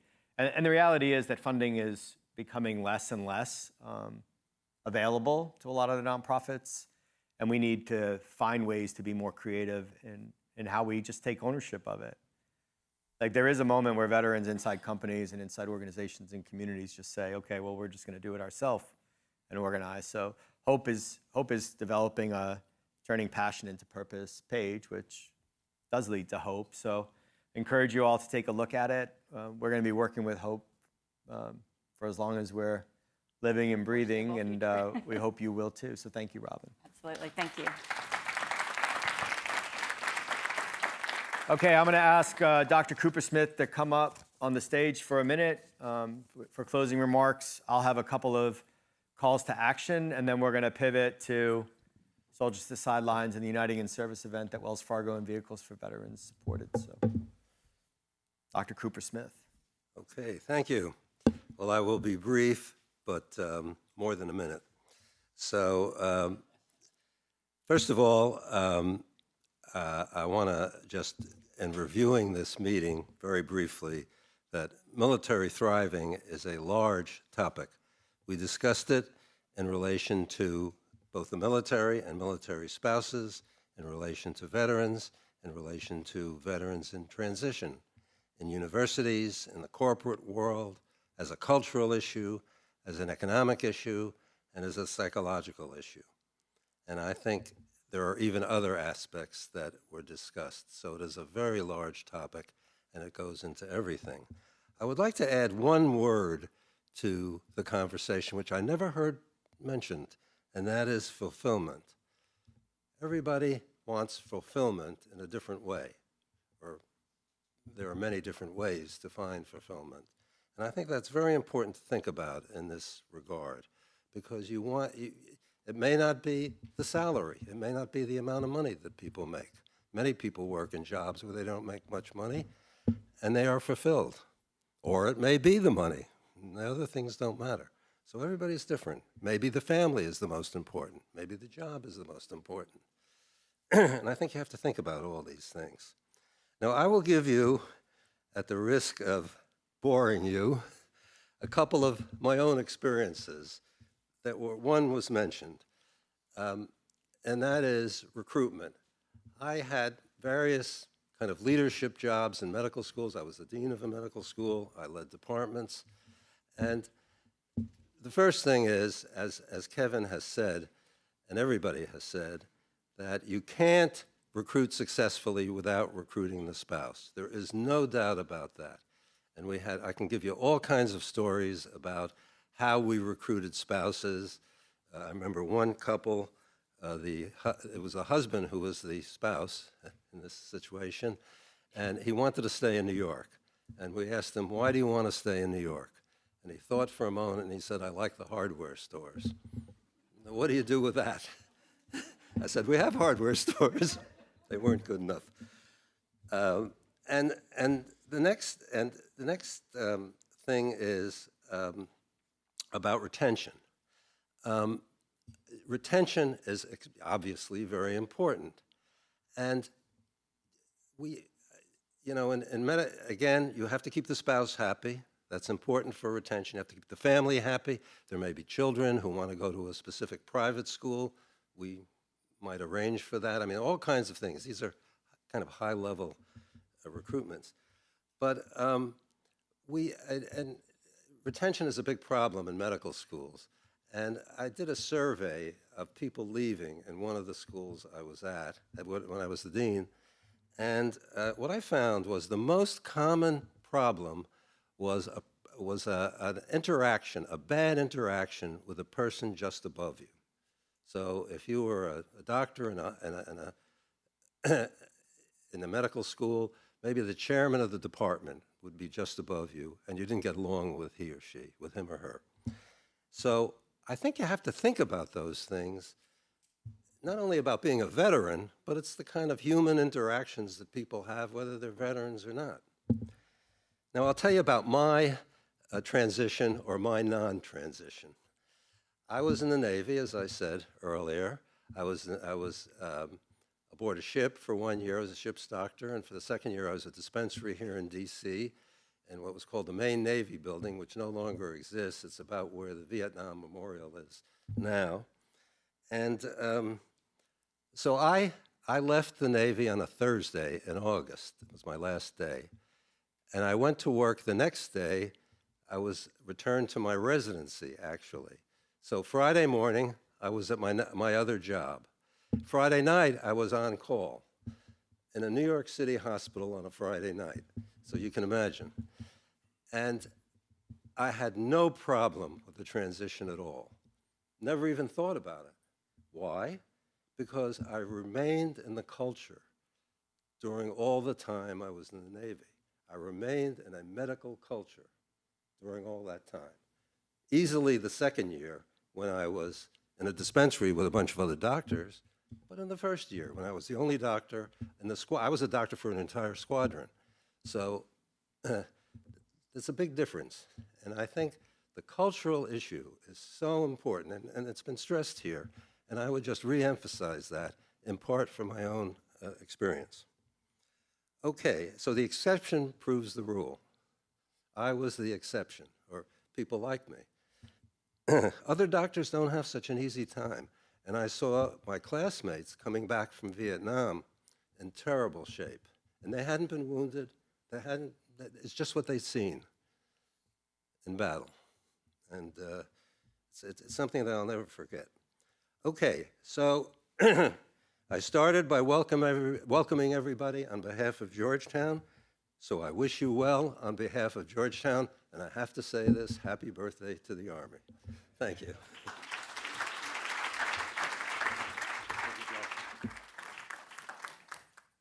Okay, I'm going to save you from the last set of remarks I had, because I know you heard enough from me.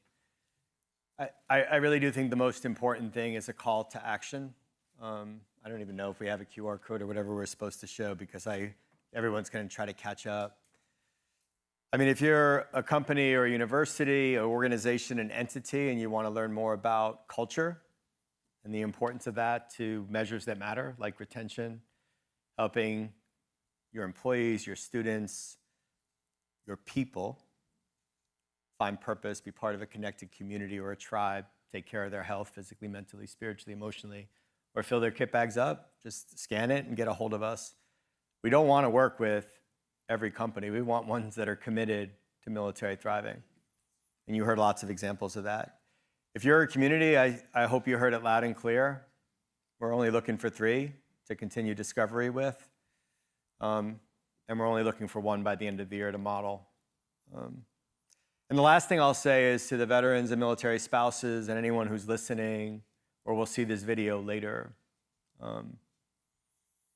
we're all called to do this. Changing the narrative is on us. So I challenge you to think about those 5 things, make sure you have them in your life, and never to lose sight of that. Always to think about that. It's on you to find those things too, but it's also on you to change the narrative, to continue serving. And we have a responsibility. I said it before, I'll say it again. We earned the title Marine, soldier, airman, sailor. We have to earn the title veteran. And if we're a military spouse and become a veteran spouse, if you're a caregiver, you're part of a family of the fallen, there are ways to serve and be part of a community and make a difference. The environment that we're in now demands it. And young people are the same as we were at the start of World War I, World War II, when volunteer service wasn't a thing. And now more than ever, we have to think about that. And I want you to remember 9/11. I don't want to forget that. And I want you to remember what I said about every day being 9/12. Young people are looking for us to tell them what their 9/12 is. That's what they're thinking. We just have to reach them in the right places with the right message. And the best way to do that is to serve. Set the example. I can think of no better way of demonstrating that than to call the next speaker, the final speaker to this stage, who's going to activate us. Harrison Bernstein, the founder and president of Soldiers to Sidelines. It's not about organizations, it's about people. And when I heard Harrison's story when we met the first time, I knew I had to work with him. Like many of the people that you saw that I talk about, Harrison Bernstein actually started Soldiers to Sidelines right here. So this is like an origin story 11 years ago? 10 years ago, so a decade, perfect. A decade ago, around the same time, because he won't talk about this, around the same time he was offered a coaching job, a really cool coaching job with the New York Jets. But because he had started this, because he saw what veterans bring to young people, he decided to do this instead. So I follow Harrison because of that. And what you'll see today, you'll get it completely. I don't have to say anything about the goal of Georgetown that we set last year, you'll see today. Don't need any words. So Harrison's going to do what a coach does. He's going to have a real huddle here or a locker room speech, and we're going to get all fired up. We'll have time afterwards. There's a board I would love you to sign. Last year we said we would make a pledge. If you're in this room, there's a poster.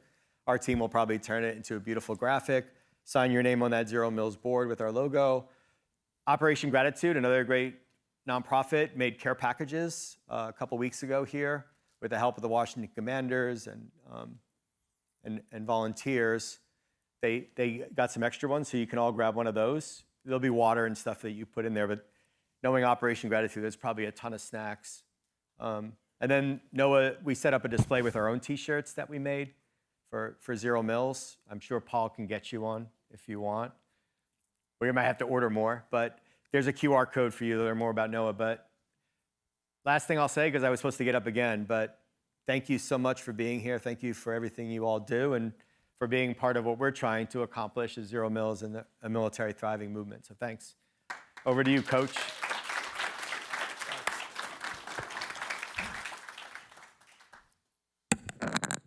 All right, we're going to close this thing out. So listening to everyone here tonight, I'm just so grateful to be a part of, in this room with all these incredible nonprofit organizations and corporations that are supporting military thriving. And there's 3 things that I heard today and last night. 3 words. You heard about purpose, right? Passion to purpose. Joel, you were just talking about fulfillment. We're also talking about action. And right now, what you're about to see is action. Military thriving and encouraging the next generation of leaders to thrive as well and serve our country.